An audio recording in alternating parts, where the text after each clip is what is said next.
Hello! Welcome to the 28th episode. What's happened with my beard? It's all like weird.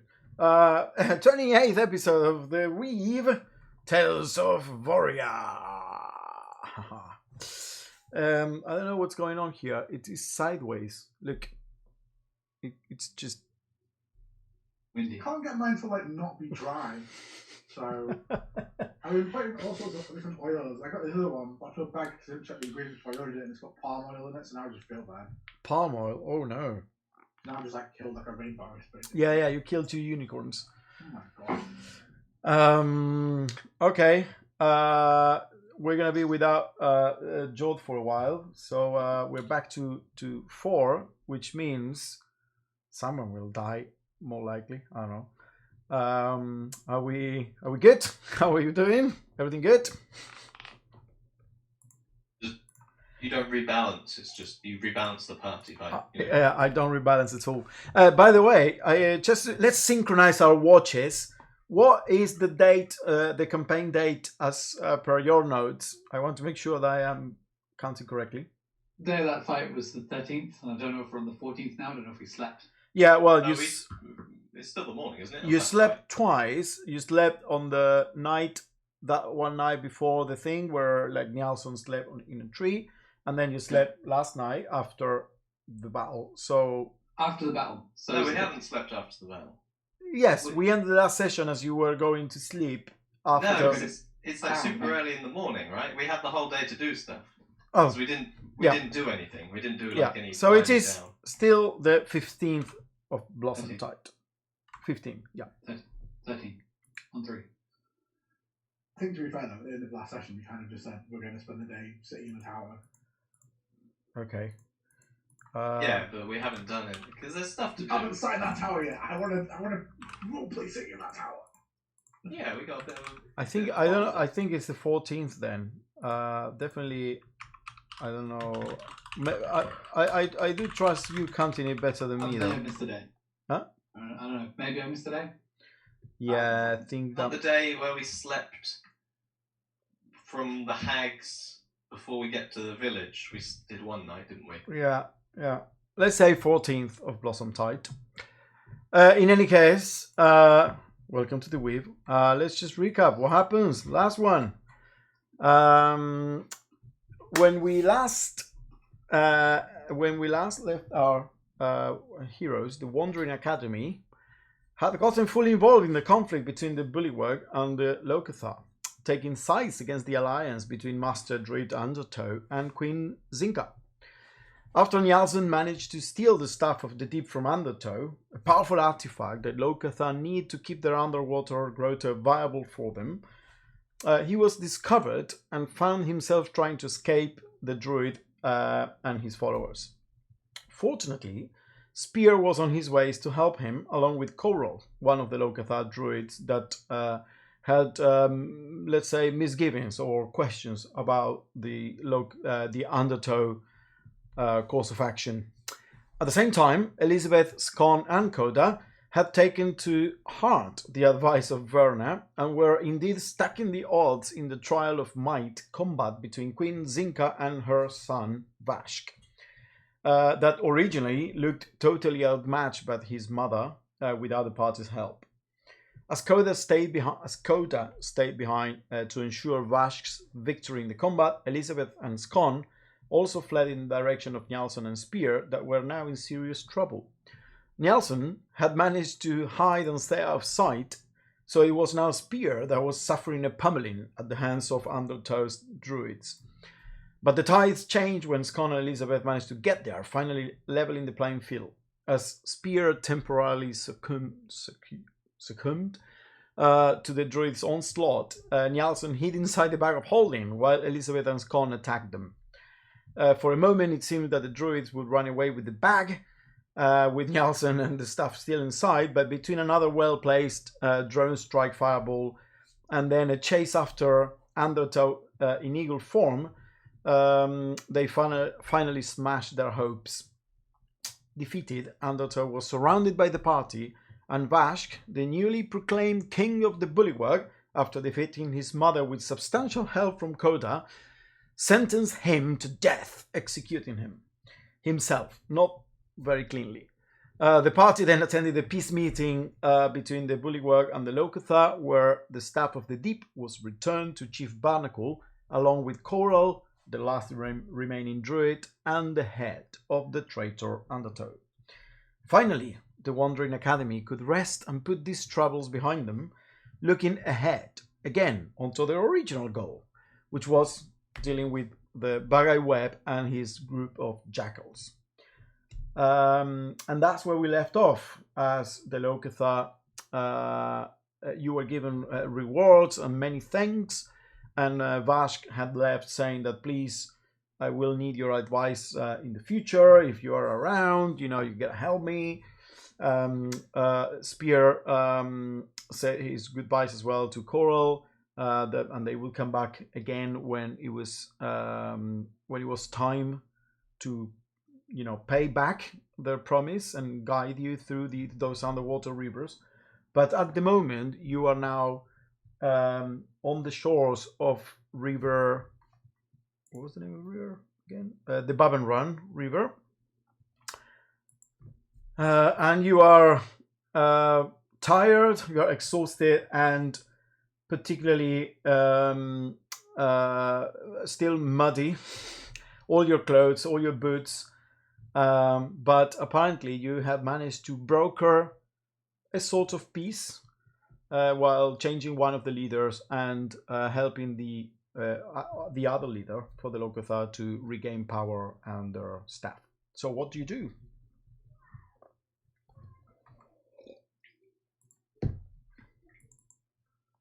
So, I guess that went better than expected, I suppose. Could have gone a lot worse. Could have gone better. Well, We had planned for better. we're all alive. Power's seemingly where it needs to be. So, I reckon a job well done. Yes, I mean, a great number fell, more than we'd hoped. It would have been nice if we hadn't had to do anything with the druids. No, that's true. That was maybe an error on my part. They definitely caught wind of me coming out of the water and kind of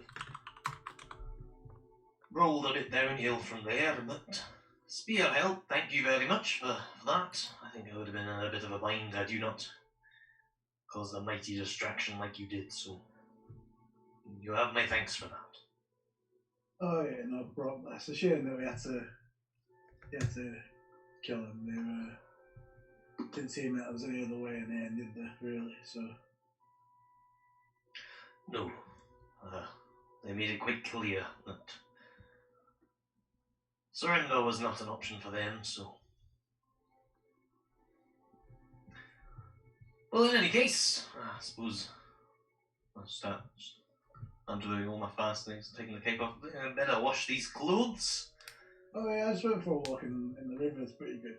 But Coral went inside. She said she got to go and take care of all the druid stuff now. So, but I've got some of the kelp stuff off him anyway. If we need that, and just hand it over to Coda. There you go. There's 6 of the kelp things that we gave me. If you want to keep all of them. Well, and they might as well distribute them. Should all have one in case of an emergency. Oh yeah, I don't really need it. I don't think so. This isn't the only help they're providing, though, is it? This doesn't last long enough for us to get down. No, we need a guide. Anyway, we don't know where we're going. Last time we went in the water with it seemed to last the entire time you were under the water, which must have been a while, so I don't know how long it was. I think when I was looking for Undertow, I was in part of a cavern that might be the sort of thing that you mentioned. And yes, a guide would be handy. It was almost impossible to see down there, twisting and turning. It's not going to do swamp water, is it? I think it's going to be clearer than that, right? Ah, Yeah, it's like a running river, right? It's coming out into this so like an estuary kind of thing, I guess. well, there's a Yeah, bit of estuary muck on the floating. top of it. But as you got underneath it, I guess it was still fairly. Well, it's hard to know if it was just dark or if it was murky down there. Oh, but that was like stagnant swamp water, wasn't it? You know, so. No, but I think it went down into something deeper. Okay. Right, but not swamp water. I'd No, like I to imagine find it's- under the swamp. It's clean underneath, I'd imagine. Can't you imagine we saw that those Logothars were in that weird big pot of water. So you'd imagine if they know the ways, there must be ways that they can traverse. Some sort of water they can swim in. I would hope so. Don't want the guy dying on the way. At this point, I'm just stripped completely naked and just getting into the water, like laying my clothes on the surface of the water to wash the mud off. Good Lord, Brad. That's You impressive. gotta get clean somehow. You can't clean your clothes if you're wearing them. Those clothes are impressive as well. A bit battered over time. Actually, it's something you would notice. Just now that I'm Massive naked. dong. I haven't rolled. So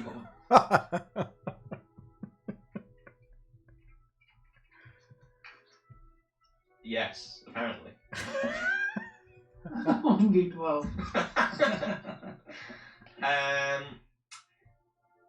Millimeters, yeah. Thinking about how to describe this. So on my forearm of one of my arms that was covered, I guess it's kind of like a branding. But looking at it, I'm not If I'm drawing perfectly attention to it. honest, if you're naked, I'm probably Yeah. looking at you. That's fine. Oh yeah, that's a branding. That's it. But that's, I guess. What's that on your hand? But yeah, I'm just in the water washing my clothes. I look everywhere but there, right? What's anywhere but there? You're looking at a tree. It's a very, very average tree. Hold up the cloak of elvenkind, after splashing it around in the water. I suppose you'd be wanting this back. Now it's clean. Oh yeah, thanks. It's proved very useful for the task, I suppose. And be good for future infiltration. Sort of wade out the water, walk up and hand at you. I'll wring it out. Oh, are you coming with us to sort out these jackals then as well? If you'll have me, I think that's the plan. Well, you might as well keep hold of it then if you're going to do that. I mean, I don't know, it seems to be way more sneaky. Sure, if you don't mind, I'll look after it for now, keep it nice Well, and... apparently I'm really too noisy and that's the problem here, so isn't it? And as Coda keeps reminding me. It doesn't help for noise, from what I can tell. Just good camouflage.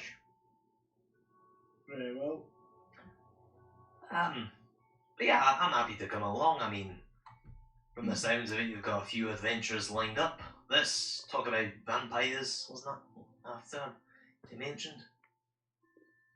Oh yeah, we've got to deal with the jackals, then we've got to deal with the vampires, then we've got to find the seat of power. Oh yes, that ghost. On a farm. The farm thing's that's 20 years from now, right? You plan on doing that. That's like a retirement plan. I don't think your cows will last that long. How long the cows last? I don't know. You don't want to get killed before they Anyone wants to Google cow lifespan? Let's have a guess. I don't know, 11 years. So vampire cows, that last a great long time. Yes. As you're having this conversation, by the way, you notice that Scone has maybe kind of separated from the group about a great distance apart, maybe 40 feet or so. And he's sitting. You remember that on this west side of the river, there's a bit of a cliff that goes down 30 feet. So he's sitting there, feet kind of like hanging down the cliff, and he's throwing rocks at the water, but then he pushes with his hand, and the rock, before it hits the water, he catches it with the mage hand, that it's invisible, but it's there. And then he brings the rock back, and then he's doing that all the time, and then catching it, like throw a rock and then catch it. And just he has a bit of a strange look on his face, kind of like thinking. I think I should go have a word with the lad. Scorn! Yeah. Start approaching him. Right there, lad. Hey, Koda. Hey. It's pretty good throw and catch. Yeah. I need to practice. I realize you need to practice. What, the length, the speed, Everything. parabola. Everything. It's I've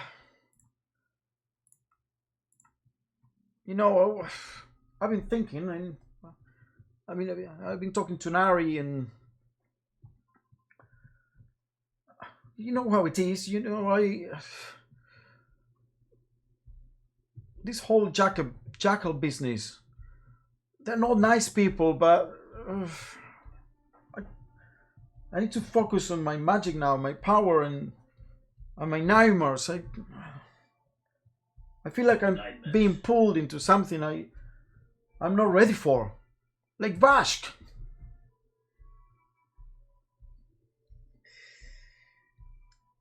You mean like becoming a king? Yeah, or well, I don't know if a king, but look, I've been talking to Nari, and we think that maybe Verna can help me.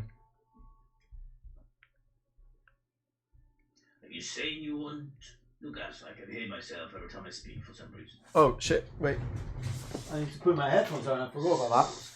Somewhat often, because I realize how much of an idiot I sound like. There we go.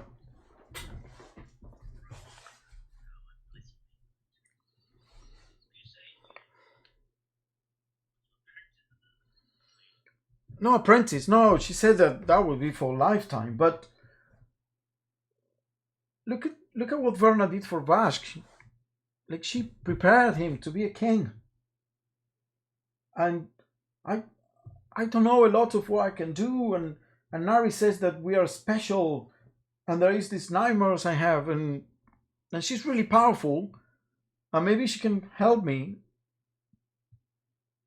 I mean, I need training, I need understanding, and I don't know of anyone else that can help me. Because Elizabeth, she knows lots of stuff, but it's all from the books. And you can play music and talk, and all the old ladies you like, but none of you can help me. I mean, Spear can't even fly.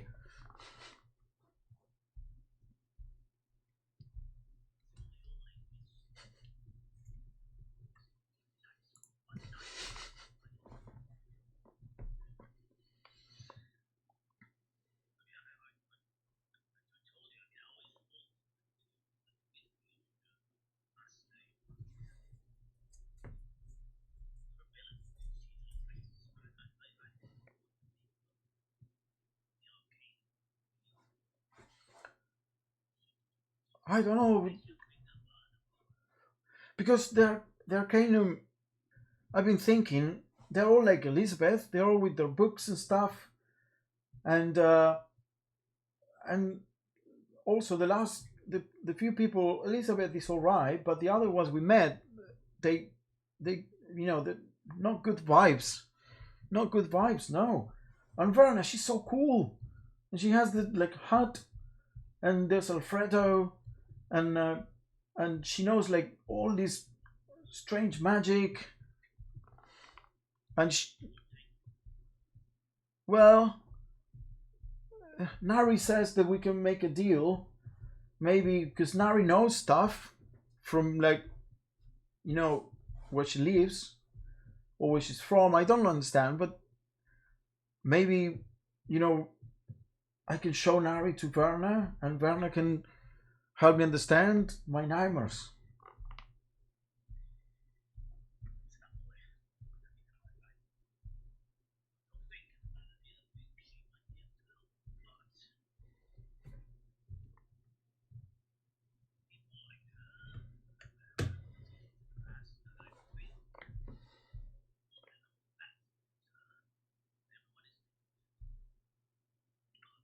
Yeah, but you said that, you know, you said that she's like a super fae or something. You were calling her names like good names, and then, you know, I was like, well, she's a hag, but you know, she's not. It's not a bad thing, and it's okay because I'm a street urchin, so I'm okay with a hag.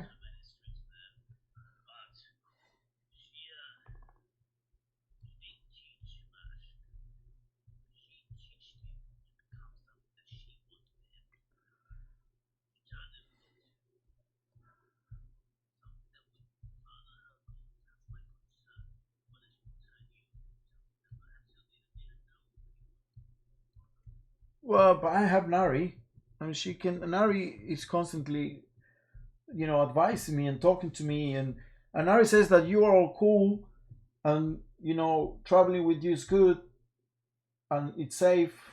Well, it's not really safe. There's so many people trying to kill us, but you are good because you're powerful, and but we need more now. I don't think you can help me.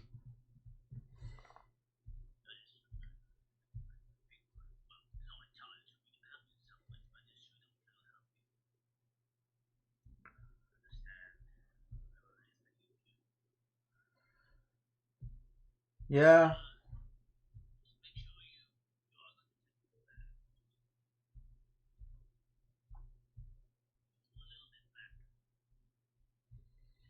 yeah,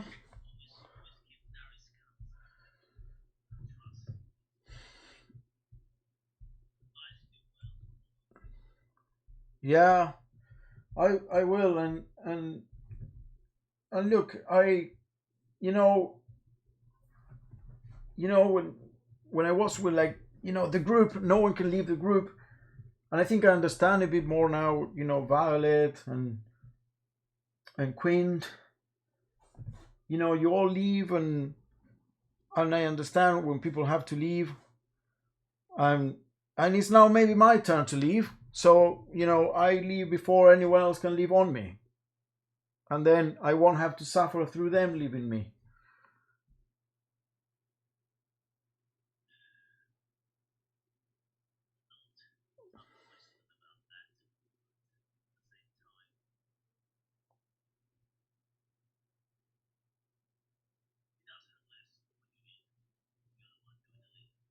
Yeah, and I have Potul, and Potul will like hatch or whatever it's called.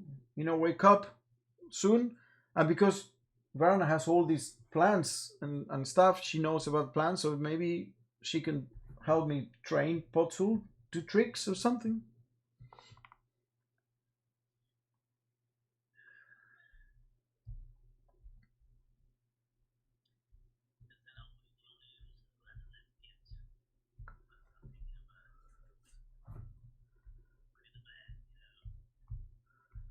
Well, but you are the band at the end of the day, no? Like, you said you wanted to write stories. Well, look at them. You can write all the stories.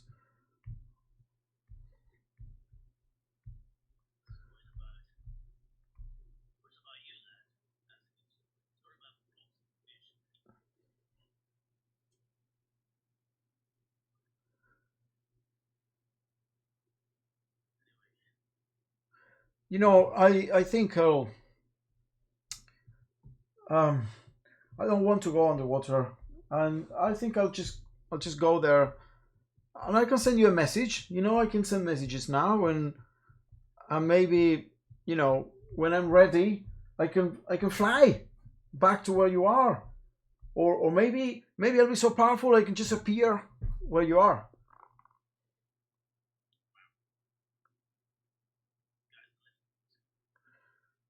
Yeah.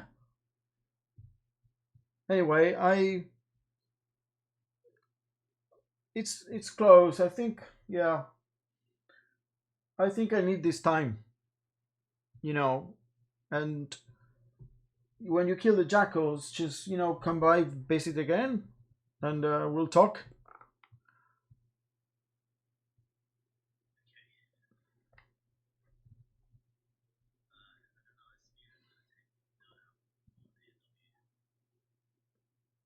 No, it's okay.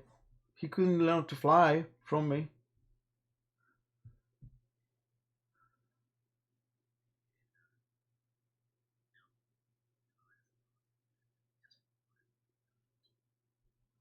I mean, okay. I mean, I wanted to fly to Vernas just, because I'm tired, sick of this mud. So maybe I'll just fly away and give him one last, you know, fly touch before I leave.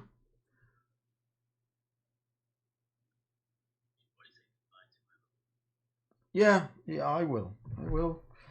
And yeah, thank you, Coda. I mean, and I'll see you. I'll see you soon. I'll see you soon.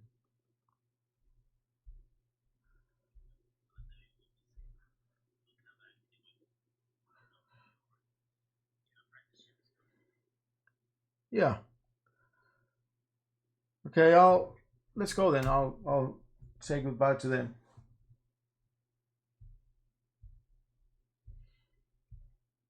Oi.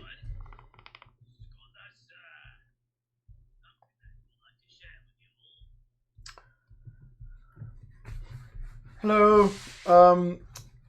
You see that grabs a pot tool on one hand and kind of like starts like touching the rim of the pot. So yeah, I'm gonna be staying with Verna for a while. I don't think I can go with you to the jackals, because I need to understand my things, and I've been thinking maybe all the stuff Elizabeth, could be good with your books, but it's not good. It's not good for me. Um, uh, and then you know all this business with the fish, Locathar, and the bullywug, and it feels like this is not what I should be doing, because I have this thing that Nari keeps talking about, and the nightmares, and I think that Verna can help me. Verna helped Vash become a king. She's very powerful, and she's cool. Um, so I'll be staying for a while. I mean, it's close by from where you're going. And I'll catch you later.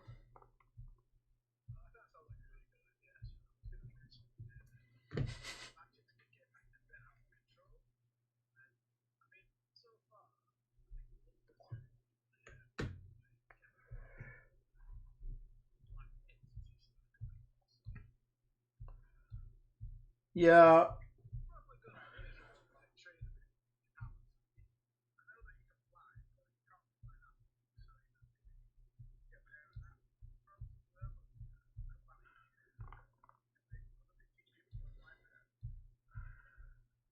Um. I mean, you need to learn to fly better. I can fly well enough, but sure. Um. But yeah, the black stuff is weird, and I don't know where it comes from, and I think that Werner can help me understand. Maybe, maybe that's why I couldn't apprentice with other people before, because they were not powerful enough and they were not cool enough. And now she is, and you know, I think it'll be good.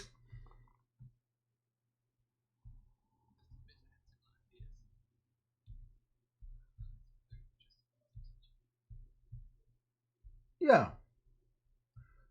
I think that she can help me. Yeah, and when you come back, or when I find you again, you can tell me where you're going or what you're doing, and then I'll come and show you everything I learned.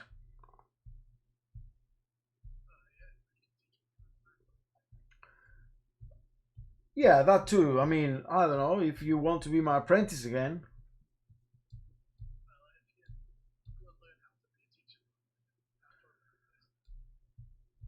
Okay.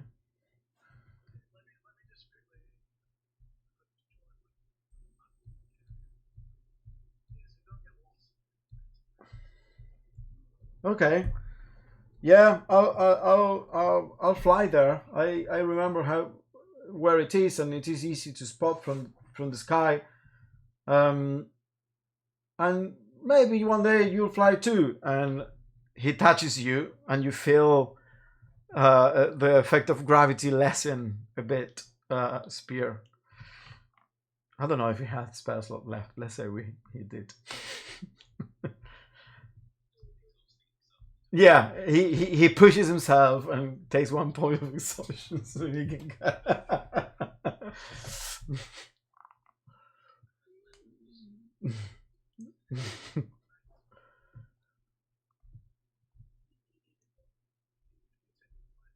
Well, I took it as well. I just extended it to you as well. Okay. He kind of like looks at you, Koda, and gives you like a bit of a. Sure.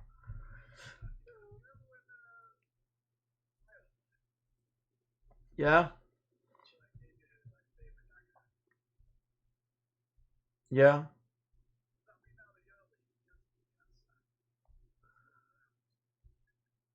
No, the stuff stays with me. The stuff is like I have to show to Verona some cool things I can do, and the stuff, is part of that.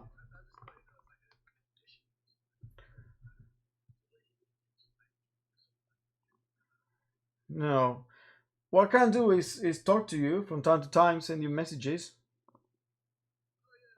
because I'm not living forever. I'm gonna be around. I'm gonna. Okay. Well, Nari, you go and looks around at you, Elizabeth, and Yalson. No.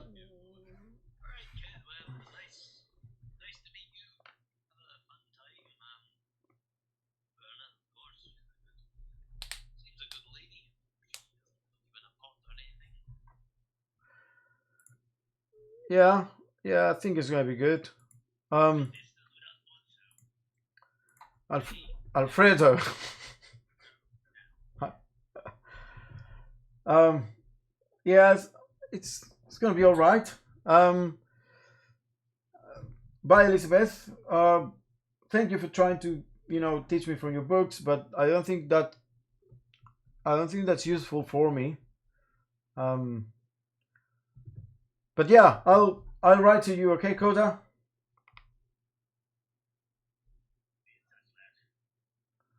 Okay. And he grabs the staff and Podzul. Off I go! And shoots up into the sky.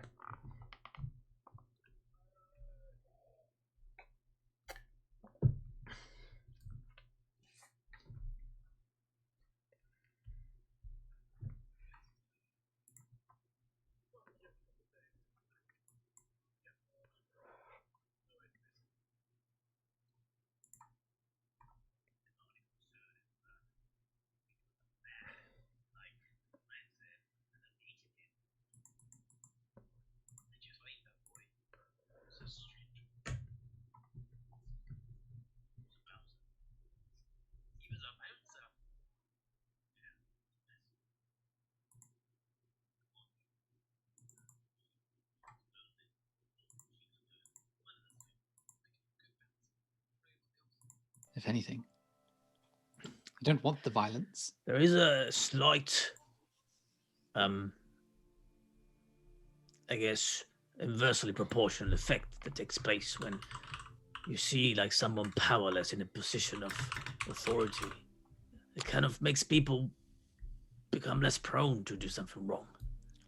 I They don't want to- suppose it's quite unnerving if you saw him as a bouncer and you'd assume, why would they appoint him as a bouncer? He's tiny. Exactly. And then you'd think, oh gosh, he must be able to do something. Or cheap. Or cheap, yes. Yeah, he actually, they paid him a pittance. Had a big old argument with a good old Dob. Well, sorry to see your friend leave. I hope you're alright with it. Oh, I'm sure I'll see him soon enough. It is true that he needs to train. I mean, that's the whole reason why we started off on a journey in the first place, trying to find his master again. His master turned out to lose his mind in the process, so that didn't work out. Oh, well, I'll tell you what. Chuck us your trousers and I'll wash them for you, so you don't have to muddy yourself with dirty work. No need for you to be sad and... Is this some? He just trying to get his trousers off here. No, just, while I'm here, might as well wash the clothes. I think I'm okay for now, Red, but I appreciate the offer. It's, as far as pickup lines go, it's an original one. Well, I'm somewhat out of practice, but, just make sure you wash them. Your clothes will rot otherwise from the swamp water. I'll just wade into the water, just with my trousers on, so like shaking Yeah. my legs. It's heavy with the it's not like silk. It's just heavy cloth in your trousers, and you're dragging a ton of mud that is now slowly kind of like dissolving. Just to start kicking around softly.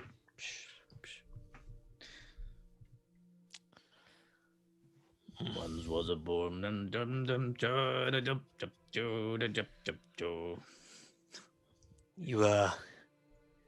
You don't keep it rough much, do you? What do you mean, rough?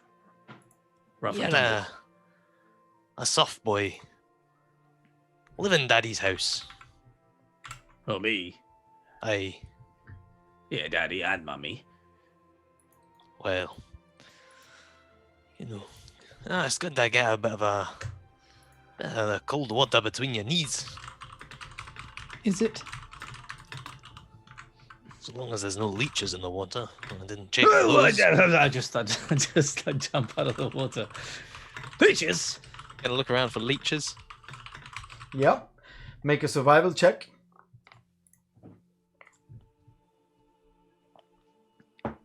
22. 22. You know that the best way to look for leeches is actually, you don't actually look for them, but if you stand still long enough, they will stick to you. So I'll do that. So you stand still, you wait until the water around you becomes quite still, and then you feel couple of them. Oh, we got a bite. Well, pull one off and hold up. Look. No takers. What, are you gonna eat that? Can you eat leeches? Sure, cook it? Sure you can. Yeah, I'll put it in a pouch. They are a bit like, they're very slimy. I don't know if you actually held a leech in your hand, but they're quite slimy. Kind of like almost like a slug in terms of texture and consistency. I've only ever held a dead one, never a live I one. mean, I'm not sure if eating something that might have someone else's blood is altogether that good for you. I mean, blood That's is alright, you healthy. grill out the moisture and just... I'll just pull the ones off me and put them in the pocket of one of my clothes that's floating on top of the water. Okay. They're not going to be in the underground tunnels, are they? I mean, there's a chance they might be. If you don't stay still, it shouldn't be a problem. I imagine we'll be moving for quite some time. So. The only problem is if you don't notice one of them is on your leg, and then hours later it's grown to a big fat ball, and its teeth has sunk so deep into your skin that you just can't pull it out. And then what? And then you have to burn them or something. Found them, right. Okay. In the water. No. Gotta get out of the water to burn them. It's gonna be tricky in the water. I would have thought the worst thing is if they carry any diseases and they give you that, and then in a couple of years later you fall dead. But I suppose Yeah, I heard about some lemon disease. lemon disease. Bloody doctors and their stupid names. Well, I think I'm clean enough. Drag my clothes and just start wading back out the water. Hang them Okay. up on a tree to dry. Where are these goddamn Locathas? We're not ready to go, are we? I mean, Oh, well, we know. Oh, sorry. imagine Yeah, if We just literally got here. We said you were gonna rest for the night. So if you want to set up like the towers and stuff ready, I don't Oh, know. can you set like some kind of like hanging rack, washing? I mean, if you don't want anywhere to sleep, I could do that. No. Sleeping is better than washing. Just point to my clothes on the tree that I've just finished hanging up. Yeah, you know there's branches everywhere to hang them up if you need. I don't think you need a special room for that. I'd probably have some kind of tree leeches or whatever the tree equivalent is. Oh, spiders for sure. Lots of spiders in trees. I suppose a caterpillar is a little bit like a leech. Wiggly. Poisonous. Some are, yes. Gotta be careful for that. So, what are we gonna eat? Fish? Suppose we buy water. I mean, isn't it a bit rude if we eat fish? Is it a little insensitive? They're fish adjacent, aren't they? They're not I like... suppose it's like if they were to eat monkeys, which is strange, but not cannibalism. I don't think they'll mind. I mean, what do they eat? Kelp. Probably other fish. Yeah, fish eat other... Think about a shark eats smaller fish, doesn't it? So From what you saw inside, they actually had a lot of. They were doing some Monkeys. farming. They were. Sea monkeys. Monkey farm. Yeah.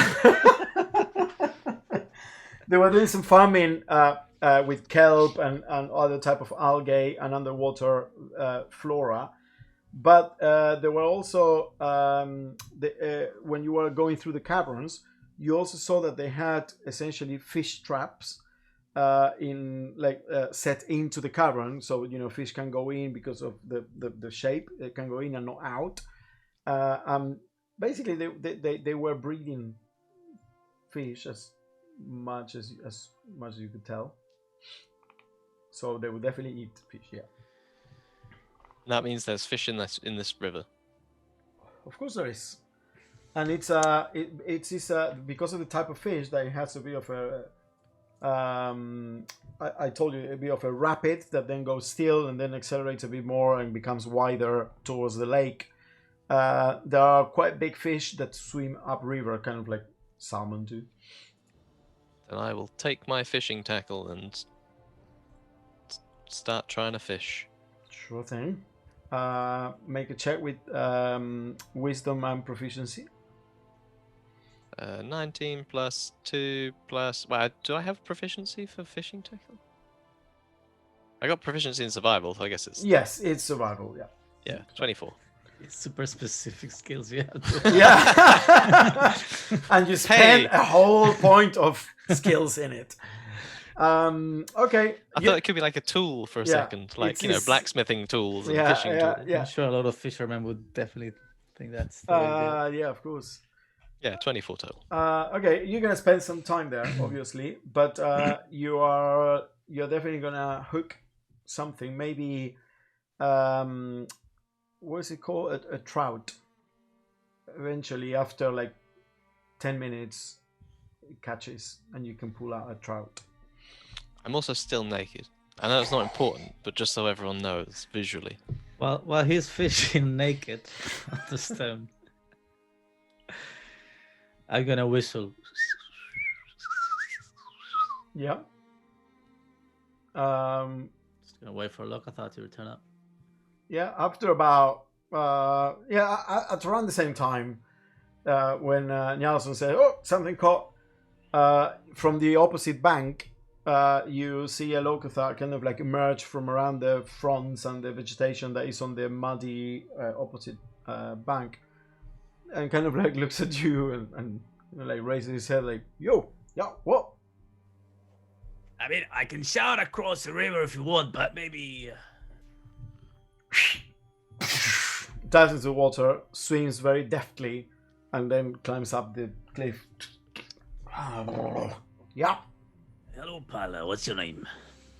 I am Mollusk. Mollusk. Actually, I'm pretty hungry at the moment. That's kind of picking my.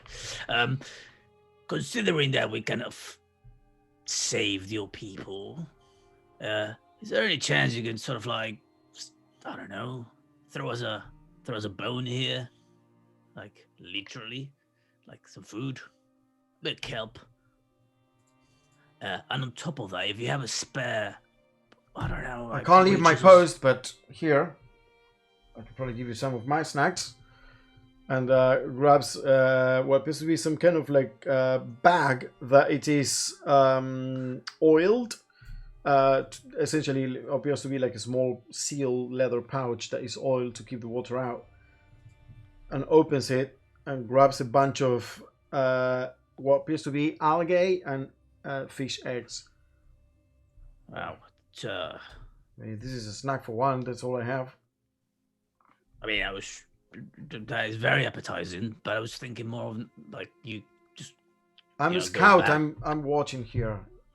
I'm not gonna go and bring Have you seen that? Have you scouted that? He's naked. Go get some breeches. It's all right. I'm half naked myself. I know. Maybe you should get some more breeches. Look, Anyway, I thought that they will come here in the morrow. You can talk to them in the morrow. I need to go back to my duties. you're very responsible. You know, sometimes you gotta let go. Just like enjoy life, not just be so disciplined. Lack of discipline would get you killed in these parts. Well, I'm still here. I'm alive. Okay. Anyway, back to your post, Mollusk. Yeah. Here, have the pouch. And throws it to you. I just come back into camp. I mean, I got some snacks, you'd call them. The bag looks awesome, though. It's a super cool bag. Check it out. It's like waterproof. Impressive. I know. Bag? That's you don't go to Bard College for nothing. I got a whole bag of treats out of that guy. And we only had to save his people and, you know, change the power structure. Anyway, he's still naked, that guy. Jesus Christ. We got spare. You got spare bridges to spare. I don't really. You're naked too. Oh my God. Jesus Christ. Everyone's naked. I'm not liking this day. Too many realizations. I've got a trout. You're more than one by the looks of it. No, just the one. I've just been assuming that we gave up with the argument over who was going to get the spear. I think that Scott left it with me at the last thing. I can't remember. But I assume Yeah, that's- you've got the one of whatever it is. Squad command. So I'll just be trying to what's the word? Attune. Attune to that. Yeah. In the past however long we've been looking at Red's dong. basically. Yeah. I'm facing away from you. I'm not like walking around. Get a fire going. It's a pretty big trout, about like maybe a foot and a half long. It's a massive trout. You rolled a d12 on that trout, you get a 12. Should feed the three of us, I reckon. Spear, you don't need any, I assume, given that you're. What? What are you on about, trout? No, I don't need any. No. Just been playing with this thing and trying to get to. Has it been like an hour or so? Or Yes, between the conversations and the fishing, yes, you can can be test on a rock. Just like throw it at a rock. the spear. Yeah. Okay, you Does throw work it. on rocks? I didn't really read it properly. It hits the rock and poink and bounces to the side. It falls on the ground. Can you not recall it on rocks and only work on people? Damn it. No, you can recall it wherever you throw it, but I am playing a bit here, so you just threw it and nothing happened. I'll try and So- recall it back. Okay, well, no, now that it's thrown, it doesn't magically comes back. So you go and grab it, and you realize, okay, wait, I feel that there is magic here. So you throw it again, and this time, as you throw it, you will it to turn, and then you throw it, it turns into a simple like spearhead, and the shaft turns into chain, and it goes thunk, and then you recall it, and as it comes back, turns into a shaft again. With the rock. No. I just go around trying on different things. Yeah, you start you hook it to a tree. You start like messing around all types of plants, trees, and rocks around you. Don't work on anything. Maybe it only works on people. Then I don't know. Wait, can I throw this spear at one of you? No, that'd probably hurt actually. All right, I'll do it another time when I find someone to throw it or something to throw it at. Could try hunting a fish with it. Oh yeah, I thought What's that it supposed to do? It's quite impressive. That would be a good fishing spear.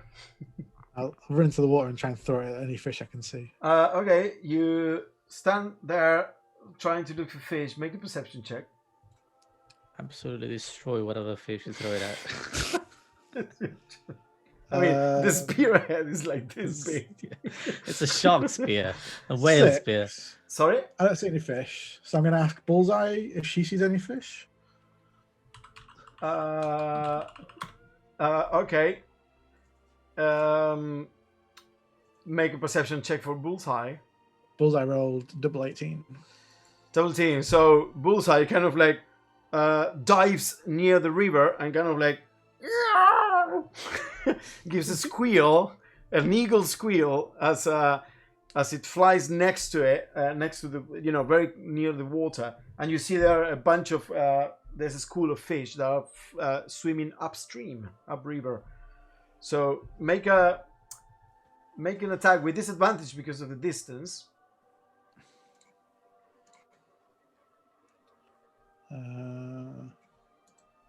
I don't think the thing works over 20 foot though, so. Yeah. Okay. Well, I assume that you were going like down cliff near enough. So make an attack. Ooh, 11 with disadvantage. You go. You throw the spear into the river. It turns. The shaft turns into a chain as it's flying through. Pierces the water. You yank from the chain back to your hand. It turns back into a shaft. It hasn't caught any fish. No, it's not very good for fishing. That's alright, we got one here anyway. Look around, did anyone start a fire? I mean, I don't know. Call Elizabeth, what are you doing? I was going to, but I was going to ask Elizabeth, can you magic a fire, Elizabeth? Sure. Then I'll do create bonfire. Okay, you create bonfire. I assume it happened when my back was turned, so I won't know that you cast that. Yeah. So as I walk over. That's a pretty good fire. You've camped before. I'll point at you, Elizabeth. They have once, yes. Once? Don't care for it. Oh, I suppose you had a fancy tower. Well, I'll just grab some sticks and make like a thing to hang the fish on. Like to. Mm-hmm. Easy enough. There, I'll cook in a little bit, and we can have some fish supper. What do you get in the bag? Oh, this bag. Oh, it's full of snacks. Aren't you cold, Red? I'm freezing. Here, I got these, I know they're the bad guys, but it's Spares Jackal Tabard. We have a fire. Oh, right, yes. Tabard, yes. I suppose it's a little bit nippy. There you go. One tabard from you. Like just give it to you like the tabard covers. Yeah, it goes all the way down to like mid thigh, so it covers all the parts. You can just see the tip. you're instead of shirt cocking, you're tabard cocking. You didn't wash the blood off this, did you?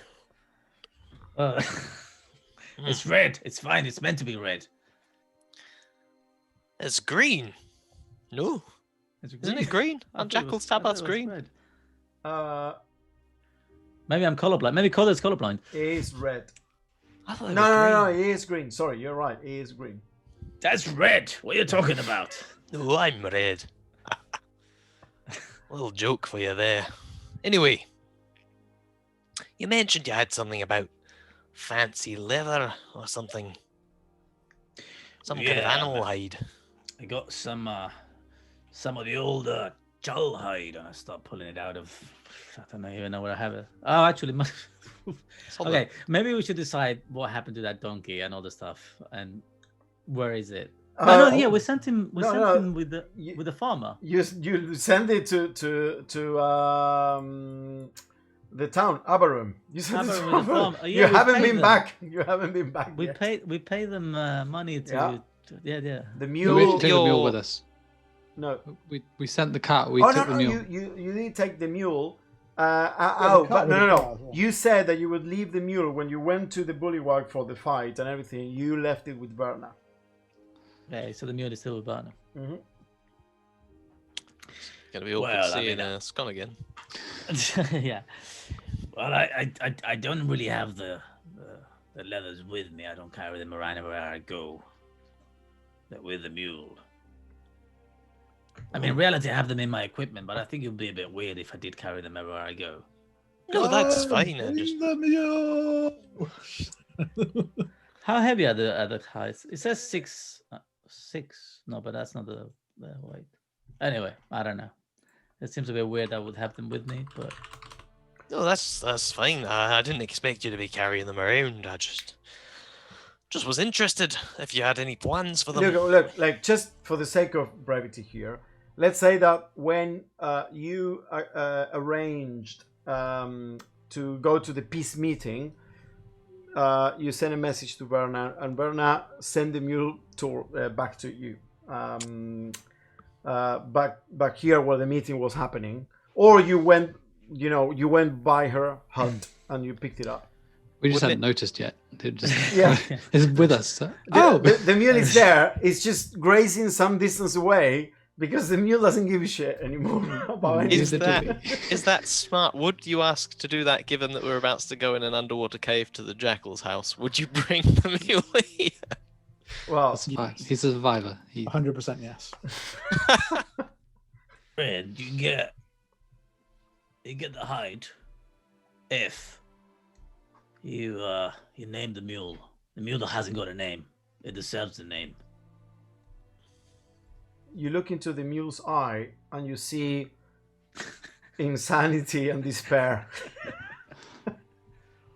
But it kind of like walks towards you, kind of like it has a bit of a tick, the right ear kind of like does a weird thing as it walks. Looks a bit like a Sisyphus to me. That's a good one. But I think it's a she. Ooh, Sisyphina, perhaps. you might be right. But I mean, I don't claim ownership to the leather. I just wondered if you had any plans for it. I know a bit about working with that kind of thing, so I might be able to fashion something out of it. Well, have a look. I mean, see what you can make out of it. It's a bunch of child hides. It says uncommon hide. 6 of them. I don't know how that would work for you, but just so you know. I'd have to confer with powers beyond. Actually, to start, you can use them to wrap yourself the body with them. Let's get used to them.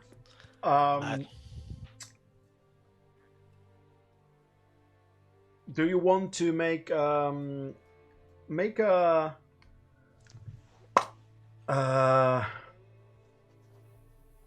nature check for me, please?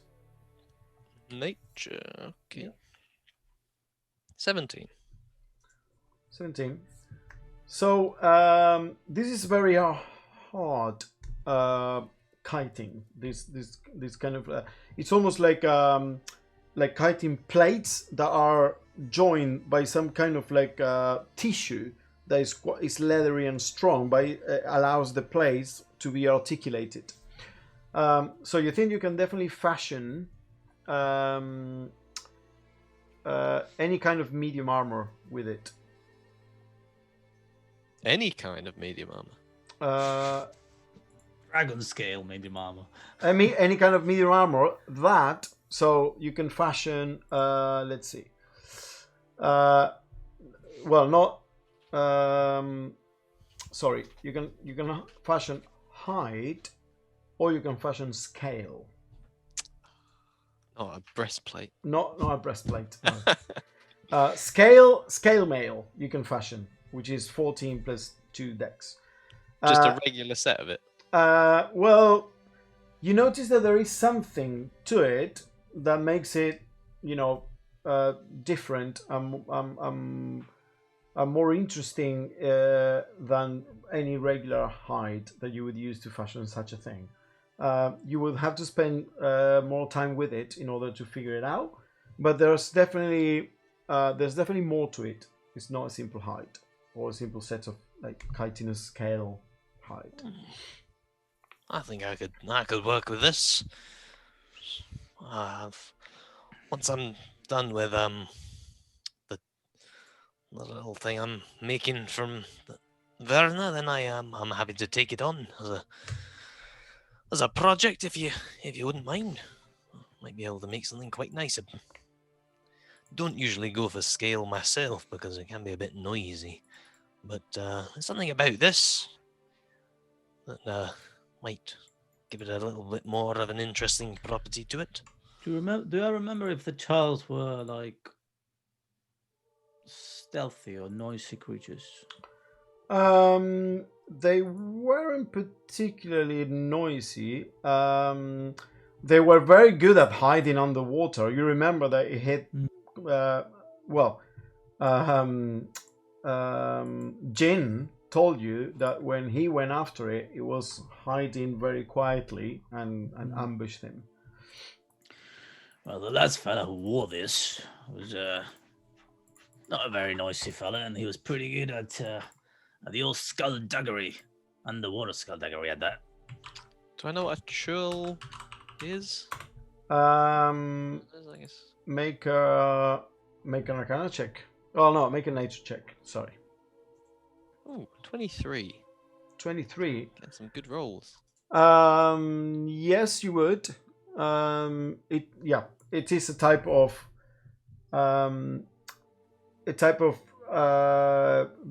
monstrosity. It's not like a natural. It's not a beast, that and you know it as a creature of legend that is tied to the old ancient legends of the Abolithic Empire. Yeah, and I know. And one thing that you know about them, one thing that you remember now about them, is that they are pretty good at resisting poison with their natural armor. Interesting. Stories about them that might give an inkling as to what this scale might be able to do.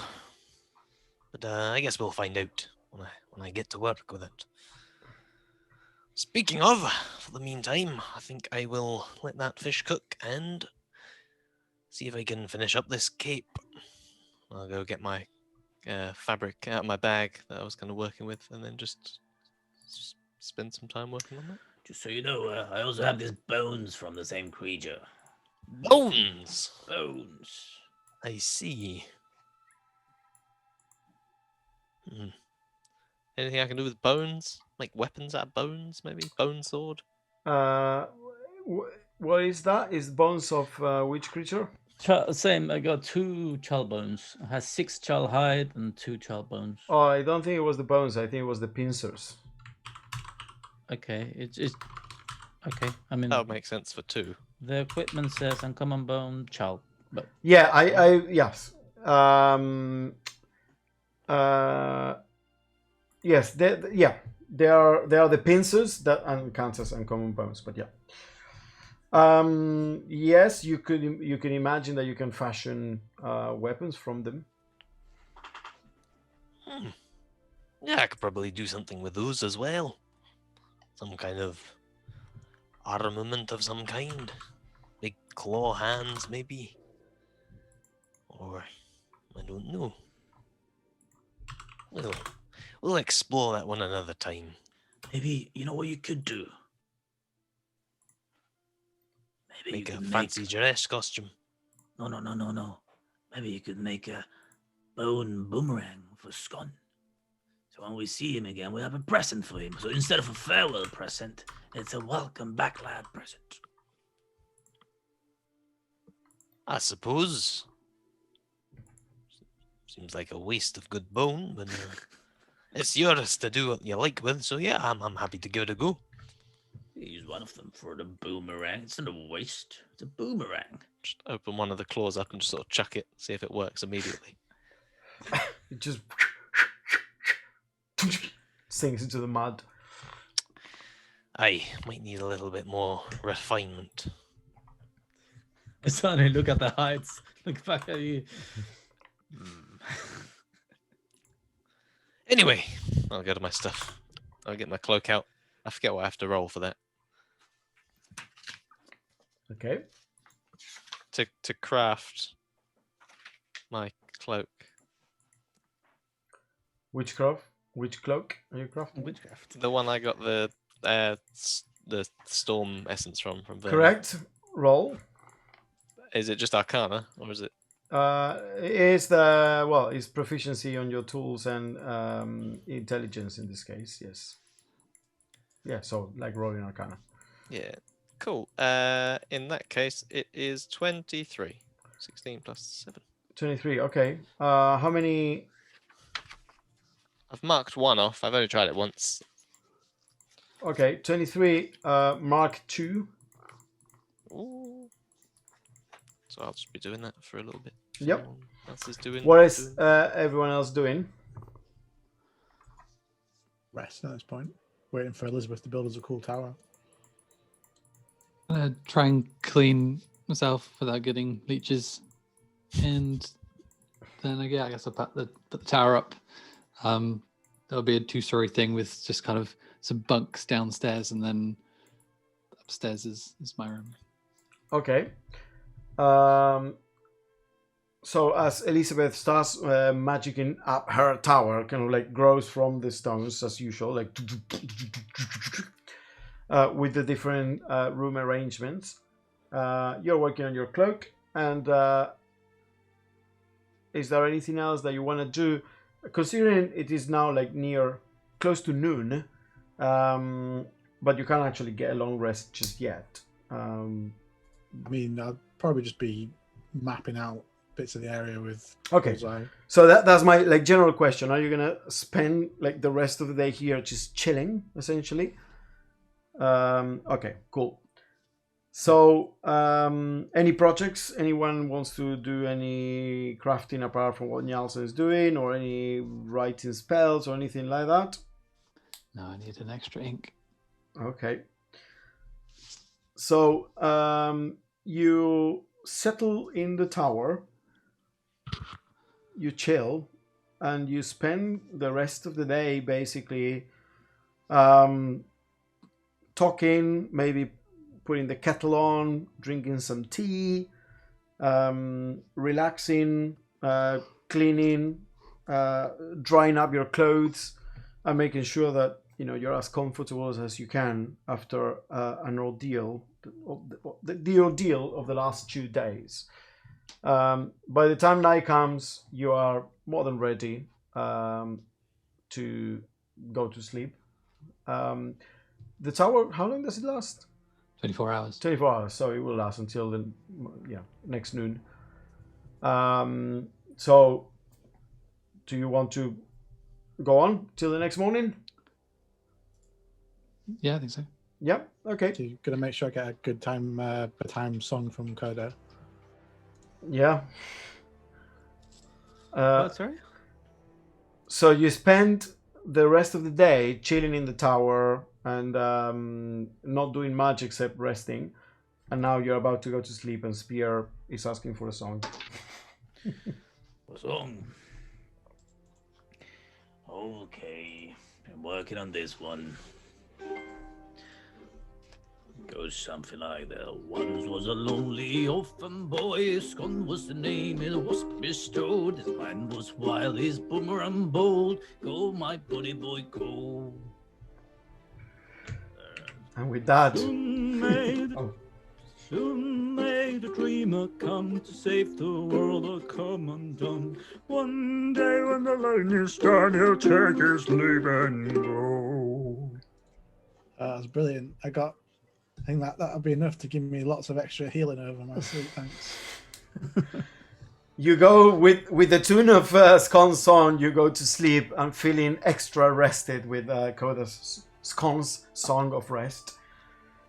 And the rest of the night goes by uneventfully. You know that in this area, you are essentially on one side you have the Locathar grotto, on the other side you have the Bullywug swamp.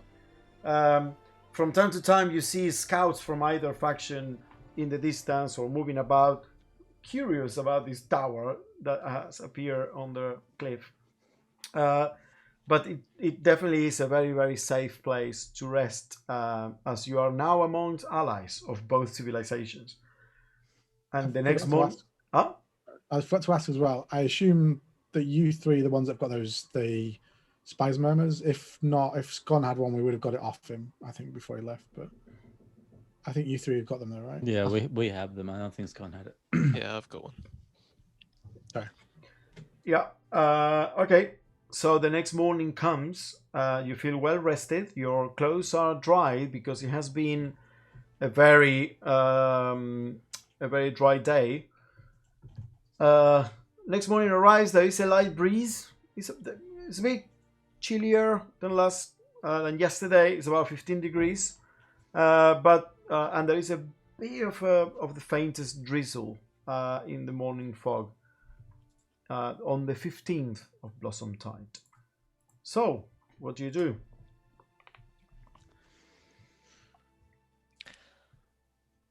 So today's the day. Sorry, Elizabeth. Indeed, no, it's the same sentiment.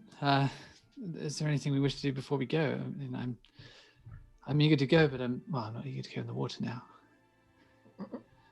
Is this about the leeches? It is about the leeches. Like I say, just move your body around. If ever you find yourself waiting in the water, just give yourself a little bit of a paddle about and the ripples will scare them away. Right. Keep active. Right, will do. So, how long is it going to take us to get there? Do we have an idea? Well, wait, how far... when we were swimming the other day when we went down, did that kelp stuff you had, did that make you... Do you feel like you swam any faster with that, or do you think you swam at like a normal swimming speed? Probably normal swimming speed is there. Okay, so based on the distance from here to where the camp is, doing a little bit of maths, I mean, can I make an intelligence check to just kind of roughly work out with my map and... Yes, go ahead. With proficiency. But when you roll a 1, it doesn't really matter. What was the total? Proficiency is 3, so 5. So you know that it's only about 12 miles to the camp. It's not far away at all. Moving at a normal pace, you would get there in a day. Moving even through rough terrain, you would get there in a day. So swimming on a pretty much straight line, which is probably not the real prospect here. Underwater, you would probably get there in a day, but it's more likely that it will take longer. You have no idea what those underwater rivers look like, whether they go up, down, how much they meander. It's very hard to tell because you don't have experience, in underground stuff. Probably do it in a day, I reckon. No problem. I was just discussing this. Oh, sorry. Go, Elizabeth. So we'll probably make it by nightfall, which would be beneficial to work under cover of darkness, I suppose. If they have like a night crew of guards, if the stationed manpower is lessened at the night time. Have you done reconnaissance, I guess, is what I'm asking.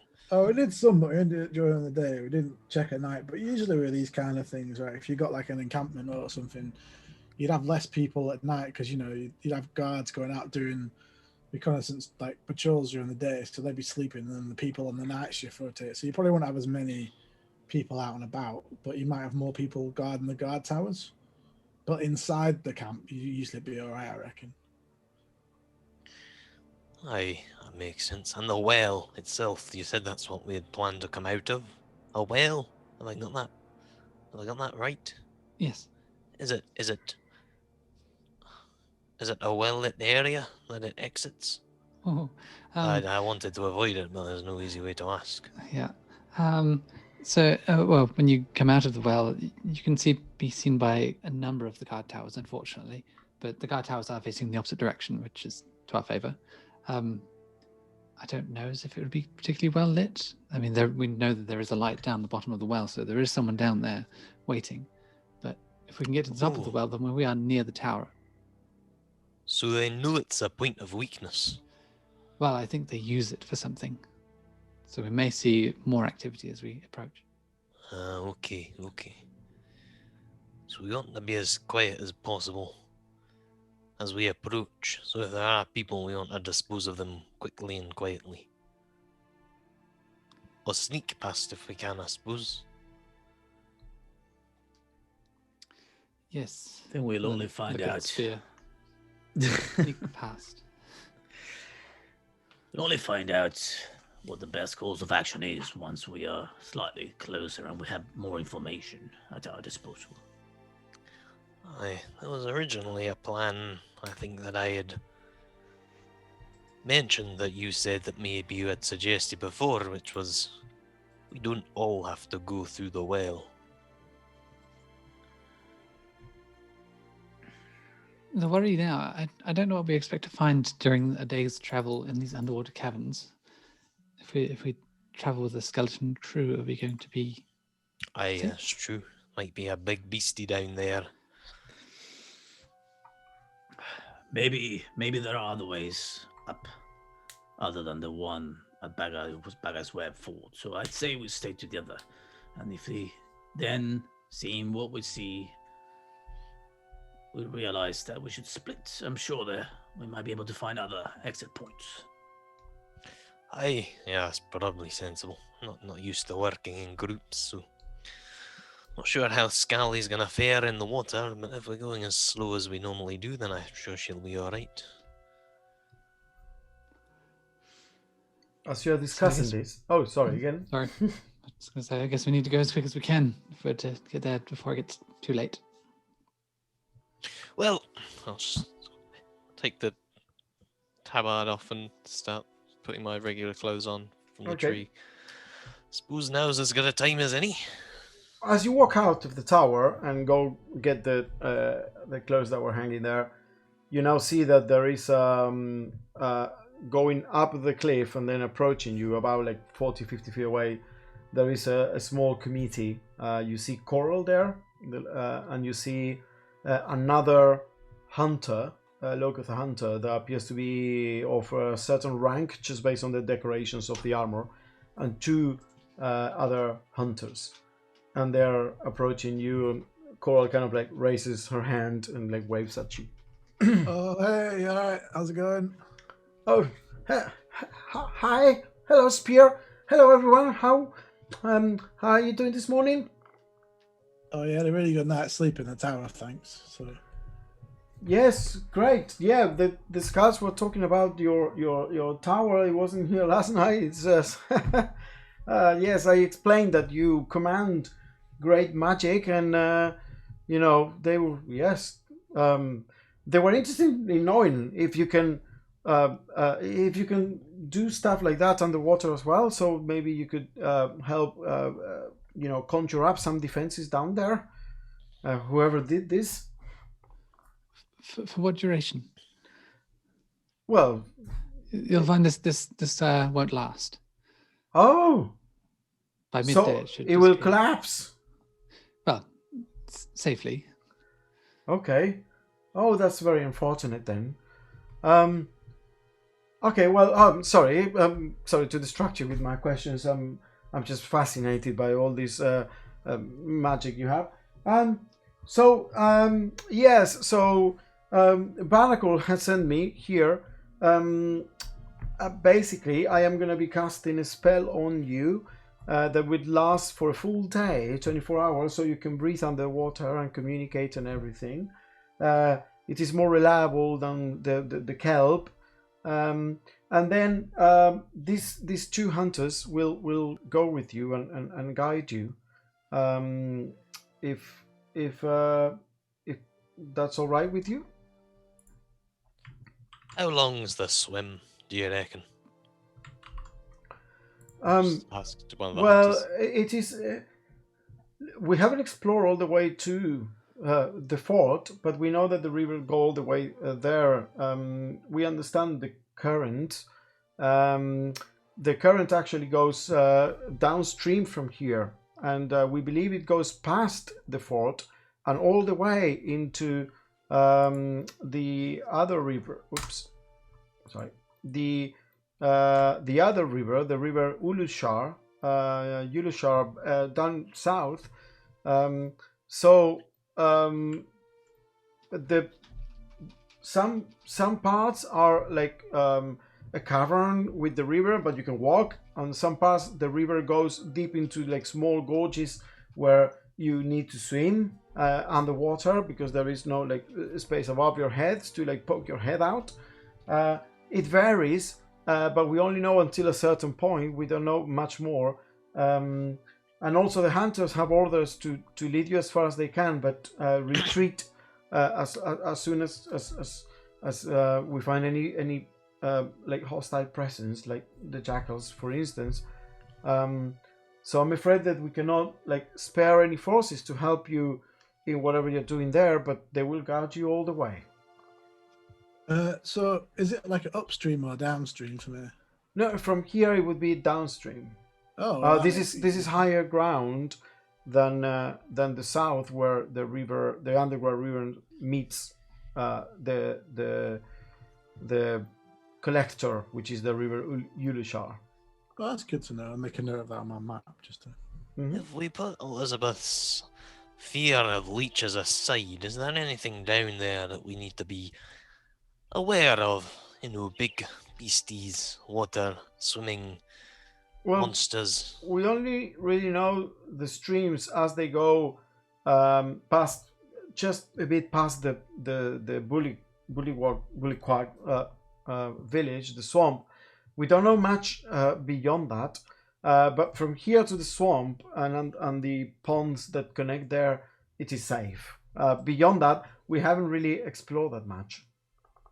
Not heard any rumours rippling around of, I don't know, some kind of leviathans or anything cave dwelling. Oh, leviathans? Giant octopi. Oh, no, the rivers are not that big. I don't think that you can find those things. You may find yes, underwater and under, like cave creatures for sure. Our scouts have reported that some creatures live there.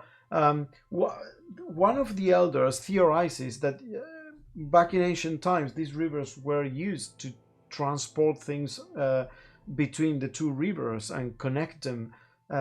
So there is some. There was activity back in the day, and it is a pretty wide in some areas. So you could expect some presence of creatures, but nothing like that. No, giant octopi. That's only in the ocean.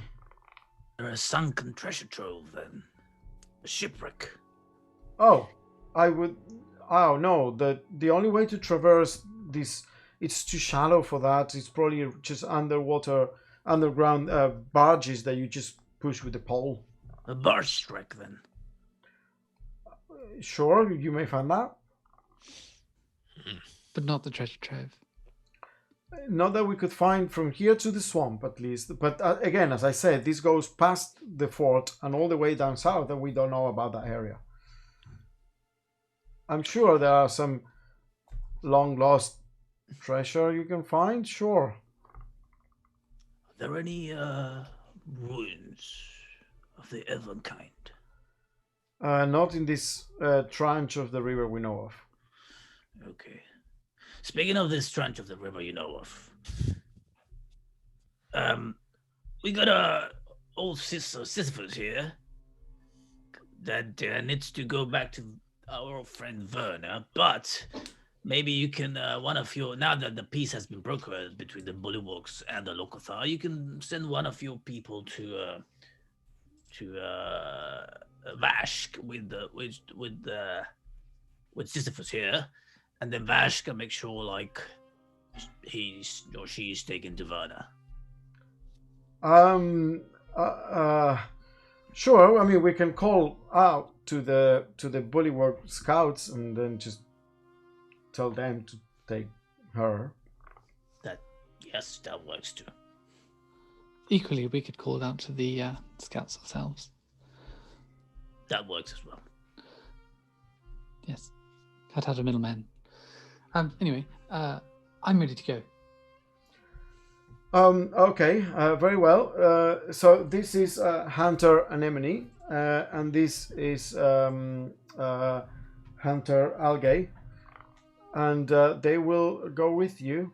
Now, please, if you come closer, I shall conjure up my magics, and you see like a smile, kind of like a broadening smile in her face as she grabs the staff of the deep and she concentrates, and then gestures with her hand, and you all get you are all feel like this almost like a wave of water like goes past you, but it is not there. It's just like almost like a ethereal feeling. And now you can all you all have water breathing cast on you, so you can breathe underwater for the next 24 hours and speak underwater. Thank you very much. I'm glad you've mastered that staff in such a short amount of time. Oh, yeah, I'm still learning. This is the basic stuff.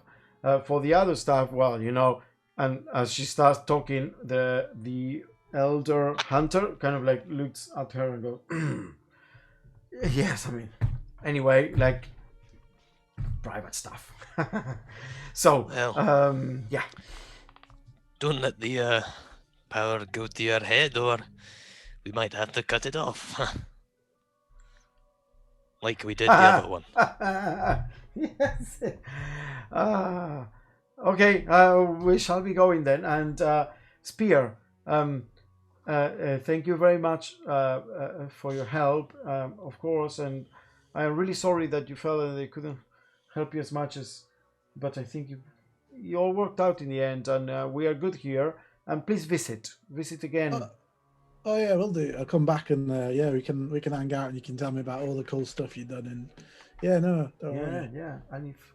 And then she kind of like leans in, and the hunter kind of like gives her a look, but she very quickly goes in and someday, if you want to visit the ocean, just let me know. You're right. I get like a wink. Yeah, no, yeah, you're right. That sounds like cool, going and seeing all different kinds of kelp and stuff. Yeah, sounds wonderful. Yes, the kelp. Okay, let's go. And she leaves along with the elder hunter, and you are left there with the two Locathar. All right. So, do you have a plan for action? Have you decided the point of entry? I assume the donkey got the water breathing as well. The mule's still with you. It's got the water breathing now. The mule. I mean, Yeah. sure. You can cast it up to 10 people, so it has been cast on everything that you carry, like all your animals as well, all your familiars. I'll walk up to the mule, take out my bag of holding, and take those leathers and claws off it and put them in the bag of holding. Okay. Just in case anything happens. Gonna look. Has he got leather working tools on the mule as well? Yeah. Yeah. I'll grab them as well. No. What's the long-term plan here? For With Sisyphus? the mule or Sisyphus, the mule. Well, it's got our It's got a fridge, and I open the box, and I take a couple of apples from the fridge box. Apple, anyone? I'll take an apple. I've got some Right, onions and potatoes as well. That's very much short term. Long term. With sending the mule to Werner, to what end? Well, I mean, an underground river is no place for a mule. Right. So we are going to Send the mule back, and once we get the farm, the mule. just sending it to Werner. Well, what else do you propose? I just wondered if there's anything on this mule that you hold dear to you. I mean, we are traveling with the mule for some reason. I assume you have some attachment to the possessions upon it. Yeah, there's a stack of potatoes in that fridge bag box. I should have said last night we could have had some potatoes with the fish. That's a good point. Algae The problem is with the awful. mule is that you forget it's there, and then suddenly it's... Okay, so as I understand, it doesn't matter. Let's just send it off. Okay, I'll pick up everything I need. Oh, yep, the Sun and Adventure Crafting Guide. I'll take that one. There's a ton of Oh, stuff maybe- there. There's rope. There's Oh, a tent. I'll put my violin in there. I don't want to get my violin wet. Like, what are you Where are you putting it on the mule? Well, the mule has saddlebags. Yeah. Right, Sure. but I understand you're never going to see this mule again. Yeah, this is going to disappear. What do you mean? You're sending it to Werner, and we're not going anywhere near Werner. We're going to The Cavalier. Scorn is with Werner. I'm hoping this Okay, is yes. Scorn again. And Scon will return it, of course. I don't understand, Elizabeth. What makes you so suspicious? I'm just suspicious of your time frame. You're putting your violin here, and perhaps you want to play it soon. Well, Oh, I got my Wait. ukulele at the moment. can I ask you, this box you got in here to keep the potatoes in, you've got that bag you seem to put lots of stuff in. Can you put that box in that bag? Will that work? What do you mean? Look how big that box is. I mean, Well, the he's got- bag. He used to put loads of stuff in that bag, doesn't he? I think it's one of the special bags. I The, guess the guy it's at got the, a extra dimensional space inside of it that allows it to hold more than, it might appear on the outside. It's quite handy for that. I can't promise I'll have it all the time, so I wouldn't rely on it wholeheartedly, but I can keep some things in there for now if need be. That book that you had sounded quite interesting. What did you say? Discerning Guide of... Third an Adventure or Crafting Guide. Aye, I could take that with us. I'll pop that in here. I can put your violin in if you like. Is it going to be safe from the water? Aye, safe enough. Enough is a very vague term. Like, enough. Enough with this warring. That's what Jobs. I mean. Jobs So are we can- good. We can safely say we can leave the buckets, the candles, the torches, and there's going to be no use for us underwater. the mule fit in the bag as well. Do you reckon that'll No, be- that'll die as well. There's no air in the bag. Well, very little air in the I bag. think that mule's gone through a lot, but going into a bag might just be asking a bit too much. I don't want to put too much in it because, if need be, we can always jam this Bug-Eye character in there. What? You just say you can't put the mule inside. How are you going to put Bug-Eye? Because if it die, The mule would die. we don't mind if Bug-Eye How dies. In big fact, is the he may mouth well of be this dead when bag? we Show try me and do that it. bag. Did you not see me inside it during the fight with Undertow? What? Well, you saw him crawling. Oh no, you weren't there. I wasn't there. I arrived at the end of the whole thing. I had a good little hiding spot amongst some reeds, and then the little buggers turned themselves into wolves to try and sniff me out, so I thought I could cut my scent off if I hid inside its interdimensional space. But just as I was getting my head inside the burlap, one of them caught eye of me. Bloody carried me off as an eagle. Well, that was what I was told either. I crawled out of it some 100 meters away.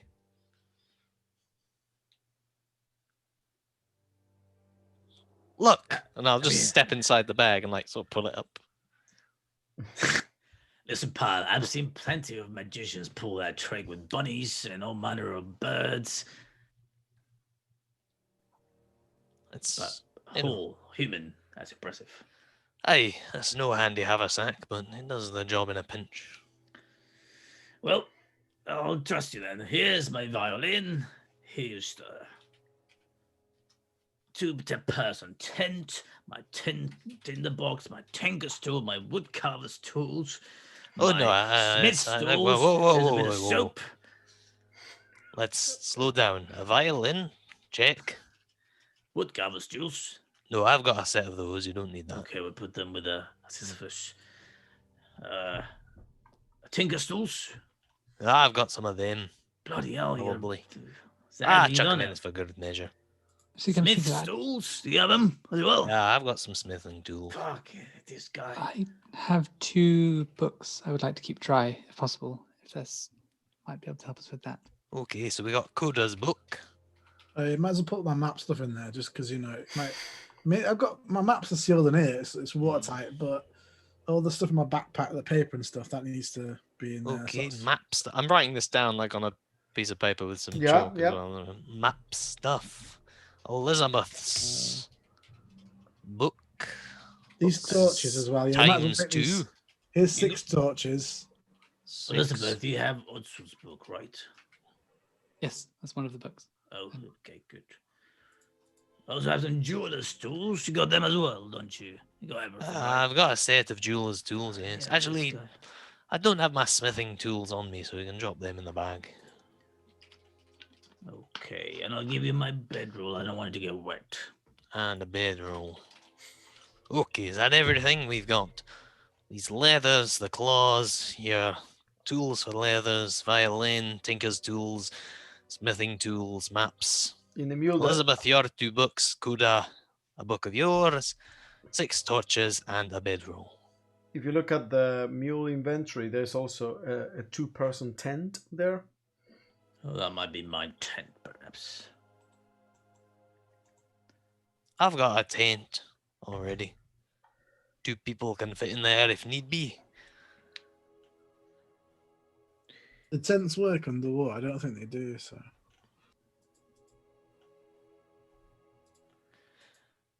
Okay, well, I can look after this for now. right, we Saves. better get going then because we only got like 23 hours and about 50 minutes left now. We wasted 10 minutes putting stuff in that bag. So Well, I can survive in the bag for about 10 minutes without, needing to come up for air, so that's my contingency plan sorted. So you finish putting everything in the bag. Just as a reminder, everything that you don't put in the bag that will be ruined by water will be ruined. So make sure that you. I mean, my loot, my ukulele, sorry, has a its own super case. fancy case. Yeah, no, that's fine. That's Okay. waterproof. Let's. I put my map stuff in there. I assume the only other thing I've got really is the find familiar kind of incense stuff, but I'm assuming that's in some kind of vial or bottle that's sealed or something. So. Yeah, no, that's fine. Everything that is components is kind of like in its own like little bits and bobs. And that it's more like bigger stuff that can be ruined that you want to put in there. Very well. So as you are preparing, the 2 Locathar hunters are kind of like looking at you. So, have you decided what's the plan? Where do you want to go underwater? You don't So- know. Well, there are several places. We can go, the shortest way is to go a bit in direction of Bullyquag, and then there are ponds that connect there, and then we can go down there if that's all right with you. We'll have a bit of a swim. Well, we're like about here. I'll just quickly sort of draw like a rough map on the floor. We're here, and then that's the other river over there, and we want to get about here and make like sort of cross. Yeah. Okay. we can certainly go as much swimming as you want. It's in case you wanted to go more overground, closer, and find another entrance. But if you are happy to go all the way underwater from here, we can certainly do that. Whichever is faster. You know the land. Well, better for than us, we do. it's underwater faster. But if going over land doesn't mean going through swamp, then I'm open to that. Well, we need to go through the swamp over land. Right, we're going through the water then. Okay, very well then. Follow us, and they lead you to a bit of a depression in the terrain where it forms a pond. There are some like fronds and water lilies growing there.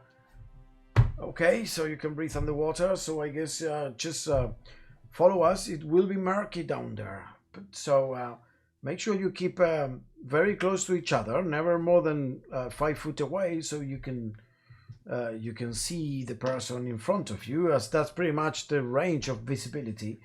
Once we go underwater and we enter the series of tunnels, the water will actually become a bit better as it connects with different streams down there that can move down, and there is more rocky cavern type structures there as opposed to all the mud that is up here. So yeah, anyway, follow us. And they both yeah. Okay. Well, one two last things. Once we send Sisyphus on his way. Yeah. Okay. Let's say that you can definitely call the bullywug and okay, and send it on his way. And then actually, before it goes, I think I'll take the chest, the fridge, and we put it in the bag of holding. Okay. So it's in there already. Is that right? Okay, cool. I didn't know that. Yep. You put okay. So the two Locuthar kind of like jump one after the other. I gotta cast light on my hair tie, just a dim red. Yeah. Okay. So as it's a not blinding beacon. me, but invisible. Yep. I mean, just obviously have the thing permanently on the whole time. Yeah. Actually, can you cast underwater? Because you need to be able to visually speak to cast light, don't you? But I can speak underwater, so it's fine. Yeah. Yes. Winner, fair fly. Swimming. Yeah. It will swim at half speed, same as everyone else is. So you all boom, dive underwater, and you start following. Yeah, And- I'll put Scully in gently, Yeah. and she can like doggy paddle down. Yeah. Scully seems reluctant to dive underwater at first, kind of like, but obviously with prodding and the unlimited trust it has, because he has to follow your commands, it goes down. You all sink underwater and start going.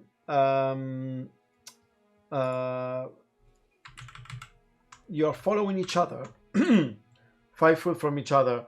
Elizabeth red light kind of like bathes everything in this eerie kind of like aura that mixed with the murk of the swampy area you're in. It really feels alien and strange and not pleasant at all, but it is something that you can very easily follow. You start going deeper and deeper and deeper, and eventually the Locuthar enter what appears to be some kind of tunnel that is cut onto one side of this big pond.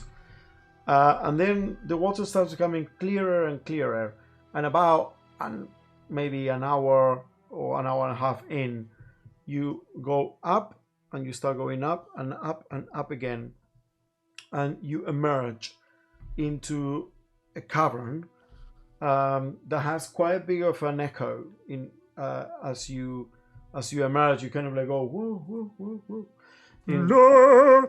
Yeah. It's about 20-25 foot high, the ceiling, and maybe it's almost like a cylinder, maybe 20-25 foot wide as well. And there is a river that is about 3-4 feet deep, and you emerge from the bottom of it from another tunnel that kind of like go downstream Spear, you got really lost here, obviously, getting to this point, but you can imagine that the river essentially goes from northeast to northwest, just based on the information you got from the Locathar. The Locathar turned to you, well, now we can walk for about 3-4 hours, then there is another bit of a dive, and then we'll connect with the new area that we know not much about. But there will be places where we have to go underwater, connect to another piece, and then emerge again. From what we learned, well, the Elder Hunter and the explorations they did, back in the day, it was all open. You didn't have to go underwater. You could navigate the whole thing with barges, and they used that to connect the two rivers together. But there were collapses and cave-ins and lack of maintenance on the part of like the people that used to use the river that way, means that now there will be parts where we have to go underwater, unfortunately. Yeah. In Dwarvish, just gonna lean to Coda and say, "Your guides don't know where we're going. Is this a concern? I mean, they say we walk for a few hours and then we're in the unknown part of the cave. It doesn't even feel like we could have done this on our own without getting tangled up in such a mess." Well, I Yes, suppose it's the breathing part as well, isn't it? takes us half the way there anyway. Made some new friends. Broaden our horizons. Aye, I guess.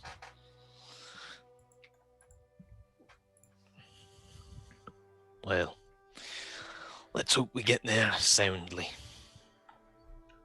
Aye. You start following along.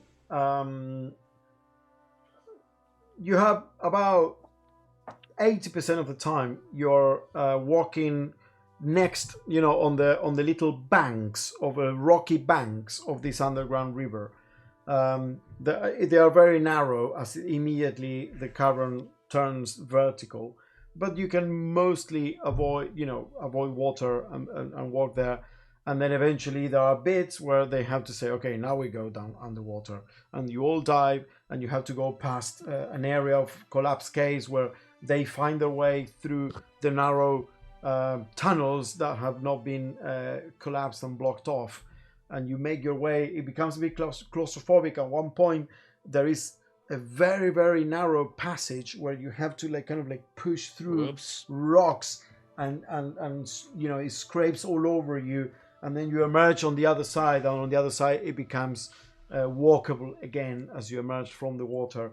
But it is certainly you realize that it would certainly be very difficult to navigate this whole place and find those little passages without a guide, actually. Oh, this bit they know where they're going, but it's the next bit. Yes, exactly. And then you start feeling hungry, and the Locathar prepare themselves to stop for a bit of a break, about 5 hours, 6 hours into the voyage. They tell you now that you are past the Bullywug village, and this is probably as far as they've gotten in their exploration.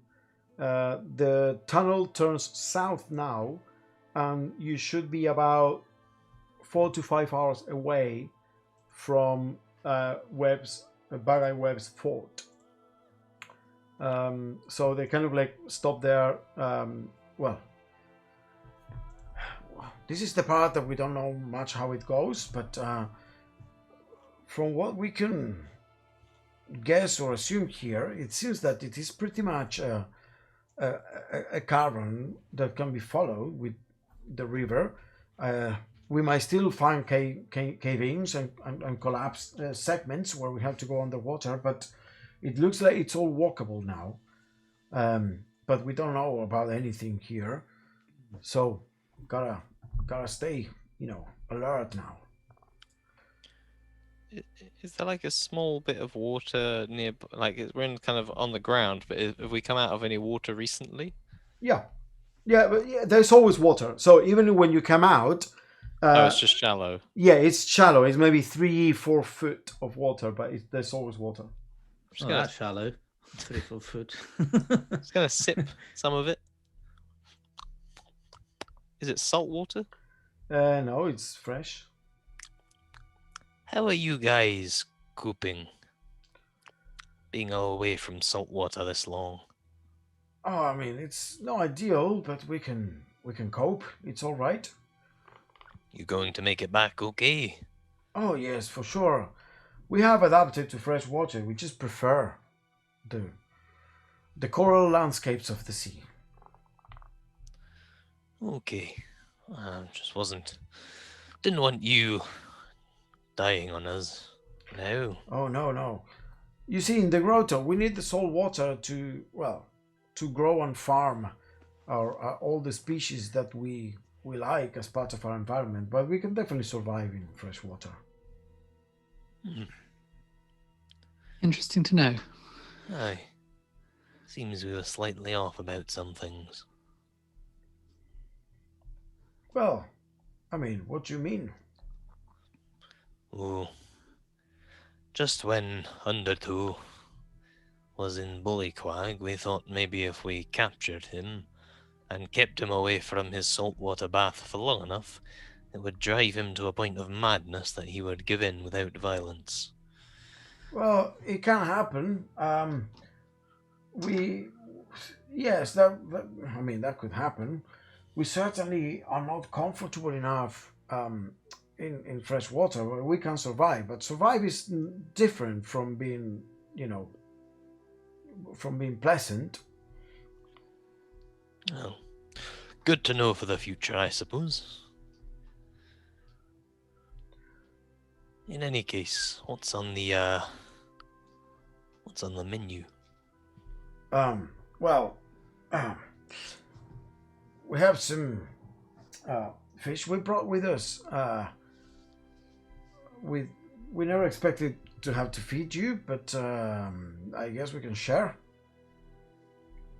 I'm sure. Look at this, and I pulled out my Locathar waterproof bag, and I pulled out some kelp, and I actually snuck in some apples from there. Hey yo, apples galore! Yeah, they're good thinking. I think it's pronounced Gala. Gala. Isn't Gala a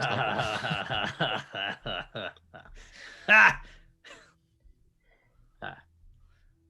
Gonna look around the cave walls to find any like mollusks or anything stuck to them.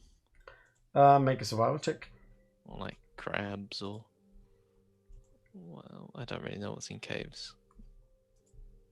Sea snakes. 16. 16. It is...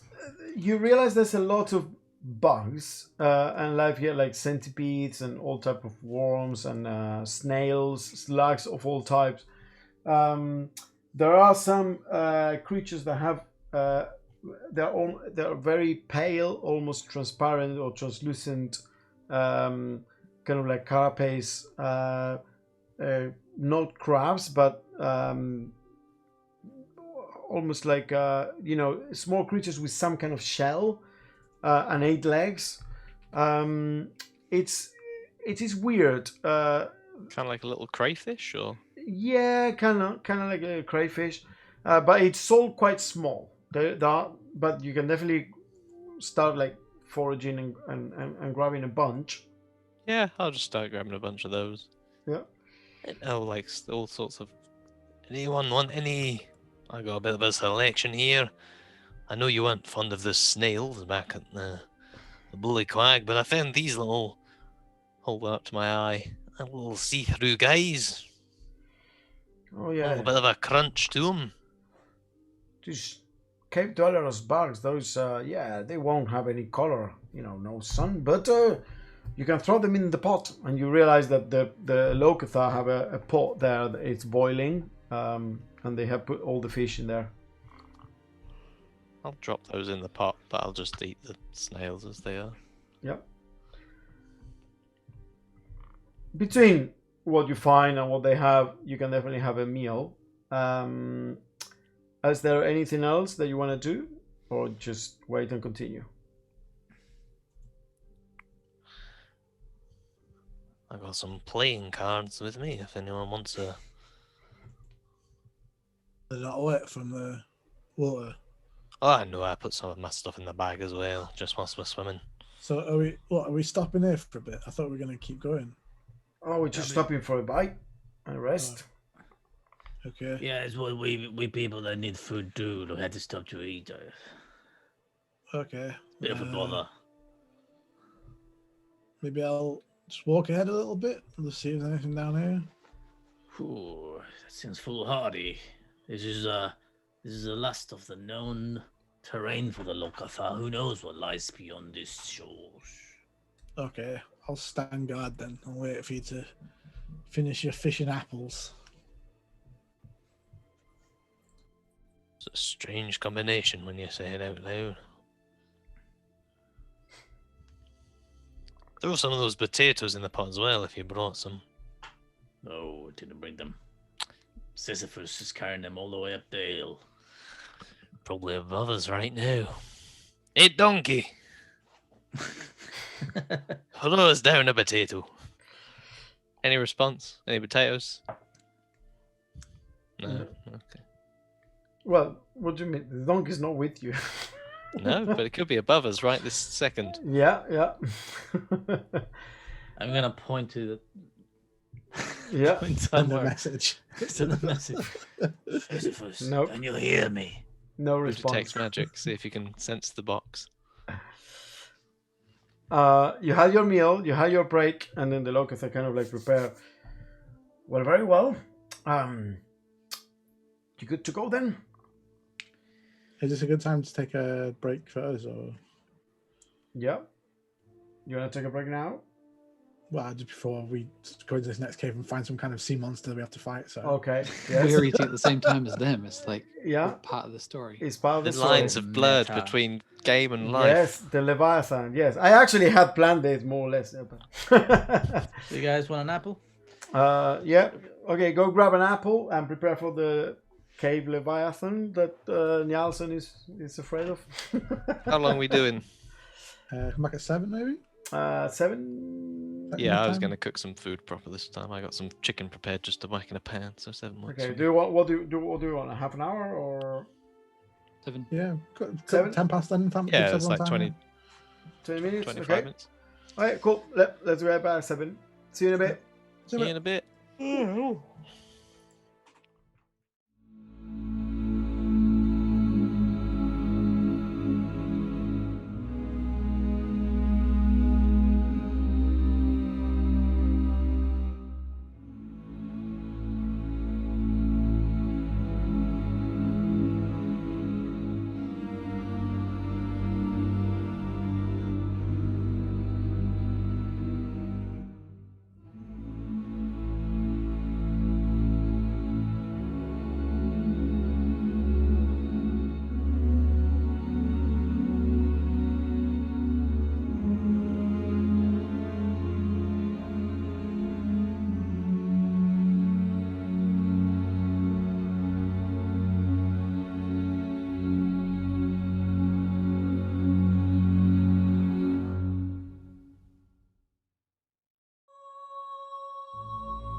I'm eating the Welcome back burrito. to underwater adventures with poop. That's what this is about now. So you had your break. You had your food, same as we did, and now you find yourselves ready to go again, led by Anemone, and Algae. You set off 30 minutes, an hour, couple of hours. It looks like it's. I'm gonna say, okay, wait. Make a survival check, everyone, please. Survival. Yeah, let's do this survival. 6. Whoa! And I've been born in underwater rivers, like Moses. Natural 20. For a total 22. 22. Okay. So you, Coda, realize that there is a slight slope, and the river is picking up ever so slightly speed. And just based on your conversations with Spear and what he had guessed about the potential meandering routes the river could take to go all the way from looking, at the overland map, going all the way from the Riptide Grotto here, through Webb's Fort, through Abarum, where there's another big well, through Ulash, all the way to this river and connecting them. You can imagine that as you're approaching Webb's Fort, it is becoming a bit steeper, that slope. As it goes south, it goes down as well. This whole region in the mountains up north is highlands, and as it approaches the lake down here, it becomes much lower ground, as geography works. So that's what you notice as you are past Bullyquag. Around this portion here is where the Lokatha said that they had never gone past it, and now you are definitely going in a south kind of like direction, and it's going down. So yes, a spear. As you can see now, we're going down, like down in the map, and so we're going down as well. Like, as it's a well-known fact that everything south is obviously further down. oh yeah, I mean I know we're gonna, because like I told you before we left, that we're gonna be going downstream. So Yeah, because we're going south. well, no, it's not just because we're going south, but it's just because of the land is sloped this way. Because that water that way was higher, so then the water will flow down. Yes. And we're going south. Okay, sure.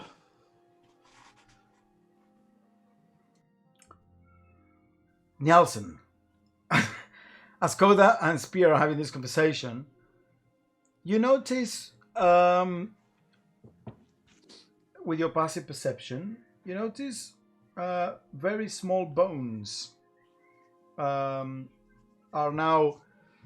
I mean, it's not like fucking littered, but you notice like, spread apart from time to time. You notice very small bones, kind of on the size of the river. As I said, the river is kind of in the middle of this about 20-25 foot radius cylinder cave. If you want, it's not a perfect cylinder, but if you want to think about it that way, and it is meandering. It's not straight off, obviously, and the center area at the bottom is covered by the river that goes maybe 3-4 foot deep, and in the banks to the sides where you're kind of like walking, there's only like a 5-foot bank that you can walk before it turns into wall. And you notice that there are bones from time to time sunk amongst the rocks and the mud there as the river flows downstream. They appear to be of smaller creatures, maybe lizards or different types of small-boned creatures. But it's definitely something that you hadn't seen until this point. Gonna pick one out. Looks like something's eating well down here. Look. Picked clean. And another. Oh, well, boy, at least there. they, whoever it is, eats fish and not metal people, eh? Never seen a fish with a bone like this. Them mammals, reptiles. Might be reptile. I don't understand significance. Well, maybe there's none, but just chuck it on the ground. Didn't see anything like that earlier on in the cave, so we could be heading towards more predatory life. Don't know the size of it, of course. Could be smaller than us, but bigger than whatever this was. But just something to keep an eye on, I suppose. Okay, in that case, I will cast a little bit of aid on Elizabeth. Who's it gonna be? Myself and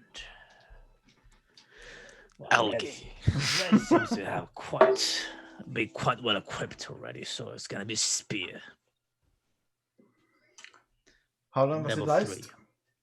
8 hours. Very well. I guess at level 3, so it's 10 hit punch maximum addition. Thank you. Very well. Golly, just keep an eye out for us, will you? For any beasties, usual kind. I taught her to do that sniffing thing, but really she can't smell very well. No sense of taste either. You got an ospia. No, just a robot. You get I the feeling suppose. it likes doing it just because of the shape you've given it. Well, the shape it has, not that you give it. And you keep going forward. One of the anemone kind of like comes back a bit towards you, Red, and says, "Well spotted indeed. There seem to be remnants of some predatory creatures here, or well, something eating something else. One thing that we haven't noticed is any trace of humanoid activity. So it's safe to say that the jackals don't come upstream this far. So that's a good thing. Obviously, That's true, I hadn't considered checking for that. yes, we are trying to make sure that we find our way properly. There are some smaller caverns and deviations here that we are avoiding. So we're focusing on that. I suggest that you keep focusing on potential dangers ahead as we navigate. Have you left yourself any markers to help you find your way back? Oh, we can definitely find our way back Don't worry about us. It's just that we're trying to figure out exactly, to not take any diversions that might take us the wrong way. But yeah, keep your eyes open. Well, don't worry, they always are. Yeah, I'm gonna be looking around as well a bit less casually now, a bit more keenly. Yeah, I'll actively look. Okay. So you realize they are moving at a slower pace, so you are paying more attention.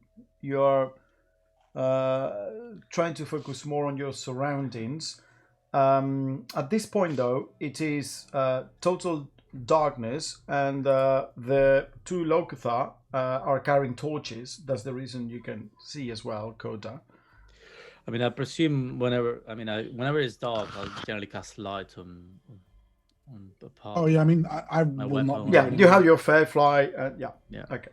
And they are carrying torches and spears. They keep moving ahead. What's your marching order? I was just gonna say, I probably, if everyone's going a bit slow, I'll probably take the lead. And Okay, so it is the two Locathar ahead of you, and then it would be you, then I will Spear. push Spear out the way and be like, look, I appreciate it, but if we're on the lookout for things, I trust my eyes more than anyone else's, if that's alright with you.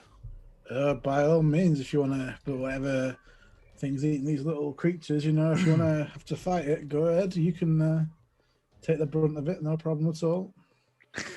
Well, I'm sure it'll spot your light before it sees the rest of us, but don't worry about it. We'll make it through. Step forwards with Scarly. It's 5 foot, isn't it? So probably in front of me. She'll lead, and I'll be behind her. Okay, so it is the two Locathar are on either bank of the river, of this cavern, essentially, keeping her ahead. So then it is Scully and you, and then the rest. How wide is this thing altogether? So the river is about maybe, it varies. It's 15, 20 feet sometimes 30, and then it narrows to 10 in some areas. And then there is a bank on either side of the river that it varies between 5 or 10 feet on either side. And then the ceiling is probably between 20 and 30 above you. And there are stalagmites and stalactites all around you from the, that they form from the sediment that drips into stalactites and then form stalagmites as well, Quite a big size cave there. Something. Yeah. It could be something big could be in here without any issue, basically. Giant octopus. Well, it is. I mean, as I said, so if you want to think of it like in abstract terms, it's probably a cylinder that is around maybe between 30 and 40 foot diameter. Obviously, super irregular.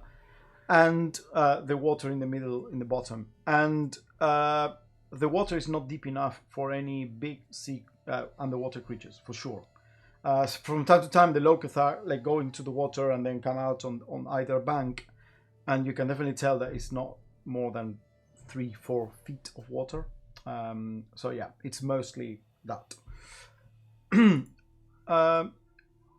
But soon after, again, Nelson, you spot it first, then you, Koda. You spot something weird because with all the lights you have, kind of like reflecting off the wetness, that specular reflection of the wall because it's all wet. And then you spot something there. And there is a very, very bright specular reflection of something metallic that is kind of like underwater, but very near the surface. It's kind of like leaning against one of the banks. And as you look, it looks to be some kind of chain armor or shirt, some kind of metal armor, and it's kind of like deflated. It's not perfectly formed, the armor, and then you realize it's because there was a body inside, but now it's all just bones. And as you see, there are tons of little fish that look like quippers that are kind of like gnawing at the bones and kind of like eating whatever remnants of flesh were attached to those bones inside that now deflated chain shirt. That one's definitely not a lizard.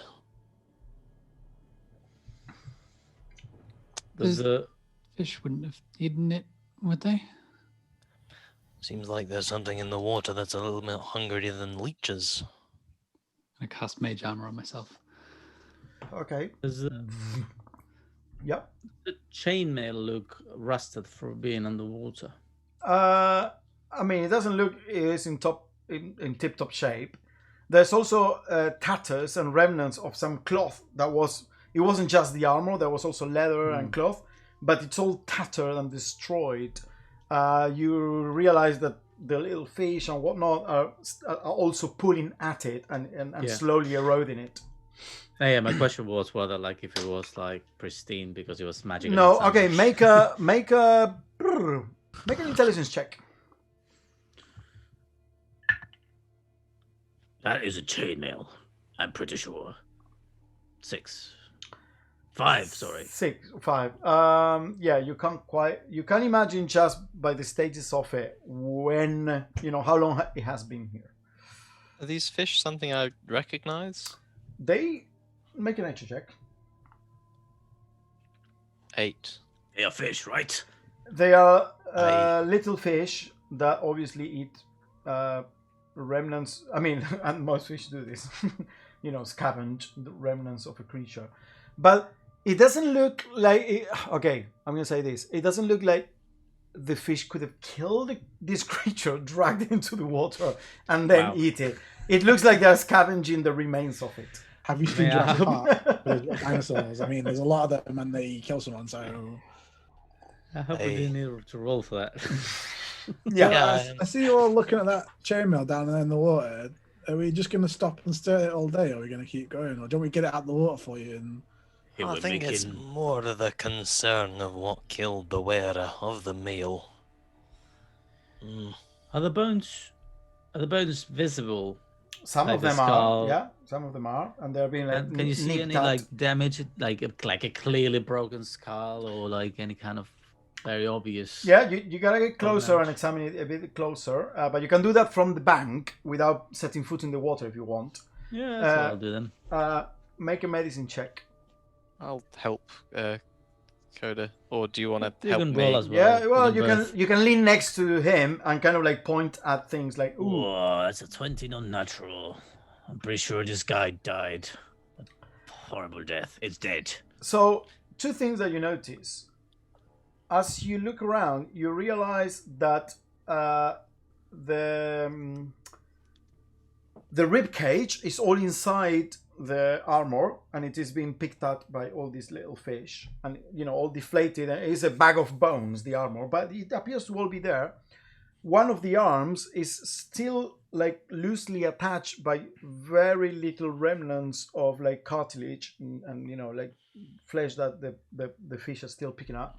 But for the left arm is completely gone, and as you concentrate on that bit, you notice that the armor has also been damaged and destroyed in a tearing way, in what it's obviously some kind of like bite action that tore apart part of the armor.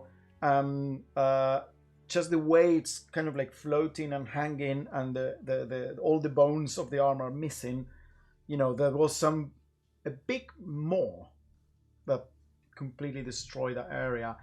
The skull is there, but it has already been detached, and it has sunk a bit lower, and it's being picked at. So it is impossible to retrace the forensic steps of what happened there. Yeah. You see that red? Looks like a big gaping maw has munched at that arm. Bigger than the fish, certainly, so we can rule those out, Elizabeth. Unless you're dead, I don't think you need to worry about them. Right. Well, the likelihood this person came down here alone is very low, so we shouldn't have to worry at the sight of one body, but the sight of two is when we start to worry, because it's likely his friends won the fight in the end. Yeah, You can know. has he got a tabard or like Yes. any jackals? Can I ask the colour of the cloth? The clothes are very torn and tattered. But I'm going to say that with that check and, analyzing it, it definitely looks like a jackal tabard.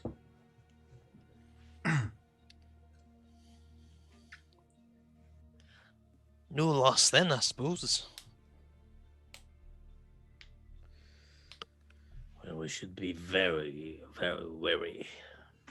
Can I think what kind of thing could bite like that? Like a crocodile, maybe? Something? Oh, many things. I mean, Okay, yeah, I from guess. your experience, so many creatures have like the type of bite that would completely tear the arm of a creature. So it's too difficult to tell. I look at the Locathar on the mouth. The Lucatha. Okay, make an insight check. Are they licking the lips? That's an incisor check. That's a different one. 14. So they're definitely not licking the lips, but you realize they're quite nervous, and they're kind of like, as you do that, they're kind of like looking around, trying, making sure that you're following the way, and they're speaking in the language in hushed voices, kind of like little barking orders, as scouts do, but their attitude is now guarded. They spread their legs apart, they kind of like flex their knees a bit, kind of like someone ready to, when someone is on guard and a bit on edge. They're not, relaxed as they were.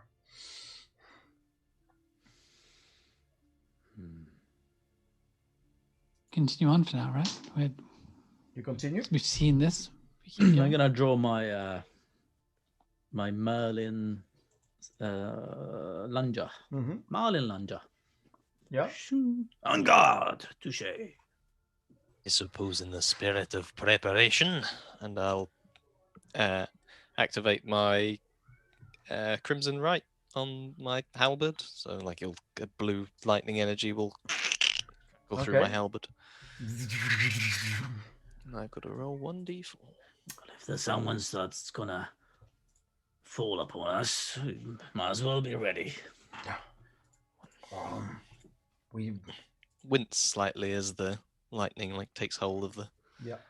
as the halberd, and there's a slight glow as well. I mentioned the brand on my hand area. That area kind of glows similarly to it as it activates.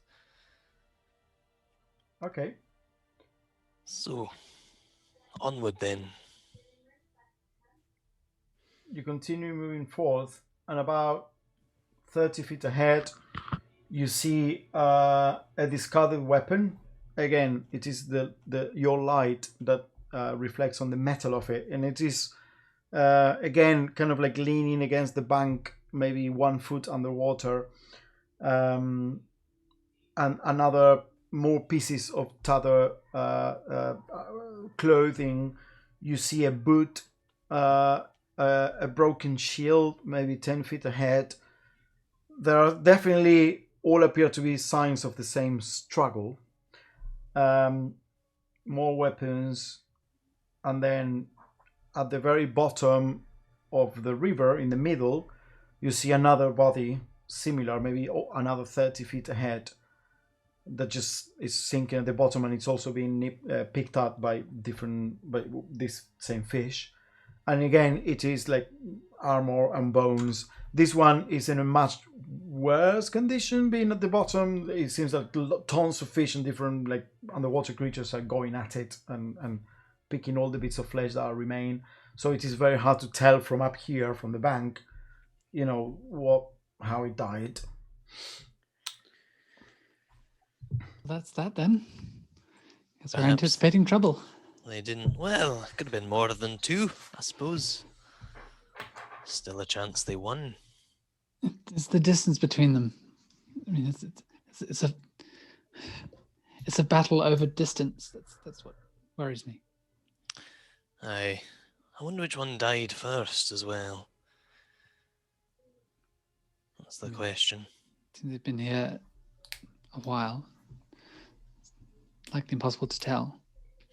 No, I just mean he presumably tried to swim upstream and struggled and then was caught, but whatever it was that killed him, if that's the case, didn't eat him.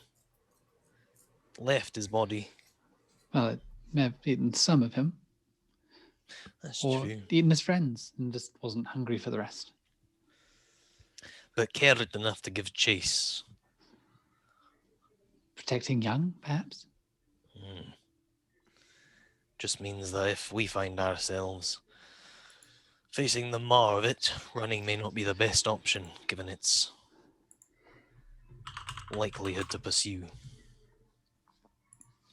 Can I just make a check for anything on the ceiling, like footprints or anything like that? Or Yes, you look up the ceiling. What's the range of your light spell? it's 2020. Oh, you can send also the Fayfly up there if you want. Yeah.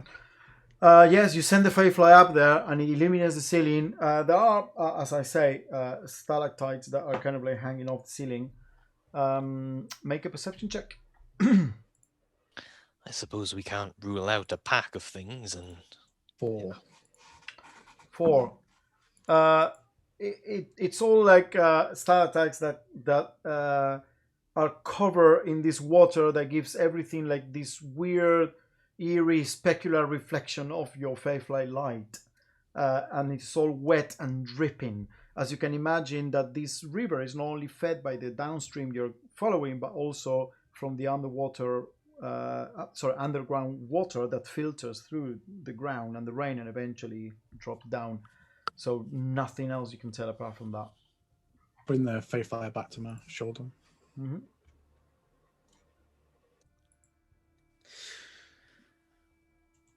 Everybody, Yep. stay quiet for a moment Okay. and listen. Okay. What do you hear? Oh, you sneezed, Red. Didn't hear it. I had dripping. There's someone. One of the Locathor is peeing. God damn it. As you say that, there's silence. The Locathor have completely stopped when you say that. You realize they are so on edge that the moment you said stop and listen, they follow it as an order and they stop and just listen. And you're all stopped in this cave for a moment. There is no single echo. And now you realize the silence becomes unbearable. Because in a cavern, if you don't move, there is no wind, there is no distant sound that carries, there is nothing. And you can just hear the sound of your own breathing. You can almost hear your own heartbeat. It's just so silent down here. And it becomes almost encroaching, the silence itself. And then you hear like a whip. The sound of something fast and long whipping through the air. Rope.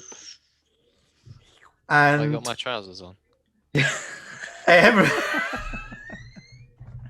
Sorry, I broke the tension. everyone roll initiative. Does As- Red roll it with disadvantage? As Elizabeth, you feel something around you Red. cutting through the Come on, air. mate. I rolled a 19. I also rolled a 19. Ooh, Well, I have -1 dex, so good luck being faster than me. I rolled a 22. 11. Okay, I'll ask you in a second. Let me. As soon as he said stalactites, I was like, why didn't we look up before? I kind of thought about it, but I didn't want to metagame too much. Yeah, no, it's the way. This is the way. This is the way. Something. Which so So was you you? got rid of the child as well, so it's like season 3 of The Mandalorian now. Well, yeah, it's gone. Left him. So Verna's like the equivalent of the Jedi or something. All of those ropers.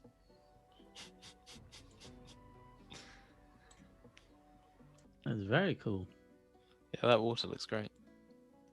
Is that Is just mats underneath the boards? Yeah, I was gonna say, is it that kind of stuff that Joy always Yeah. links with that resin stuff? That's really cool. That people do. Making dice is going to be your next thing, Shane. You're going to start making dice out of resin. With beans? With baked beans? Maybe with beans. Baked beans in resin. It's like, what else can I put in resin? Nuts. You can put Hugs in. a bud of weed or something. Sorry, I'm gonna have to do this without my headphones, so you might hear some echo. The Lokatha are on either side of the bank, and you were following first. So, do you want to follow on the right or the left-hand side? So this is the left, this is the right. Which one has less ropers on it? Left side. Left side, okay. Well, I was asking who was going first. I think red was first. It was me and Scully. I think we're I probably. suppose I was next to red because we were examining the body. Okay. In my head, I was the body was walking- here. So let's say, actually, yeah. The body was there. So you were there examining the body, and so We're let's blocked put perfectly by that. Elizabeth and Scone on the opposite side then. Spear. Sorry, Spear and Elizabeth, or on the same That's side. long. Or were you on the I same- would have been together. You have been together. After the things we've seen, I wouldn't be splitting up. Okay, this is another Lokatha, and this is Yeah, the other sounds Lokatha that will be ahead. As you fear that whipping action. Is there any chance you could move that one stalactite, Lucas, like to the other side of the water? Sure. Yeah. I mean, that might be a roper though. And the rope is above ground. Maybe that's better. Can you see that better? Yeah, that's Yeah. much better. Okay. So, and now I need you to give me Let's put it your in Twitch. initiatives. so Where I is can see my? it better. Where is my? My thingy that I made. My encounters.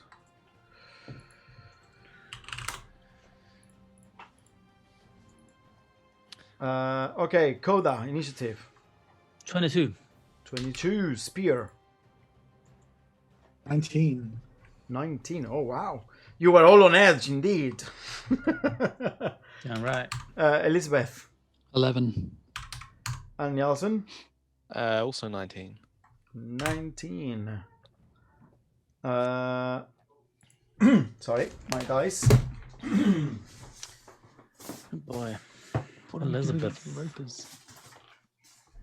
It's always the wizard that gets ambushed in caves by things from the Underdark. From things from the ceiling.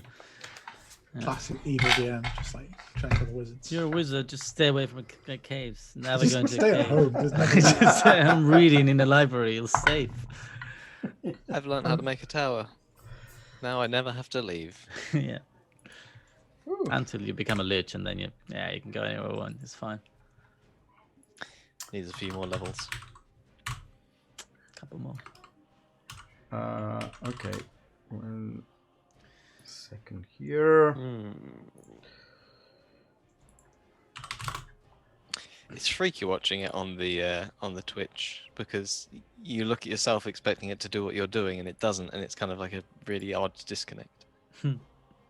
Yeah, Yeah. because I watch it with like the single view on Lucas's camera, and there's always just like a few seconds later what I do on that. But then the Twitch one, like again, it's even longer in it. Yeah, no, the Twitch one is only just get a better Yeah, vibe. the quality of the map, I guess. Okay. And my people, the Lokatha, they roll an 8. Do I have the Wait. Lokatha turn into dinosaurs? Coda. Lucas, am I on the board? Yes, because I'm using this black. I couldn't see it at all. Because it's kind of like it has a glaive and a cape. Yeah, no, that works well. It blended in with the black bits of the rocks. Yes. Okay. So it You know what? I can use something else. Wait. I have a now I white know thing. that's We absolutely need your fine. painted mini. I haven't got a mini yet Let's for do red. this better. Let's do this. And This so- guy also has a glaive. Come on, Oh, yeah, Shane, get your Grace- shit Grace is- together. Paint all the minutes. Well, that guy has a halberd and it's massive, but whatever. Actually, Actually, I do have a halberd. I think I always say glaive, but I think it's a halberd. It is a halberd. It might be. So actually, the first round, you are all surprised. So Except for Scarlet, who can't be surprised. Scully can't be surprised. Interestingly enough, so because it goes after your turn, It's on the same turn. You can only dodge, I think. It can just dodge. Yeah. That's it. Didn't bother to tell us.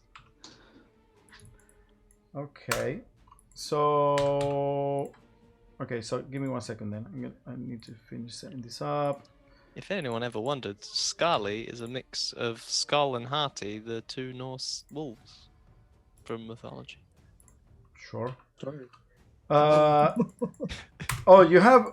Remember that you have your max HP increased.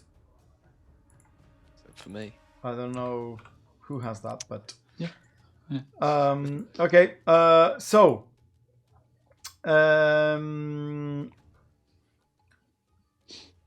So Scully will dodge. Immediately goes into alert, then goes growls, and you all hear this whipping, like, and it counts for you, Elizabeth, as I said. So let's go with advantage attack. Ooh, that's not great. But you cannot cast shield. It is 17 total. Yeah, 16 AC. Okay, you all see as a long and ropey, fleshy tendril kind of like wraps around Elizabeth and immediately like grapples you and pulls. Vroom. And I keep not preparing well for this kind of stuff.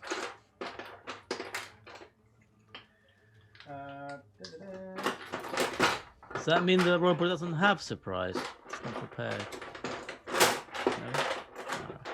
Just as Like we a walk new- into its area, it's like, guys, wait, hold on, hang on. I I got these ropey things. I just don't know how to work. was busy. You get Stay pulled there, don't- up in the Stop, air. stop. 25 feet.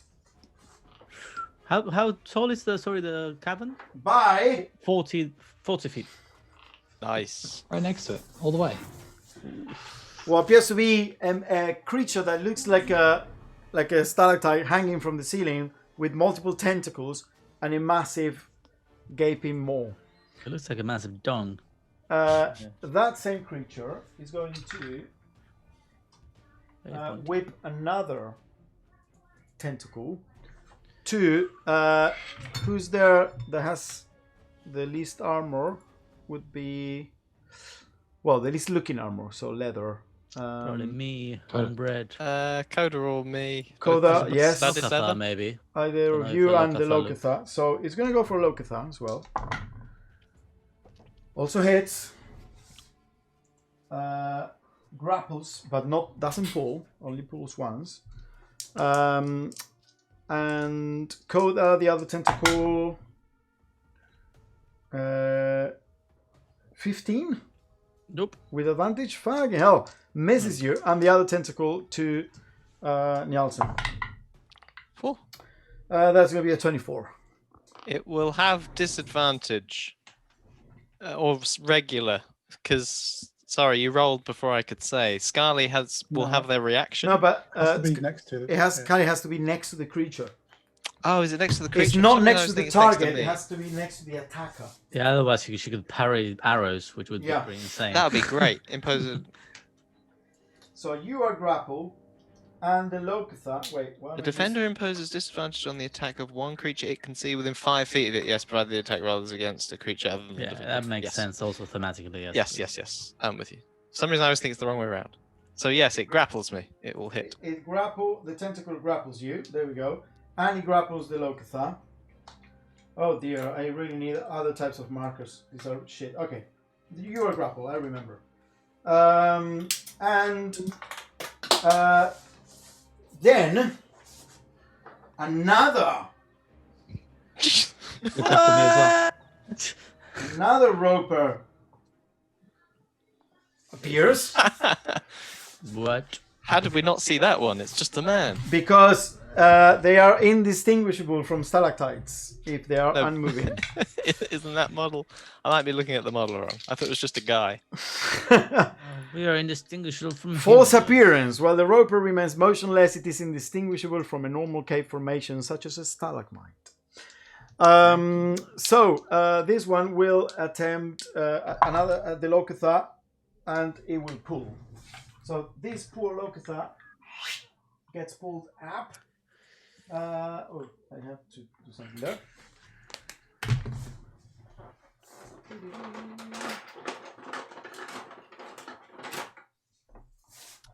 It's going to be much easier.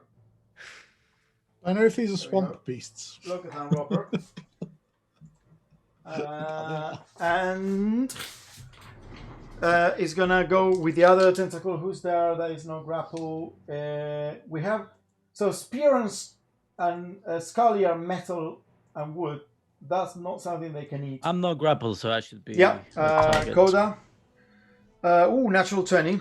So. By the way, these attacks are not doing damage. They're only grappling. She wrapped me up good. Well, yes, you are. Everyone that is grappled, you are restrained and also have disadvantage on strength checks and strength saving throws. So it's really hard to untangle with strength from these things. The only ones that are not grappled at this point are Spear and Scully, so they will go for them as well. So Spear, wow. Misses. And Scully, 21. Yeah, that'll hit. Scully's grapple. And the last tendril, because they make 4 attacks. They're going to try against you again, Spear. I already have. 18. Misses again. So you are the only one of the entire group that is not grappled, Spear. Because I was looking at the ceiling and I knew this was coming. Yeah. And now it is Coda's turn, as these ropers. I don't know if you know what they look like. Indistinguishable from stalactites. Indistinguishable. Yes, correct. And they are essentially, they look like a cone creature. Stalactite. Yeah, that has tentacles and a massive maw. And they have pulled up one of the Locathar and Elizabeth. It's not looking great. What do you do, Coda? And I'm wrapped by one of the tendrils as well. And you're wrapped by one and restrained by one of the tendrils. I put the image on this. How far up are they? They are about 20 feet up. I'm gonna I mean, at a slight angle, but the ceiling here is 20 feet. Let us go, you wannabe stalagmites! I will shout, and I will cast fear on them in a 30-foot cone upwards. That would also catch, I'm afraid, Elizabeth and Locathar. But it should catch the two. Yes, you can certainly do that. But the trick is we're already terrified. You got disadvantage on the throw. No, so it's a wisdom saving throw for, Locathar, Elizabeth, and the two. I presume it gets the two ropers. It's a 30-foot cone. Yes, it will. Well, Well, you are now afraid of Coda. Are you holding anything, Elizabeth? What? Are you holding anything in your hands? no. Okay. You would drop it if you were. So the ropers Relevant have to everyone else. surprisingly good wisdom, and that's the reason they choose things they can eat first. Wow. Why stalagmites? They have 16 wisdom for some reason. Jeez. Ropers. Okay. So okay. First one, the one Elizabeth has, roll a 15 plus 3, 18. Yeah, it's definitely And the one that is holding the Lokatha rolled a 7 plus 3, 10. So the one, basically the one that I don't know how you want to rule this, but it says like it will drop whatever it's holding and become frightened for the duration, the moment that it takes effect. So I don't know if it's holding the things or not with the ropes. I don't know. I don't think because that's like they're holding in your hand a weapon. Okay, well I tried it. It doesn't matter. Yeah, I mean, yeah. so No, that was I don't think they would drop, the things they have on your hands. But the rest of the effect is. Yeah. During its turn, it will have to use a dash action to move away from us. For me, the safest available route, and then have a saving throw at the end of the turn. Okay. Okay. One thing I forgot, by the way. So they use their attack is the 4 attacks with tendril, then reel. Oh wait, reel is each creature grappled. So everyone is up there that is grappled. Oh Jesus. Okay, so in that case, would my cone be? I made a big mistake. So would my cone avoid Elizabeth then? Get more people. You get everyone instead. Well, I mean, if I'm right next to it, You're it probably grappled. just hits the creature. That actually doesn't hit both. Well, I don't know. I mean, okay. So this is the thing. This one pulled Elizabeth and Red, and this one, the second one, pulled the Lokatha, Koda, and Scully. okay. So I would obviously go for the one that is holding me. So I don't know if in reality the only creature that would be affected is the one that is holding me. Yeah, which is the one that failed. Okay. Yes. So you did that. Yeah. Otherwise, yeah, correct. So, but the last part of the attack is 4 tentacle attacks, reel them all, and then makes 1 bite. So Elizabeth, you are getting a bite attack with advantage because you're restrained. Oh boy. I'm surprised. And it is 25 to hit. Yeah, that hits. And you take. Did the other Locathar not get reeled up? Yeah. Spear is the only one that hasn't. Yeah. This Okay. one Yeah. is up there. We wouldn't be able to pull him up anyway. We're like 400 pounds. So yeah. Rough rope. 9, Point actually. 17 plus 4. 20 points of piercing damage, Elizabeth. 21 points. And then from the other group, it's the first one that, it will be attack the Lokatha. That hits. And the Lokatha takes 12, 19, oof, even 20, 24 points. 24, shit. The Lokatha looks super bad. And he's missing a chunk of. Yep.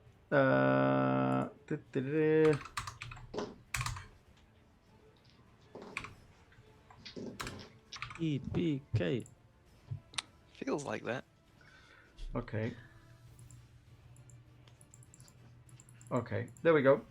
So, that was your turn, Koda. You made yours having to be afraid now. Mm-hmm. And it is your turn, Nielsen. I don't know if you can see yourself there. You are you are there next to Elizabeth and next to the Lokatha, and the roper is holding you all in its tendrils. You are hanging from the ceiling 20 feet up in the air.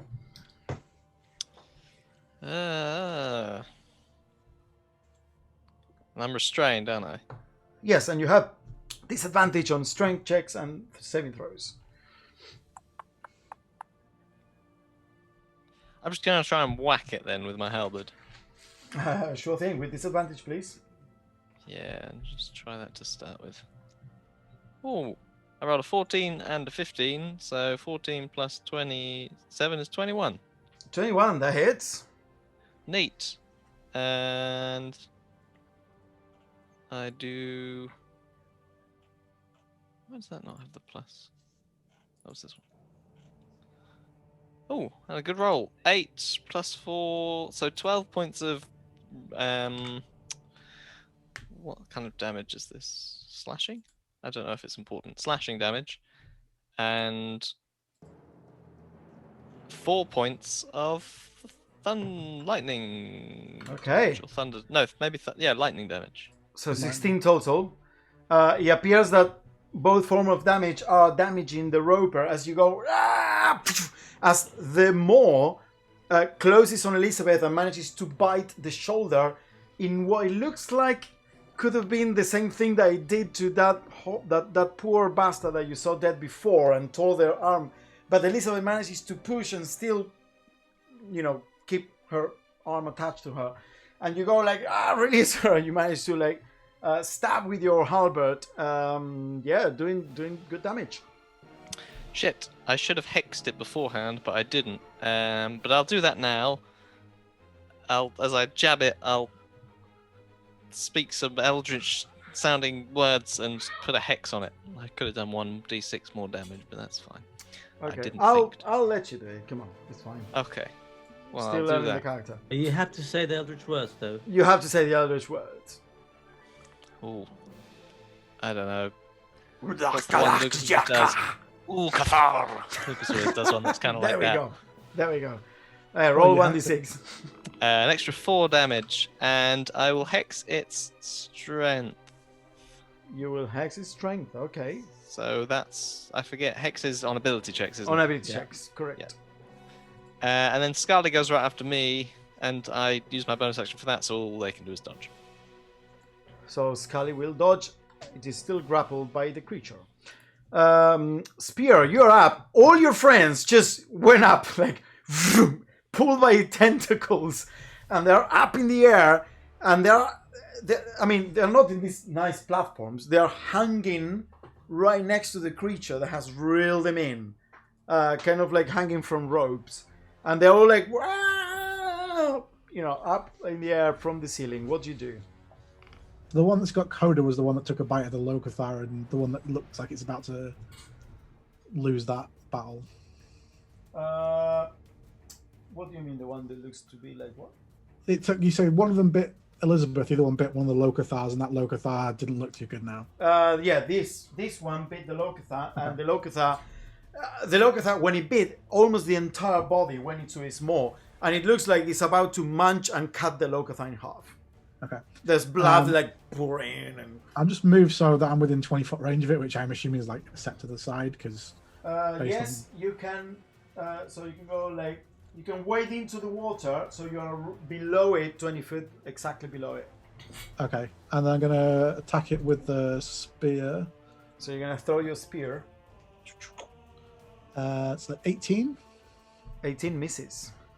18 misses. Jesus. Whoa, As the spear bounces off the tremendously surprising, fleshy, hardened, whatever it is these things have, it just bounces off. It's a glancing hit, and then it hits the cavern and falls back to you. You pull from the chain, and it reforms, and it's like, what? Extra hard throw. No, misses. Another throw? Yeah. 16. Misses. Your aim is off, you idiot! You nearly hit me! Alright, I got it. Fuck it, I'm just gonna action surge because I need to jump into this guy. There we go. Channel the Rannick. I got the memories of shadow. Oh, God damn it! No, Rannick. Rannick. Yeah, no shadow. 19? 19 misses. Shit. Jesus. What did I roll? 21. Last one. No, shit rolls 13. Yeah, I'm sorry. You see Spear go with this new fancy spear, go, turns into a chain, pulls back like this 4 times, and it doesn't get to hook the roper. I'm sorry, buddy. Spear, that's impressive. In the wrong way, but still impressive. It's difficult to hit this thing. Oh, man. Have you got any? Can you see any weak points up there? Or anything? Are there anything? The mouth. I Inside just the jabbed mouth. it one. If you could help me out, I can probably. I don't know. Don't Help worry. you out. It's afraid of me now. Good luck with that. Okay. It is unfortunately the Roper's turn now. Because they had the surprise round, but they rolled quite good initiative, so they go right after Spear. So the one that is munching on Elizabeth and is grappling 3 other creatures will continue to munch on Elizabeth. Ouch. So we'll make another attack with advantage. Bloody restraint. But now you have your reaction, Elizabeth. By the way, as I said before in Discord today, I think we're doing it wrong. It didn't need to be all this subterfuge about shield, and I can say the number, and you essentially the ability to cast shield lets you know whether shield will be effective or not. Let's play it out, because otherwise I think the spell power is diminished a bit. It's gonna be 21 to hit. I can't remember how AC works. Like, do they need If to? he matches, he hits. If it Okay. matches a hit. Then I won't bother. Okay, as the creature munches on you, you take 9, 10, 15 plus 4, 19 points of piercing damage. Oh, boy. Okay, I'll absorb 17. 17 of those. 17. Wow. That's a powerful ward. You see, as the creature is about to, and it looks to you that are right next to her, Red. It looks like it's going to completely swallow Elizabeth and she's going to be gone. And then suddenly, the jaws just stop like 1 inch off of her body, almost as if an invisible force was there, like, and it tries to crush her, but her body's resisting it with like this crackling energy all about her. And it's going to move 10 feet, dragging the entire group that it's grappling. That was its turn. Actually, it has 1 tentacle free. No, it has several tentacles free. So he's going to try and pull Spear. Why not? There you go. Spear. 19 to hit. Oh, he's gone. Not there, but you can roll twice and see what happens, and then we'll. 19 would miss, wouldn't it? Yeah, I I think thought we'll it miss. would hit with. What's your AC, Spear? Oh, 21. it has. So it has 6 tentacles and it has 3 occupy, so you can roll thrice. So it rolled a 19 and then it rolled a 25. Spear. So I can shield that. You shield that. The tendril comes towards you and you shield it. Actually, no. I won't shield. Sorry. You won't shield. Okay. No. So the tendril drags you and pulls Can you. it drag me though? This is the question. Huh? Can it drag me? He is pretty heavy. I'm 400 pounds. All my equipment and everything on.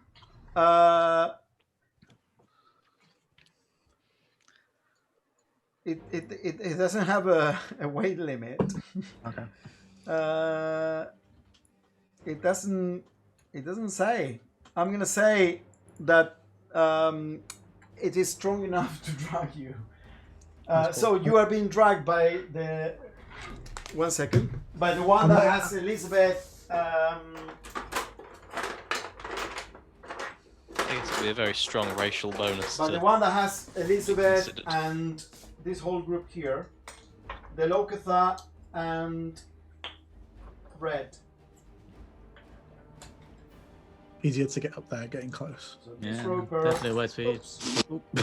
You did it! And you're dead. Right. You dragged him down, Spear. Lucas, I feel like that. I feel Okay, like I'm you need... discovering physics here. Yeah, the hard Levers way. and stuff is like it's like a fulcrum. There we go. Better base. Give me Yeah. a roper heavy enough, and I will. That's...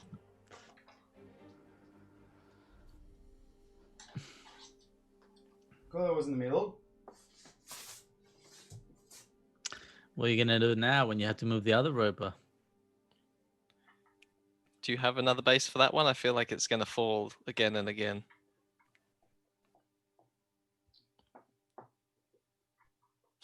This is. Ah. We have one. Wait, this angle is horrible. Maybe this angle? There we go. The angle is better. Okay, so pull you up, Spear. You are now there. The second roper is gonna destroy the Locathar. No, whoa. Oh, no, it can. It has to use its action to dash away. I mean, I don't know how you want to rule it. It has to dash, use its action to dash and move away from either safest available route on each of the Okay, turns. so what's gonna do Oh, is, my God. because it can, the tentacle can go all the way to 50 feet. So it's gonna essentially move away while keeping you in the tentacle. Okay. The thing Yeah, is, we'll it work moves really well really for me. slow. It moves 10 feet per round. So if it's going to dash, it's going to move 20 feet. But I'm going to say, because it can move the tentacle 25 feet, it's going to move 20 feet away and then extend the tentacle another 25. So it's holding you at a distance because it's fucking scared of you. Well, then right, it should be. But is Coda dangling down, right? I assume he's not like holding him out straight. That sounds impossible. It's Yeah. dangling down. Yeah. It is okay. holding it. Yeah. So I'm nearly doesn't have- at ground level. It doesn't have a metal tentacle that extends horizontally. So I'm almost at ground level. So to You're speak. almost at ground level as the Okay. creature is kind of like unreeling you, essentially saying, fuck that guy. Okay. So I mean, I'm still in line of sight, so it does not get a saving throw. Correct. You're still in line of sight. Okay. So it's still scared of me and cannot do anything. Yes, this turn, next turn it can do something different, but this turn still in line of sight. Cool. It God, is Lord. now it's now the Locathar turn that is in this little group here, and he will desperately try to attack it with its spear. It asks for consent from Spear. With disadvantage, but he's gonna go like, release me, you motherfucker! It's attacking. You know what? Let me make. Nope. This one doesn't have a clue. With this, roll a natural 20, but disadvantage 14. Misses. And misses. He's trying to like attack, trying to hit the roper. No effect at all. Elizabeth. Oh, sorry. I will. The other Locathar, the one that is being hurt and held by the one that's is afraid. You're gonna do the same thing. And misses. Sorry, Elizabeth, go ahead. Okay. And I will bonus action Misty Step down to the ground and as far along the cave as I can, as far away from them as possible. Backwards or forwards? No, away from them. So Okay. it has to be forwards. Okay. So you go 30 feet. No, not that way. That's closer to the other one. That's Okay. So I want to get far this- away from both of them. So this way would be Yeah, and then run another 30 that, feet. so I can get 60 feet away because that's the range of my spell. Yeah, you can get And then I'm gonna all the way there. Don't know if you can see yourself. Yeah. Might be 5 other ropers there. and I'm gonna try a ray of frost. Yes. Go for it. It says 14 plus 8, so 22. 22 hits. And that's 10 points of cold damage. Okay, you go. The ones grappled there, which are now spear red, and one of the Locathar, you're like kind of like hanging off the tendrils, and then Elizabeth just turns into mist, disappears, and then ray of frost shoots into it from a Its distance. speed is reduced to 0. Oh yeah, that's correct. Now, if you could just do the same for me. What? See you at the jackal. the Locathar already went. It is top of the round. Coda.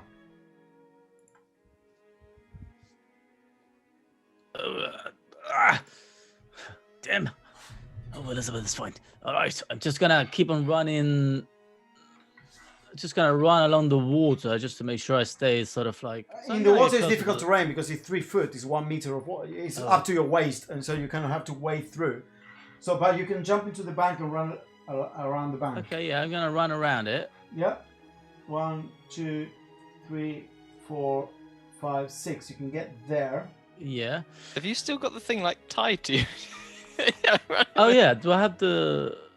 Oh wait, no, sorry. You're still grappled and restrained. Okay, well in that case, I'm just. The guy just push you away now, but you're still grappled and restrained. You cannot move. Oh, I thought Okay. it was like How loose. far is the other one? The one that's got all the other. So that one would be okay. It's 20 up and maybe about 50 horizontal. So I'm gonna say maybe 65. 65. How convenient. Well, Pythagoras, 20 and 50. What's the hypotenuse? Hypotenuse calculator. It's probably more than 60, so So 63 or something. it doesn't tell. It's okay. That's what it is. It's okay. So I'm just trying to kind of move. Oh no, it's 53. Ha! There we go. Although the That's a shit, you stupid. Wanna be stalagmites? And I cast vicious mockery on it. On the one that's holding red. Yes, go for it. So it's some saving throw again for this very wise. Wisdom. That's a 9. Okay, so he gets 2d4 points of damage and disadvantage on the next attack, which I guess it'll be flat for them since they got restrained, folks. Ooh, 7 points of psychic damage. Do they have psychic damage, these creatures? The creature shrieks in pain. Aha! And that's it. Yeah, well, I can't really move. Actually, I'll. Red! You can do it!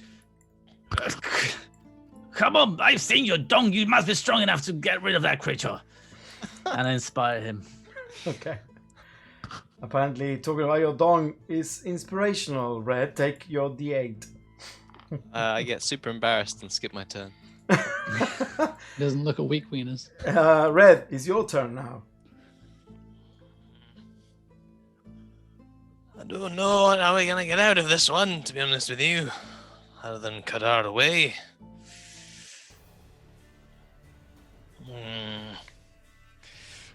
I'm just gonna manifest the little, my little ornate gun in my hand and just try and shoot this thing twice. Disadvantage. Yeah. I got it anyway. So Yeah, you go. Okay, so you go. You go trying to shoot its big eye. It has a single red eye. If you look at the picture. Ooh. So first roll is a 19, but I am going to, inspired by what Coda said, but not inspired by his inspiration. I'm going to use my saving face to boost it to a 20. Well, like a 22. Okay. Yeah. Saving phase. The hobgoblins don't like to fail in front of friends. Is it all like that? You can just boost it. I thought you had to re-roll. No, you add up to 5 based on the number of allies within 30 feet of you. That's cool. So I'll shoot it. So that's going to be 1d10 plus 1d6 for the hex. Yeah. Bad rolls, but 6 points of damage. 6 points of damage. You shoot it straight in the face. Like sparks shoot off its red eye. It still appears that it managed to close, the eyelids fast enough for it not to be super damaged. And the flesh of this creature is quite strong. You still did some damage. Second shot, I missed with 13, and then I was cheeky and tried to roll the inspiration for a 7 or higher, but rolled a 4. The inspiration's gone. Strong I was inspiration never inspired works. to try and blast him. Very well. Anything else? Scarly, bite it if you can. And Scarly will try and bite that one. The other one, sure. No, it's gonna miss. 11 plus 6. Yeah, that's gonna. Yeah, misses. Okay. Oh no, plus 4. Sorry. Spear, you are up. You are here with Red and the Lokatha. This roper has actually been damaged quite a bit by all the stuff that has been like landing on it. It still looks okay-ish, but it has been damaged. What do you do? Remember how you gave me a spear that can conjure animals? Well, I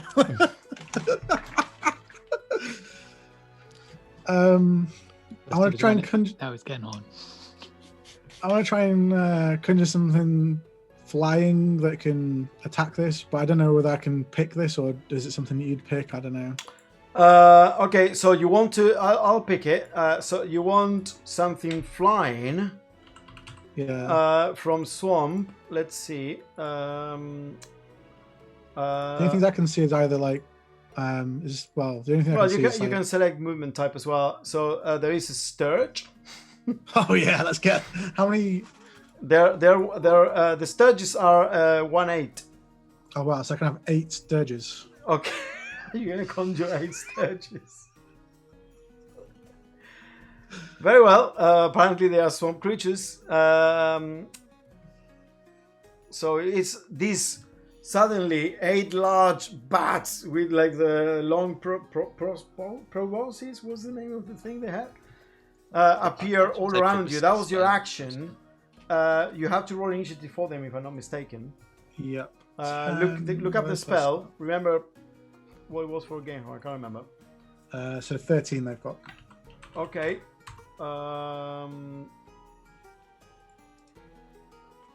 Let me look. Yeah, it's they basically join at the initiative. Instead of their own complete turn, they verbally obey. They fly 13, no? You said Sorry? initiative. 13, yeah, sorry, yeah. So they'll just appear and I can summon them. I'm assuming I would kind of roughly know how it works from the having a tune to it, so... Yeah, so what... I can't remember how it works, conjure animals. So what is it? Do you get to give them orders? Or... Verbal commands, yeah, so... And they're just friendly to me and my friends, and they'll obey any verbal commands on their turn. On the turn. Okay, so what's your verbal command as you conjure them? Kill this thing, quick. Kill this thing quick, and you point at the one that is grappling you. Yeah. Okay, cool. You see that spear kind of like brandishes the spear of the bullywug, and then suddenly from the ceiling they materialize. It almost looks natural because it looks like bats could come from the ceiling, but there is a bit of a flash of light as that happens, a flash of green light, and then 8 sturges immediately start swarming around the roper. It is now that roper turn, and that roper has Red, the Lokatha, and yourself. And of those, the one that looks the tastier is definitely Red. Is it because I shot it in the eye? Yes, you pissed it off. So You're also red. with advantage, that's a 23 to hit. Shield would do nothing, so yeah, let's go ahead. Okay. You take. Oof, this is high roll.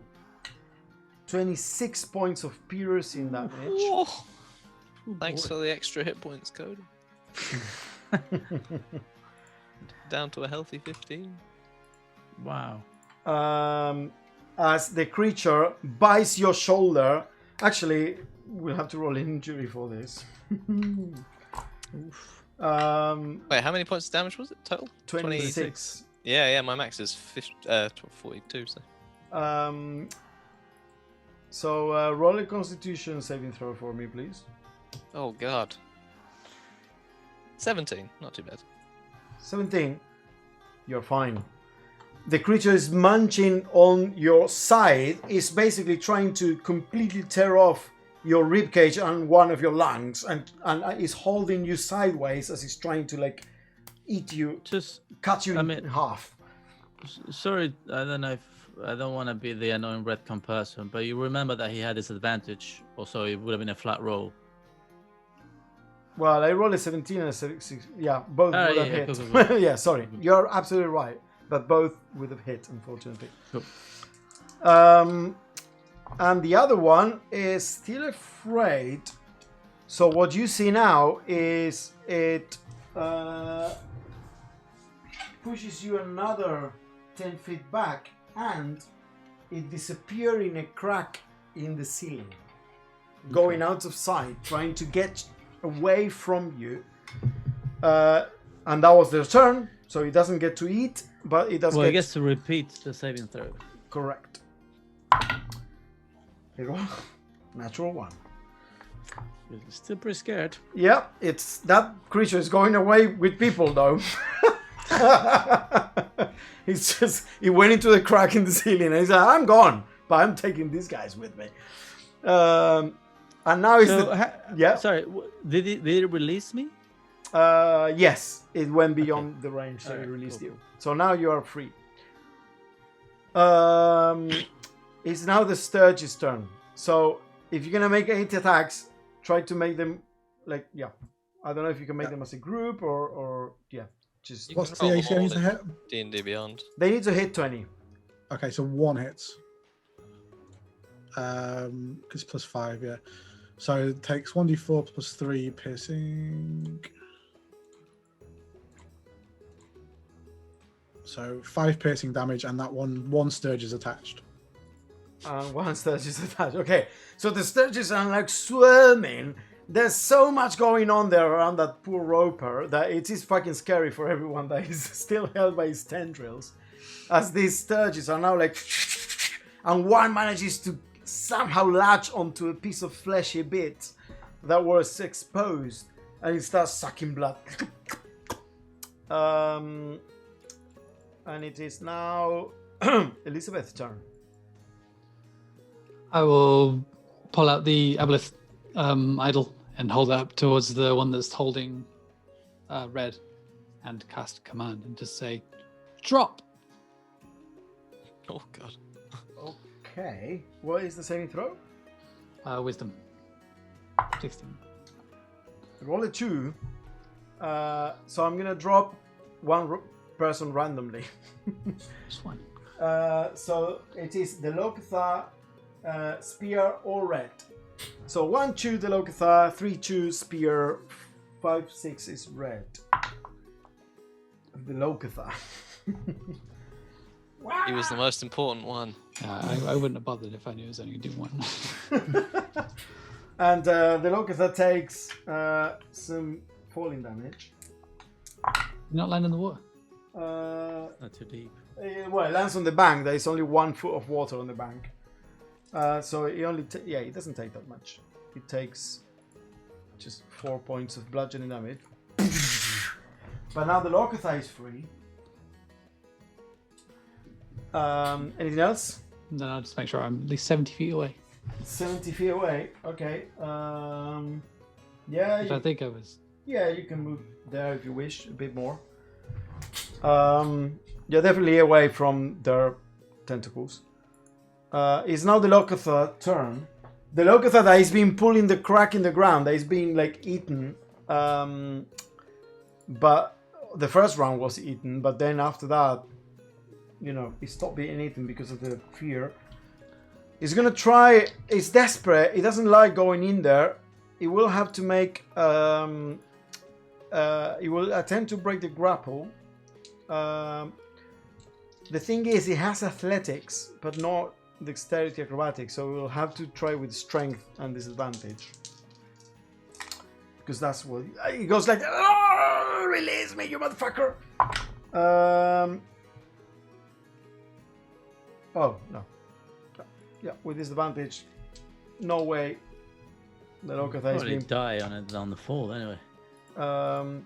And the other Locathar will stand up, look at you, Elizabeth. Oh, that was great.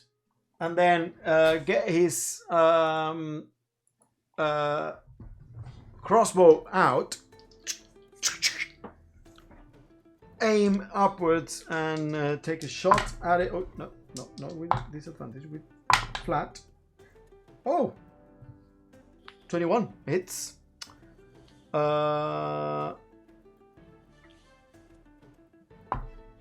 What? They have poison crossbows, the Locathar hunters.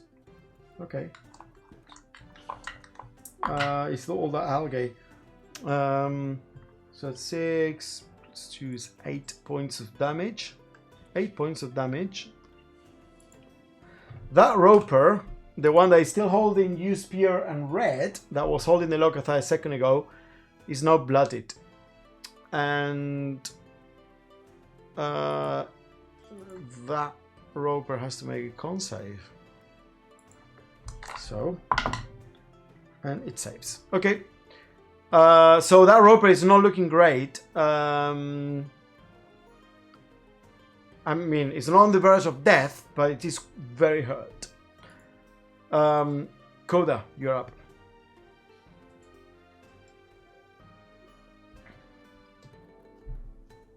I'm just gonna start running along the bank, trying to get closer to it. To the one that is hurt. Yeah, to the one that's got my friends. The other ones I can no longer see, so I don't even know where it is. You are behind the stalactite, stalagmite. And I just shout at it, "Let them go, you daft piece of rock!" And I just cast. That's what you are. Cool.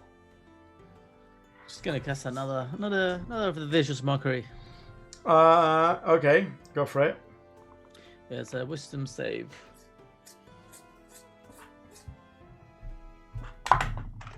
Uh, 15. That's that's my DC. So yeah, saves. Okay. Anything else? Bonus action? No. Yes, I will. Yes, I'll be like, "Hoy, Red, you look pretty blooded, buddy. Here's some good vibes going your way." And I cast healing word on him. On Red? Ooh, 6 + 4. That's 10 hit points for you, boy. Oh, thank you very much. I appreciate your kind words. It is now your turn, You're Red. only on level 2. You're only on level 2! I think it's time I see if I can free myself from the thing's maw before it munches more of me. I guess I'll use Dex to try and escape its grapple. I don't think that's how it works. You have to use strength, don't you? No, to escape the use- grapple, you can use acrobatics, Or or athletics. Can you? Okay. Yeah, but they have to use strength to maintain it. Oh, it's not great. 9. The escape, it has a static escape DC, which is more than 9. It's more than 9. That hex did nothing then. It was worthless.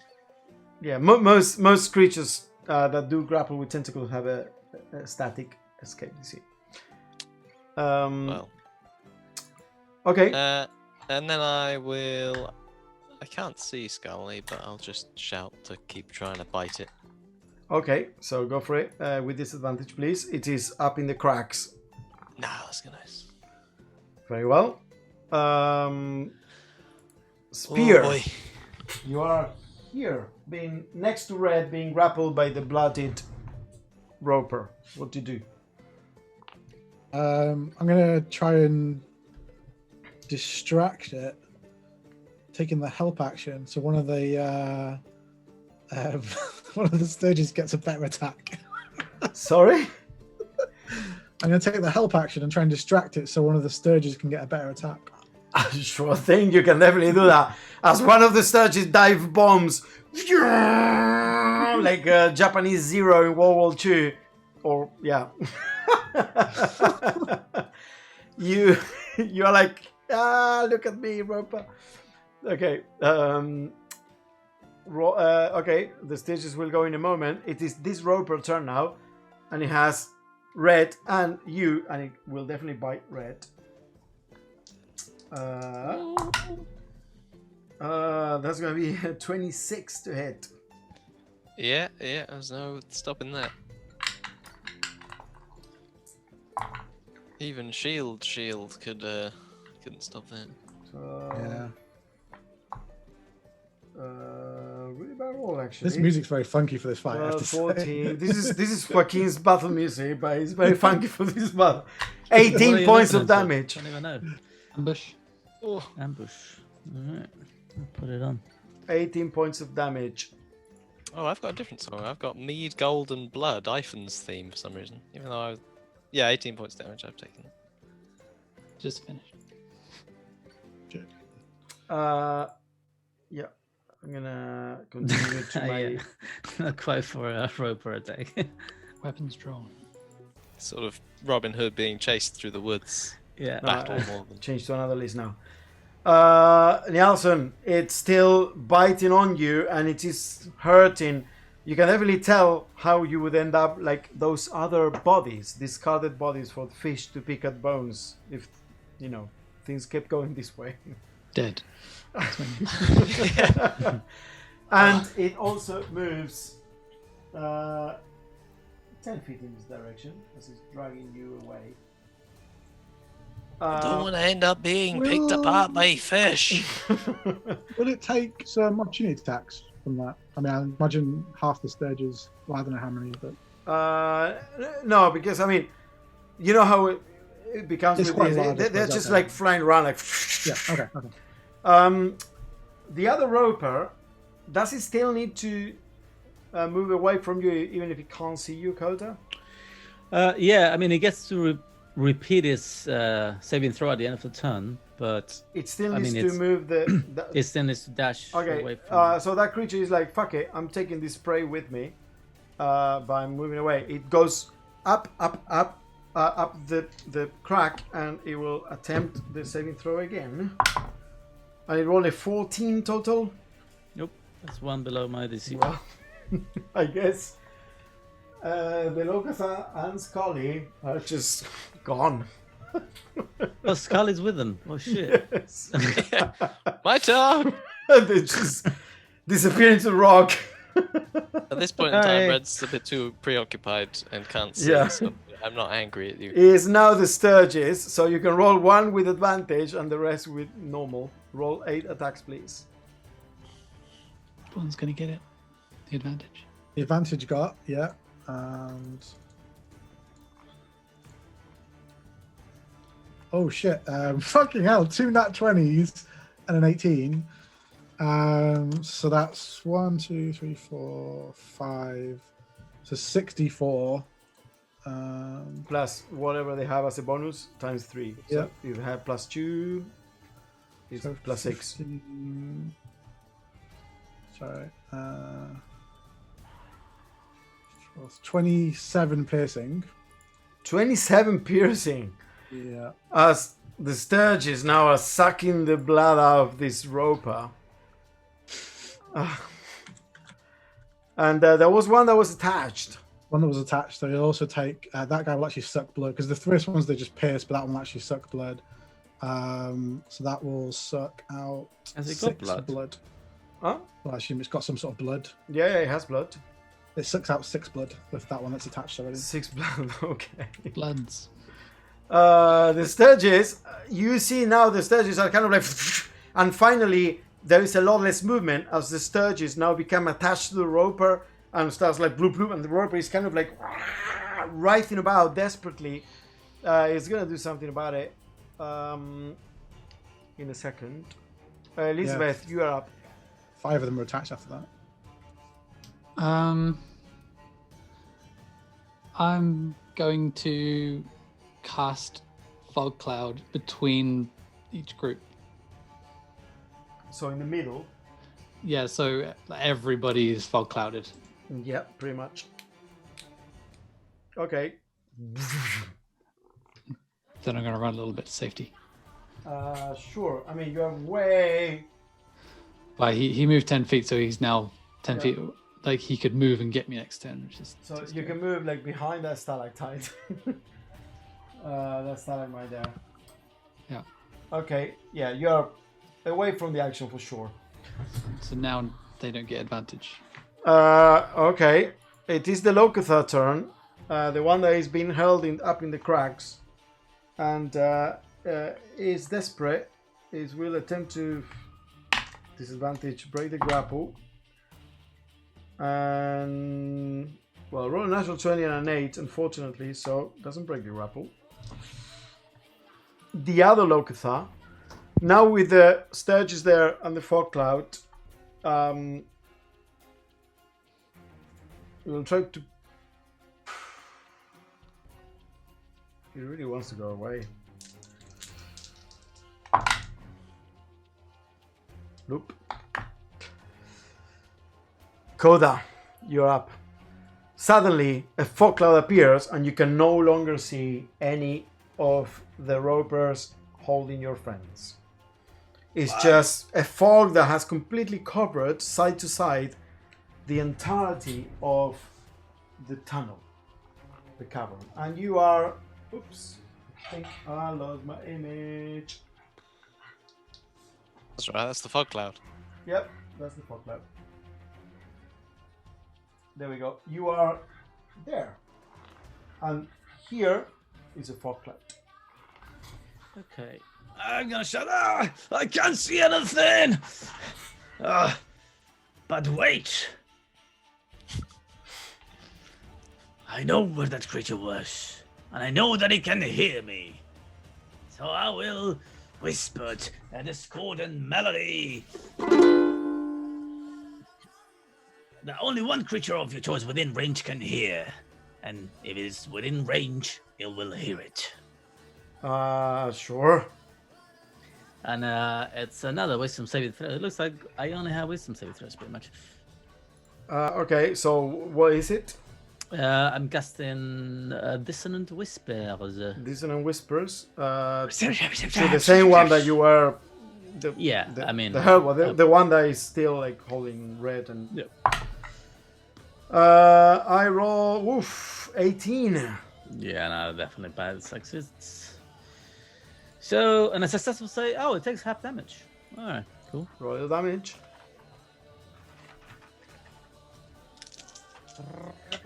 Oh my god. I rolled 3 once. Oh! Are you serious? Yeah, so Oh, yeah, that's half all of 3, which is 1. And honestly, If that was enough to kill it, that'd be The hilarious. creature shrieks, and it looked like it would shriek more, but then it's like, oh, this is not too bad. It was like a I love this song shriek. Ah! This is my favourite! This is my favorite dissonant song. Yeah. Oh damn it! I should have made it more dissonant. Should I go Yeah. for like It was too harmonic. major third? Yeah, I would have done it. Okay, do you move into the fog cloud that is right in front of you? Nah. I mean, at this point, if I'm like, oh, it's not. I'm in the fog cloud, right? No, you're just outside because he... Oh. Sorry, Elizabeth, she put him in the middle, and it's 20-foot radius, so you're just outside. It's literally just in front of you. I guess I will say outside. It wouldn't make any sense for me to go inside. Okay, But I'll be like, I can't see anyone. Where are you? okay. Red. We're in some kind of dastardly cave fog. I guess I got no choice but to try and swing this or go down eaten. I'll just swing my halberd just wildly at the... It is a flat Fog. attack now because everyone has Yeah, advantage and disadvantage. yeah. Oh! It was on a 2 and it just tipped to an 18. 25 then. Yep, roll your damage. Oh, I rolled a 2, but I have a feat that I always forget that I have, so I think I can re-roll that. Let me check. You can roll a 1 or a 2 on melee weapons wielded with 2 hands. So I can re-roll that. So, I've clicked on the thing. Go try that again. It's a 3 this time. That's 1 better. Plus, so it's 7 plus 1 point of thunder damage, lightning damage, sorry, plus the d6 from the hex. Wait, hang on, actually I've got to roll a con save to check that's actually still up. You're fucking killing him with the damage. today. 14 plus 1, so 15, it is still up. Plus 2 from the d6. So 10 points of damage total. You go with your halberd, and suddenly the fog appears in front of you. You cannot see anything. You are still being held by this tendril up in the air, and you remember where the eye was, and you go and sink it with all your might, and then the creature starts shrieking, and then suddenly you feel the tension of the tendril around your waist that was holding up in the air so it could munch at you, becoming softer and weaker, and then you are in free fall. Can I try and grab the tentacle? As you hear the creature gurgling and the weight of the creature cutting the wind as he also in free fall next to you. Oh. And you also hear a spear also in free fall as With the everyone sturges. just falls to the ground, the creature dead. You can definitely catch the tentacle. Yeah, you can catch a tentacle. Well, Plenty of time. You cannot see shit, so there's no way you can roll acrobatics to break the fall. You don't know where you're falling. You are gonna take. You both take 7 points of bludgeoning damage. so no one knows this because we're in fog, but I had 7 hit points left. No. Well, We just hear a splash. and you a just thud. hear a splash. Hopefully I haven't fallen in the water. And yeah. Oh shit! Spear, you heard red movement next to you, the creature shrieking, then free fall, and then the massive splash of water as what you can definitely tell was the creature, red, and you all falling together. I probably get a bit splashed. You get a bit of splash. And it is very obvious what happened here because the creature is it's large. The splash of the creature was massive. What do you do, Spear? You can still feel the sturges around you, but yeah, Okay, so how deep is the water? it's not deep at all. It's between I say between 3 and 4 feet. Okay. Who did this bloody fog? I can't see a damn thing. One of them's dead. Right, Red, where are you? You I'll alright? cancel it. I'll cancel the fog. Okay, as you are speaking, you cancel the fog, Elizabeth, and you now see the creature slowly moving with the stream downward, and next to you, half leaning against the bank, a bit like you saw the body of that creature that was leaning against the bank. The body of Red, apparently unconscious there. Oh crap! Quick! Right, Sturges, go and find the other thing and fucking kill it. Okay. So, I mean, that's their turn, obviously. So, I'll grab my turn. I'll basically grab Red and drag him onto the bank. Okay, Coda. so you are prone. You use half your movement to stand up in the water, and it is difficult terrain, so you can only move it 5 feet. You can basically push him onto the bank. 5 foot. At least he's not drowning, basically. Yeah, okay. Yeah, you basically push him, so the upper half of his body is against the bank. That was your turn. That roper is dead. Is the other roper turn is still fleeing into the freaking cavern because he's still afraid. No, yeah, he's still afraid. Dear. 15 saving throw. Coda? I was muted. Sorry. That passes. That just succeeds. Just succeed. Okay, so it finally succeeded. It is the Sturgis' turn. The Sturgis can definitely fly into that crack because it's big enough for a roper. It's big enough for the Sturgis. They go. They can dash 80 with their dashing. Yeah, because it had been dashing for 3 turns. They are definitely beyond the 40 foot that the Sturgis can fly and attack this turn. But with the 80, they can get to it and attack the next one. Cool.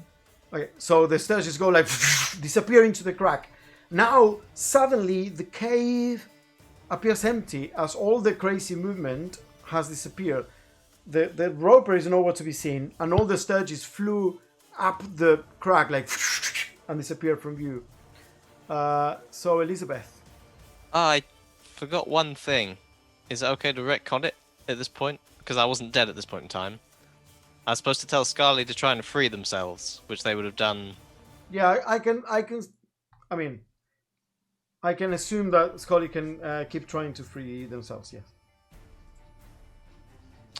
It's not gonna be dodging nothing. So if you wanna, Yeah, it would have happened after my turn, but they failed the first roll. They rolled one. Okay. So Elizabeth.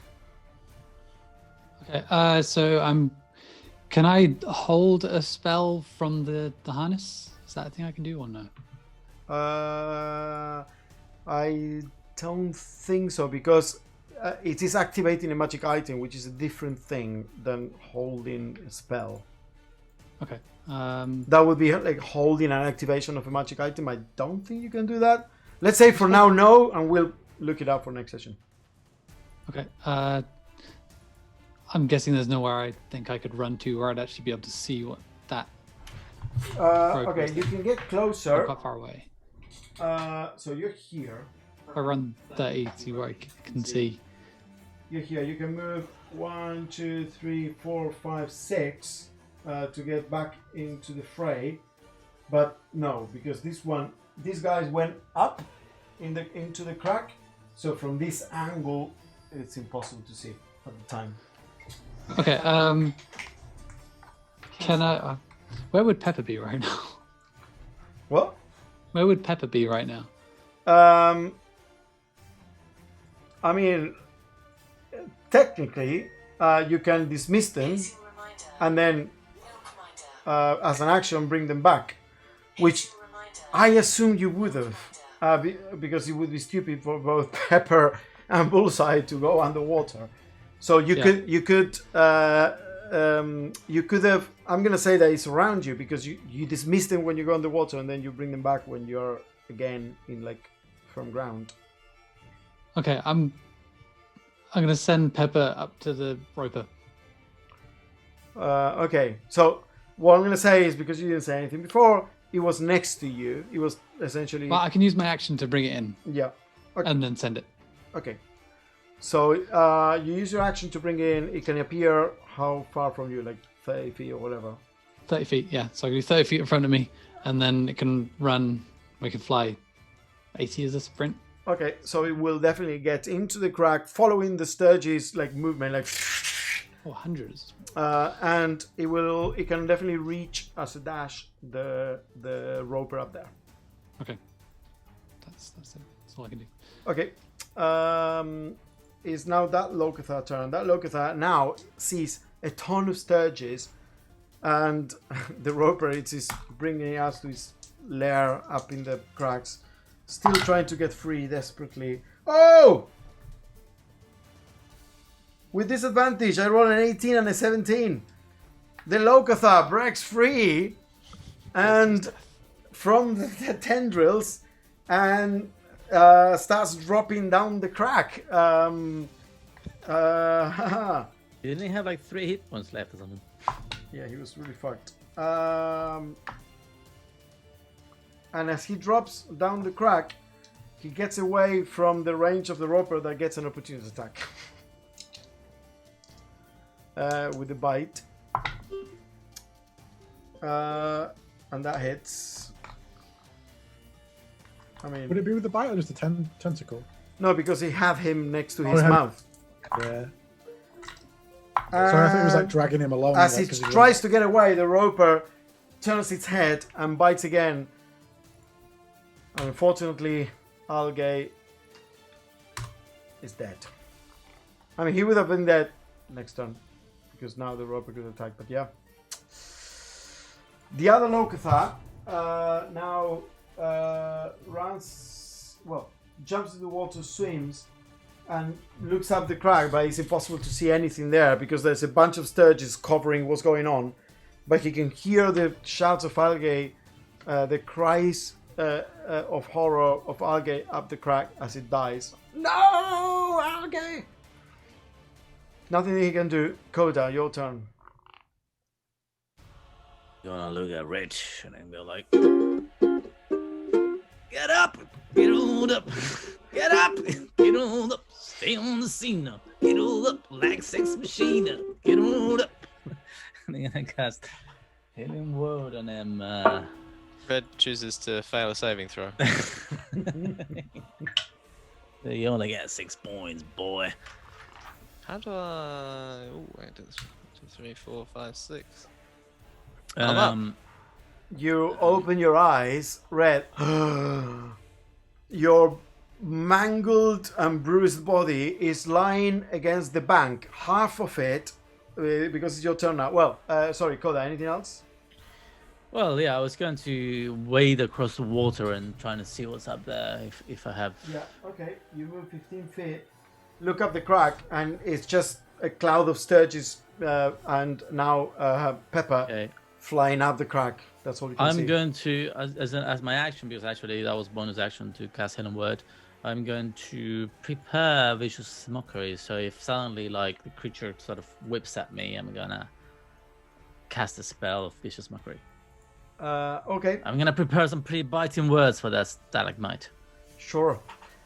As you do that, Nielsen, Red, you wake up, waist down, you are at an angle into the water. Waist up, you are on dry, well, you know, above the bank, and your body hurts in multiple places, particularly from the bite, but also, you know, the fall. What do you do? Thank God it's water. I thought I'd peed myself. Just push myself up. It's Scully. Scully! I'll get out the whistle and I'll blow that. Okay. Scully! That'll just be my turn. Very well. And Scully will try to break the grapple. Try and break free. Go on. Oh, good first roll. Bad second roll. 19 and a 5. Scully is still being dragged with spear. I mean, there's not a lot I can do. It is that thing's pretty far. I assume I can walk across and see it within 60-foot range. I mean, you imagine you can stand right below the crack, which is quite big because it's a crack that allows a roper to go through. Yeah. But you can only see the clouds sturge. Well, do you even have dark vision? Don't you? No, I don't have dark vision, so. Yes, you can just hear the cloud sturges above you, flying after the creature. Yeah, I don't really think I've got anything. No, I'll go and console the other Locathar. I'm really sorry about your friend. No. The Locathar is kind of like, fuck. He's more like angry than sad at this moment. And it is now. I'll ready a cantrip to. Actually, no, I won't do that because that would kill my thing. I'll ready an action to throw a spear if it comes back into range, just in case. But sure. It is now the roper's turn, and you hear the sturges and the sound of violence up there, and then suddenly tonk, tonk, tonk, tonk, tonk, tonk, tonk, tonk, and from the crack, the metal body of Scully just falls, released by the sturge that obviously doesn't have any interest in while it's eating a Locathar, bringing a construct that you cannot eat with it. So Scully falls in total and takes Do a flip. 18 points of bludgeoning damage as it falls bouncing against the side of the crack, and then finally There's a Homer Simpson. it's about to fall on top of you, Spear. You kind of like sidestep, and then the wolf, the construct wolf, just crashes against the west bank there. And the roper appears to be also attacking the sturges, grappling them, and keeping them at bay or eating them. There's a bit of a roper and sturge action there going on. So we're not gonna play that unless you want to do something specific, Pepper, because Elizabeth with Pepper, because that's different from what the sturges can do. Yeah, I don't think I'm going to be able to do it anyway because I wanted to cast a spell through Pepper, but using the harness. So I'm guessing I can't do that. No. So I just recall Pepper. Okay, so you recall Pepper. Can't last. We could call last on the light on the. No, I can't because that's through the harness. You don't have light yourself. Okay, sorry. Okay. That would have been a cool. As you recall Pepper, you Which is shock and hear grasp. you hear the sound of the sturges echoing less and less until they're gone. Presumably eaten by this creature that could grapple up to 4 sturges and then eat them in turn. And then everything is quiet again. Coward! Well, you made one flee for sure. Could barely do anything. I'll hobble over to Scully. They do take a go. And just start casting mending on her. Sure thing. It'll take about a minute, but I'll do that. I'll recover 6 hit points. I'll tap an Anemone on the shoulder and then. So I'm sorry about Algay. I tried to help. I thought the creature would drop us both. It did not happen that way. I can see you're very, very torn. So I will let you be as you mourn the loss of your friend.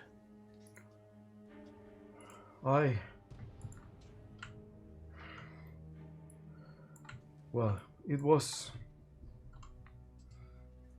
our mission. I'll go on with you. Are you sure, Anemone? I'll go on with you.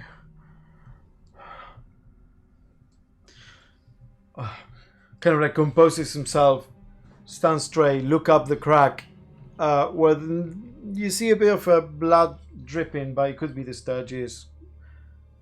It could be anything. Looks around, looks at the other body that is so big, the body of the roper, that the water is flowing around it. It's not, the depth of the water is not enough to carry it. As you see this massive fleshy stalagmite looking body with all the tentacles. The tentacles are being dragged and they're just very long there. Red, you okay there, boy? I've been better, but I'm alive, so that's one step further than I thought I was going to be for a second there. Guess I've got you to thank for that. Oh, and a nice new scar by the look of things. That looks pretty bad. Oh, it works, but it's stiff. Might need a wee kip before we hit the jackals. Might have to be an early morning job rather than a late night one. Hope you like sleeping in a cave. How are we going to stop this from happening again? We still have a ways to go. There's plenty more stalactites up there. Keep a wary eye. I'm just gonna walk over to the roper in the water and just give it like a prod with a spear just to make sure it's not moving. Yeah. So, do you reckon there's anything useful out of this thing you can use to put off like scent glands or something like that? I don't know if you. Maybe in the book, in my book, or our book, right in your bag. It's an adventurer, something guide. Yeah. All right. I'll just move it out of the way then. I'll just try and drag it onto the side out. Of Yeah, the you can do it. It's heavy, but you can do it for sure. You drag it, and as you do that, Anemone kind of like looks at you and helps you, and then goes and opens the moy bit, grabs a dagger and carves like a tooth that is this big. It's our tradition. Trophies from those we hunt for algae, and grabs the tooth and puts it in his bag. And then algae. You lost a friend, but you won a trophy. Not a good trade, but a story to tell by the underwater fire. Are you fucking serious? No, of course I'm not. I'm a bard. And starts walking down the cave. Just kind of materialize the blaster in my hand and just shoot 2 stalactites with it. Yeah. Like, I mean, maybe this will help from now on. Shoot Tell you what. everyone you see. I'll just go first, and what I'll do is I'll take some kind of like thing for it to, like we got some food or something it might go after, and then. I think we're the food it'll go after. Oh yeah, true. Oh, I'll get the book out of the bag of holding and pass it to you, Coda. But if there's anything in there that might help. I give it to Elizabeth. Elizabeth, yeah. You're probably missing reading a little bit, and a bit of light reading. Take a look. See what I can find. I'll have a look through the book. Make an investigation check. That's a bad roll. 10. 10. Put the You right conditions for reading. find quite a few things around under dark and cave-like creatures, but unfortunately nothing specific to what you can harvest from these ones. There are articles there about the cave fishers and how the bait thingy they have is very useful to construct all sorts of ropes and whatnot, but nothing about these ropers. Your instinct tells you though that the tentacles have a bit of a so the way they work is not that the tentacle was 50 feet, but you could tell that they could extend and then retract. So they have some kind of like structure with muscle and cartilage that allows them to extend a very long amount of and then also retract and reel in. So you can imagine that could be the only you cannot tell anything about like the teeth or the main body, but the tentacles might be useful. I didn't see anything about repellents, but I mean, unfortunately not. Roper repellent. these tentacles could be useful. Oh, do you want me to chop them off? Where do I? Well, as close to the body as possible, I would guess. Okay, I'll just get my axe out and start chopping at one. Wait, don't use an axe. If you're gonna chop them off, use something with a bit of finesse. Like what?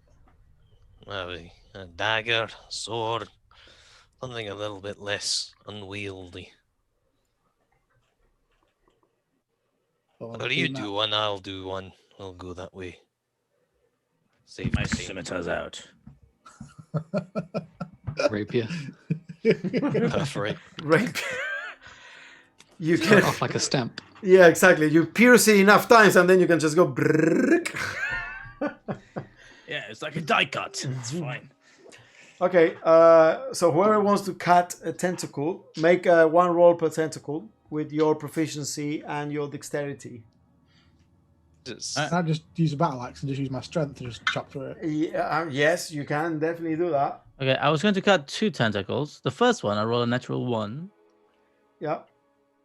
So that's what's my proficiency? Okay, so as you roll a natural 1, 8. and it is a type. Oh, it is a skill check, more like. Yeah, that's fine. But one thing you realize, the tentacles have like some kind of like very rigid cartilage, and then the piece that constricts a lot. And you, unfortunately, the first one cut right through you where you shouldn't, and essentially the whole thing kind of like shrinks and shrivels, and then starts floating down water. So now you know Don't do that. where to cut better to avoid that. So do I have disadvantage on this because it's because I've got combat exhaustion? Correct. Okay. Well, I rolled a 20 for the first, so I rolled again. I rolled a 1. Hooray! You lost 2 tentacles. I told you not to cut. Oh, God damn Um, it, Red. So My would hands they... are still a bit shaky. Sorry. Maybe So I'm you're not going listening with to strength. others. If you're going with strength, you roll with a disadvantage because it's very hard to measure where you're going to chop. So, I mean, I'm going to say the following. Would I have advantage for the second roll? Because I Yes, fucked I'm up going the to first say one. yes. Because I rolled another 1 for the second roll. Do exactly So the same. if I have Second time's the advantage, I charm. might have a chance to not roll a 1, which I might still Go do. for it. While this was happening, I rolled a 15. I roll 15. So as you're like trying to like finesse oof. there, I was very close to 1, actually. spear comes in with the axe and goes plonk, and this tentacle stays extended and it's just floating slowly. So the second roll, which was a 1, also was the second one was a 19, which is right next to the 1. Okay. Actually. So Let me do it. Look, I got it. So that you one got 2 perfect. tentacles, spears, and the second one from Kota. Now that I've got that perfectly, do I get do I get flat for the next one because I'm really good Yes, at it? I'm gonna give you okay, I'm gonna give you flat for the next one. There you go. 16. Okay, you got another one. There's one more okay, we tentacle. got 3 total. I'm not There saying are anything, 6 in but I got total. 2 out of 2 so far. Oh, so there's one more then. shall I just do the last one as well? Oh no! Let me have a look at it. I mean, I've got this covered. Let me help you. Let me help you here. Let me help you. I'll hold it straight. Right, I mean, I got 6. Yeah, no, it's fine. I got 17 already. Okay, you got 4 rope tentacles that are about 50 feet long. So you can roll them. You can coil them like a Yeah, rope. but they shrink, no? You said they shrink. They so- shrink I'd say it. if you cut it badly. Yeah, if you cut it badly, but Oh. now you need to understand how to work them in order to shrink and extend them as you craft them. But they are usable. So you have 50-foot coils of rope or tentacles that you can probably put in your bag of holding, or even in the box of preserving Yes. chest. I mean, I wish Sisyphus was here, but the box will do. Okay, so you put them in the chest of Oh, preserving. we could make some sledges. Wait, have you got the box Some of preserving? sleds. I mean. Yeah, it's in your bag of holding. It's not. Yeah, well, we said before going that we would want to put it there. Well, I read a list out of all the things and asked if that was everything. It Well, wasn't you on it. would. You just going to do something. I said just before we left. I said We snuck it in. Sisyphus without you knowing. going, and I want to get the thing, and Okay. Shane said, "Oh yeah, no, we got the thing. It's fine. It's So 100% there." Box of preservation. It's actually an official magic item. It's called I believe it's called the chest of preserving. Okay, well, I'll get that out and you can put them in there. So we've got like. Chest of Worlds preserving. within It's a worlds. wondrous item. Well then, Oh, so, what do we just keep going? I guess. at the very least, we should move away from this area. If that creature comes down again and catches us unaware, we'll be in a world of trouble. Oh no, the stages all taken care of that, right? Because they were like all over it. Silence. Answers. Spear. I I'd sit here and argue the mechanics of how they should have run that, but whatever. I think you did it wrong as well, because they don't make an attack when they're sucking blood. So the other one. No, that they just attacked- also they Yeah. they also Anyway, suck. they're dead. But That's but the what we're the on. roper could use 4 tentacle attacks to get them off it, get them Oh, I away, can move them away, right? Okay, I'm serious. and then Listen, reel them in and eat them one by one. So they're So- fucking dead. it now. would have won. The They're roper dead. would have won with its 90 hit points. 4 of them have got attacks though. That's going to be like As I 10 was saying, we HP should move turn. away from here. I'm just gonna take my shield out and hold it above my head as we're walking. Okay. You remind me of like some people from an area of the Gold Country. They were afraid that the heavens would fall on their heads. I think I'll take the heavens about now. Tell you what, here you go. I got an idea. I'll start. I'll get the spear of lightning out. I'm just gonna start chucking it at the ceiling, at like stalagmites, and just bringing it back. Jeez. I think Not with lightning power, obviously. It's only one. spear. We, I mean, I know we're far away from the jackals, but a little bit of subtlety would not go amiss. Well, if you want, I mean, there could be, like, say, more of these things. Would you rather I test the ceiling with my javelin, or would you rather get attacked again? You know what would I rather? I'd rather a keen eye. And upon saying that, I'll look around. Who's got the keenest eye? Red, but he looks pretty. He doesn't look that keen now. I'm gonna Well, I can get bullseye. I'm gonna grab a little bit of mud from the river, and I'm just gonna do like a rugby player, like or whatever, like just under my Scarly eyes. probably has the keenest eyes, I'd say. And I'm gonna cast. Bullseye. Yeah. Well, I'm gonna cast it on myself because I'm selfish. I'm gonna cast enhanced ability, and I'm gonna give me Owl's Wisdom Which gives you. for an hour. It gives me advantage on wisdom checks. Okay, so that's +5 to your passive perception. So you are now on 17. Well, unless we're going for a rest. If we're going for a short rest, no. But yeah. Okay, so what, you tell me. What's the plan? What's the I'm plan? gonna get bullseye, Yeah. and she's gonna fly ahead a little bit with the Fayfly, just like around. I mean, there's not much space. There's probably not much space for that actually. So that's a terrible idea. I won't do that. Forget it. She's not there. Okay. It's too cramped for that. I suggest we move I'm a just couple throwing. 100 feet away, maybe get some rest for it, and then push on. I don't mind. I could keep going for a little while. You look pretty terrible. You can at least do with a quick like hour's break just to get your breath back, man. You were half drowning there for 5 minutes. So, well, not 5 minutes. It was more like 5 seconds, but felt like 5 minutes, didn't it? Okay, I'll take a breather and I can fix up Scarly the rest of the way. Hey, I'll sing you a song that will cheer you up. I'll sing you a song of my people. Fine. Well, let's get somewhere So you safe. go a certain distance. How long before you 20 take minutes, a short maybe. rest? Yeah, like 20 minutes walk and then Okay. get a short rest. You see Anemone now kind of like leading you forth. She's very silent. She has put the roper tooth kind of like with rope with or a little piece of twine string, and then hang it around her neck, and she's kind of like looking around. And after 20 minutes she sits, puts the spear down, sits down and start trying to like fashion a fire from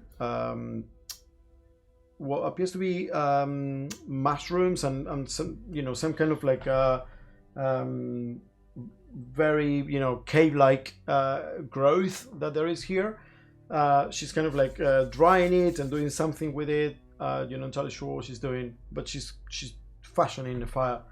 Well, If you want to take a short rest, we can do it here. Sounds good. Yes. Okay. I'll just sort of slump down. I'll sing them a little song. Okay. So you are gonna take a short rest. Anyone is doing anything beyond just recovering stuff? I'll repair Scarly all the way up. Just take a couple of casts of mending, but Sure thing. You can repair Scully. Anything else? I would like to, if there's anywhere I can find that's got like a bit of a bottleneck at any point, 20-foot cube. I want to do an alarm spell to see if at any point we're being followed. So behind you. Yeah. Yes, as I say, it kind of like goes wider and narrower at points, so you can definitely find like narrower points, choke areas where you can cast it. Maybe 30, 40 feet behind you. I'm going to just get my cartography stuff out and just do a rough mapping of where we've come. Just to... Okay, yeah, you can definitely start mapping out the river, the underground river, and try to keep it in line with what it would be, up there in the surface. I've got my compass. I can sort of roughly work out the orientation of. Yeah, Make a map crafting check for me, please. A map tools, intelligence plus your proficiency. Inspire you before we go to rest, because I never use my inspiration. Does it come back on a short rest now? I thought we were going to. Yeah, it does. As you inspired me, did you say? Or... Yeah. Oh, thanks, man. That was actually really useful because I only rolled a 4, so. And I rolled another 3, so it's plus 6, so 10 total. 10 total, okay. I mean, you know that it might not be perfectly accurate, that there might be the deviations versus, a properly geolocated cave mapper, but it's probably good enough to have a rough idea of what it looks like and where you're going. And you mark also the spots at which it had collapsed and you had to go underwater. Yeah, start making like a rough guide for this map, so if we have to come back this way or we have to do it again, Also, that guy in town might be interested in this because, he was interested in maps, wasn't he? So yeah, and then when he looks at you, yeah, I'm pretty sure Chief Barnacle would be interested in having a copy of that. Oh yeah, no problem, of course. Emily, if I might suggest, when you go back, you might just want to go above ground if you try and find another exit. Otherwise, you might just stumble upon that other creature. I don't know what's at the end of it when we finally get to the fort, but yeah, I'll see what I did. I wasn't expecting that. Poor algae.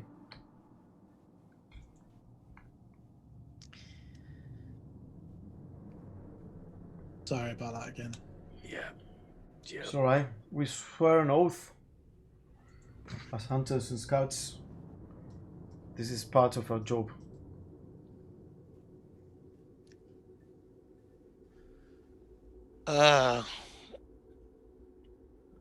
I'll just scoop some of the water from the stream up in my hand. 2 algae then, and sip it out of. That's the best I can do, sorry. You're naked again.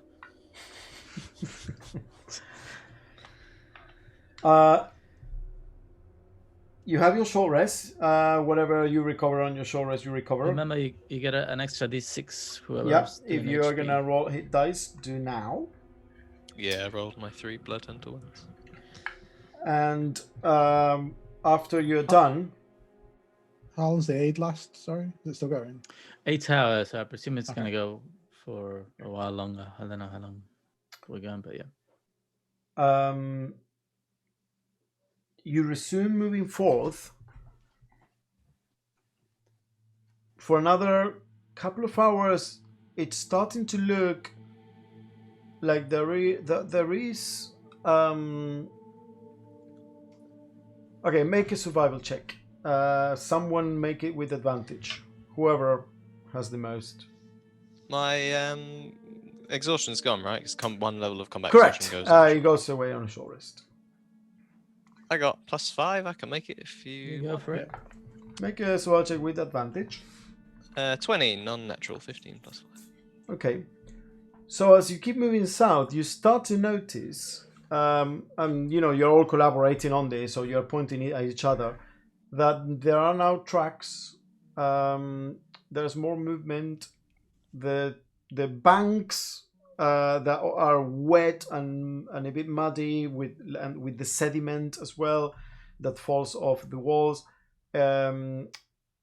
It's more eroded from people moving about, and then you start realizing that you are getting close, and obviously, as it's logical, the jackals would have ranged a certain distance to check the extent and configuration of these caverns, and this area looks a lot like it's more patrolled.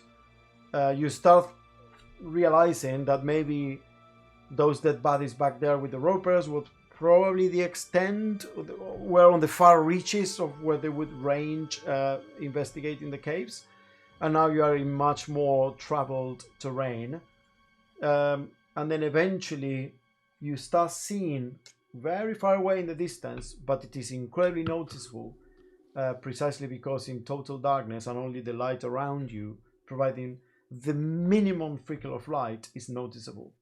So you start seeing the typical flicker of light of some kind of flame far away in the distance. At the moment, it's not direct because, as I say, the tunnel is meandering. So what you're seeing is the reflections across many turns and twists in the wet walls. But there's definitely that eerie, soft, flickering light far away in the distance. You don't know how far away. You also realize if someone is looking in this direction, they will see the same from you because you are carrying lights. Should we switch off the lights? Aye, kill him. No, no way. Give my light. Thank you very much. Well, I mean, either you turn it off, or this whole thing, we might as well walk through the front door. Well, He's got a point, Spear. I mean, we need to be. An algae died for nothing.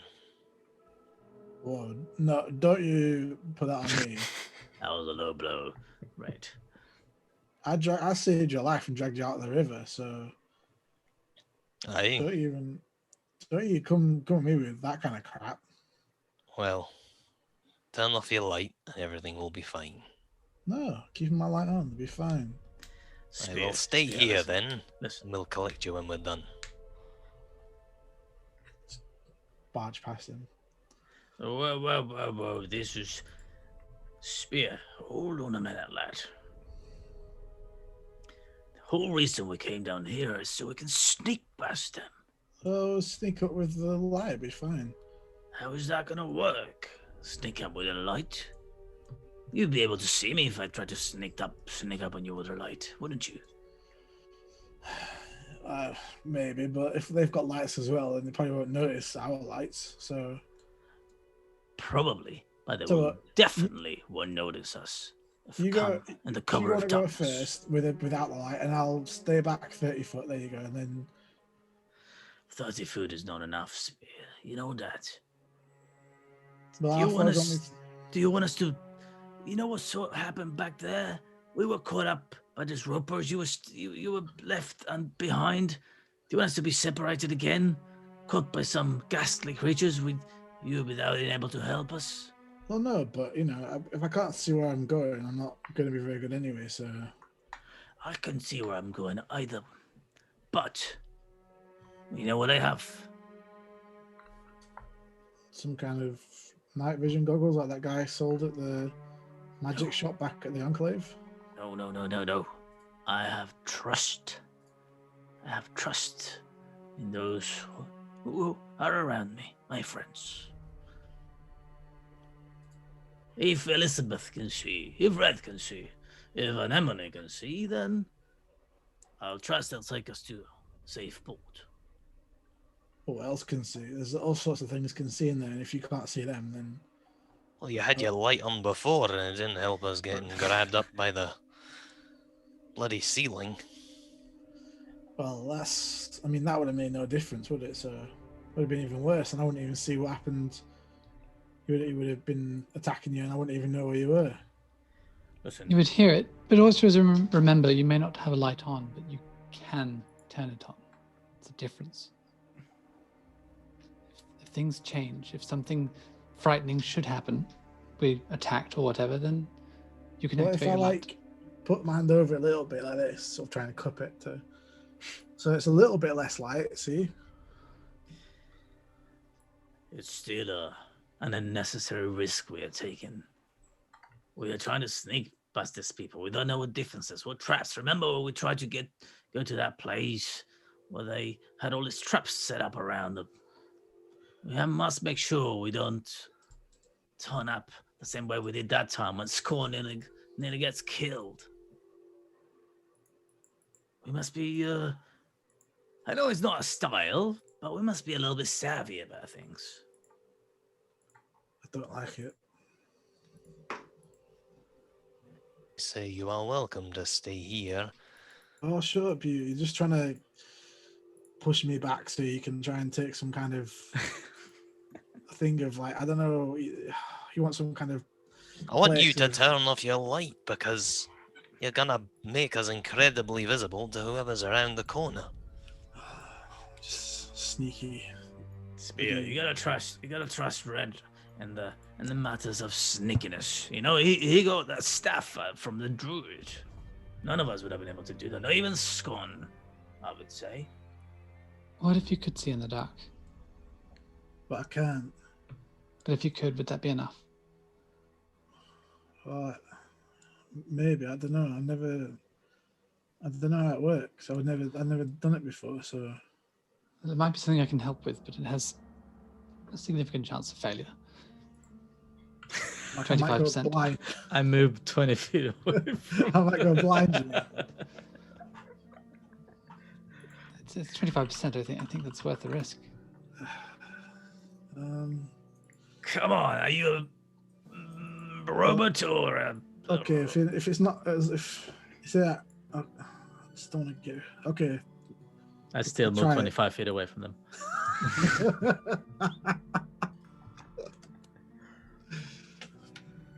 Okay, so I'm gonna place my hand on. And I'm gonna say, Elizabeth, Yes. you know what? You can do it. I trust in you. I'm not even gonna... I think you can do it. I will inspire you, actually. I will inspire you. I'd have a lot. So yeah, I'll place my hand on Sphere and I'll, through the apparatus, try and cast Dark Vision Go for it. with a natural 19. Boom. So wasted inspiration. Well, no, it still has it. For how long? 10 10 minutes. minutes. Well, suddenly, and this is the first time you've experienced this spear, you can now see in the dark in a way that to you is completely alien, as beyond the light radius that you have now, you see in these shades of grey, because this is otherwise total darkness. But that claustrophobic sense of not being able to see what's in front of you is at least partly dispelled. Slowly place my hand over the Fayfly to try and kind of slowly snuff the light, just kind of watching for reaction. Okay, so you Try cover not to it, do it too quickly. and as you cover the Fayfly and you everyone else has turned off the lights, your dark vision takes over and over and over, and now all you see is in black and white, and it feels strange. It's not something you're used to, but it's definitely much better than total darkness. I mean, we can still see like the reflections in the distance, right? Like the little bit of the light. Well, but that is a very faint bounce across many twist and turn reflection. At the moment, that light is not enough to see; it's enough to know it's there. Okay. I'm gonna grab hold of Spear's hand and say, "Well, looks like I am the blind one now. You will have to lead me." Okay, I got you. I'll try and pick up Coda. No. Bloody hell. Spear. Oh, I have to sorry. find a. I thought you went into. I don't know. So this is really weird. I don't know. Okay. Yeah, I know. You're trying to pick me up. Right, you lead just the leave me on the way. ground. You lead the way. No, you lead the way, Coda. Okay. I can't see anything. You lead the way. All right. Yes. Sorry. I lead. Okay. Come on, follow me. Okay. I'll So switch off the Fayfly light. as you push forward into the very faint light that, as I say, is just bouncing off twists and turns, so you don't know how far still ahead. Was your marching order? I'm moving very slowly at this point. You're moving very slowly. Anemone. I'm right next to Spear. Wait, I don't think Anemone has Nope. dark vision, so she is gonna. I will offer to carry. How her. do these people survive in Yeah, the no, water? I don't- It is freaking weird that they don't. They fixed it with like. Well, the no, coating. because okay, I'm gonna say is this Locathar tribe. They live in tropical areas in the ocean where the light can penetrate the water quite a certain distance, and obviously they ended up in this area, which is not great for them. Okay, so the Locathar kind of like goes a bit back, and just based on what everyone has proved they are good at and whatnot, decides to stay with Red, basically just as a guiding hand. You see Red at the Locathar, and you recognize about how comfortable she does.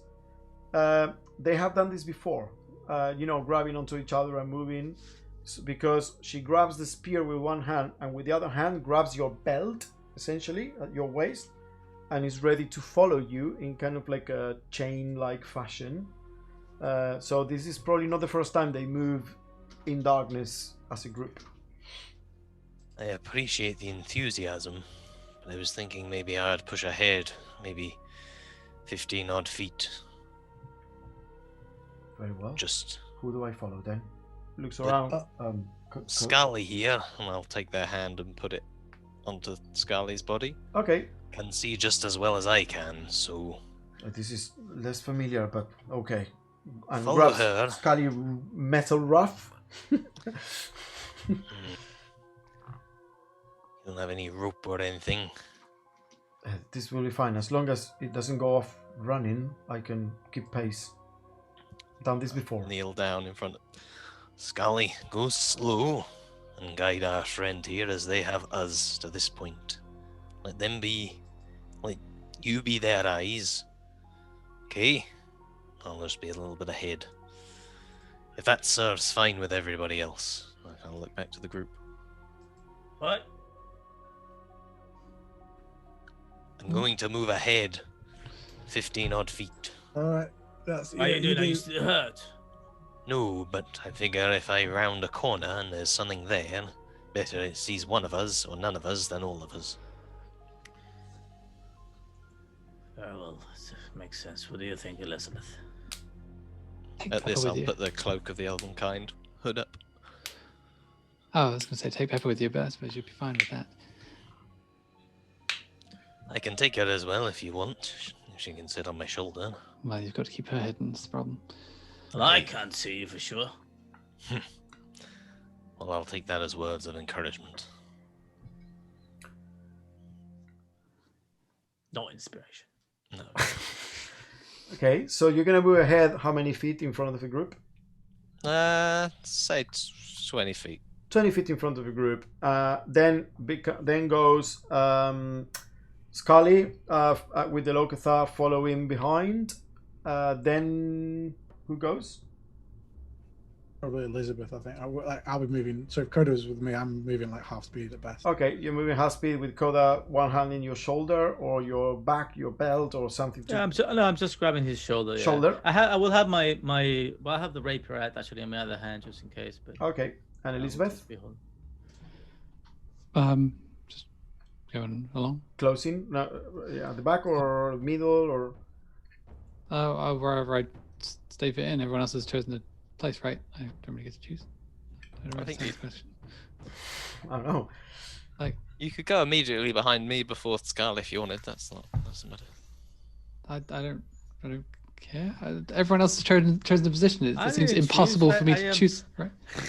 I am forced to a position. I don't get a choice. You could wait, you could hide, and then when everyone moves, you quickly run into the place you want to be. So we're around in circles around everyone. Sprint past me. I'm just gonna follow with people. Okay, at the back. This is a weird question. I was just Yeah, asking sure. whether you show at the back or in the front of. It's not that a difficult question. At the back. At the back, okay. Sure. So, Spear, I hear someone behind us.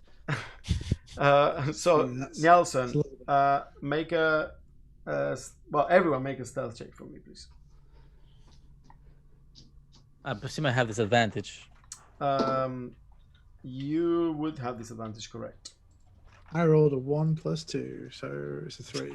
I mean, I got triple disadvantage. I'm next to Spear. I mean, it's going to be another. No, to be fair, if I'm moving at half pace, would I get flat instead?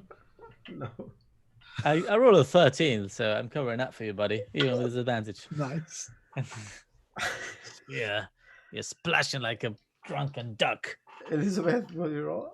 All these 15. bloody rocks. 15. Yeah, you see in front of you, Spear and Koda kind of like just floundering about, like kicking rocks and Hey, I'm splashing doing into the great. water. Oh wait, what do you roll? I thought 13. you said 2. No, he rolled a 2. I Oh. rolled a 13 with disadvantage, I- but I- I'm pretty good. So. It's because I'm guiding Coda perfectly, Yeah, so then I'm yeah. just like knock into things. So they're not being particularly silent, but you know, you are being silent enough, Elizabeth, and Nielsen. 17 and Scarlet rolled a 7. Okay. And Anemone is also unfortunately stepping on things she shouldn't because she can't see shit. You know, she kind of like steps on a piece of rock and then that falls into the water and splashes. But you're all moving at slow enough pace that you know you imagine that your noise so far, you can only guess that it will be picked up if they had scouts out in the darkness, because again, the flickering lights appear to be a certain distance ahead. As you move around the corner, Nielsen, you realize it still goes around, and there are more twists and turns. But eventually, as a group, you turn around and you see a cavern that expands, that kind of like opens up, both vertically and to either side. It becomes probably about 60 feet wide and about like maybe 40 feet tall. There is a hole up there in the ceiling that is quite wide, and by the descriptions Elizabeth made, you know, very detailed descriptions of her scouting of the place, that's obviously the well. There's a rope that hangs from that hole in the ceiling, the well, all the way down, and there's a platform that is attached to that rope, and it is being also held by other side ropes for stability that are attached to pulleys at ground level. And at ground level, the river continues forward past this bigger cavern into another tunnel like the one you came from. But there is a series of wooden platforms just below the well, and what looks to be some kind of boat. More than a boat, is a barge that is meant to be pushed with a pole, because you know rowing here, you know, doesn't make that much sense. And there are torches that are illuminating this whole area, which is what's producing this flickering flame.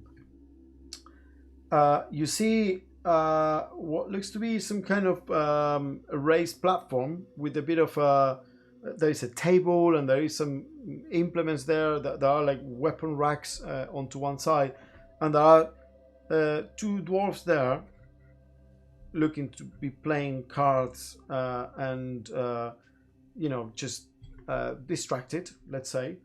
But there is one dwarf that is next to the barge that is kind of like working on one rope, and it's looking in your general direction, kind of like, you know, they heard a noise and it's just looking, and so you see those three now.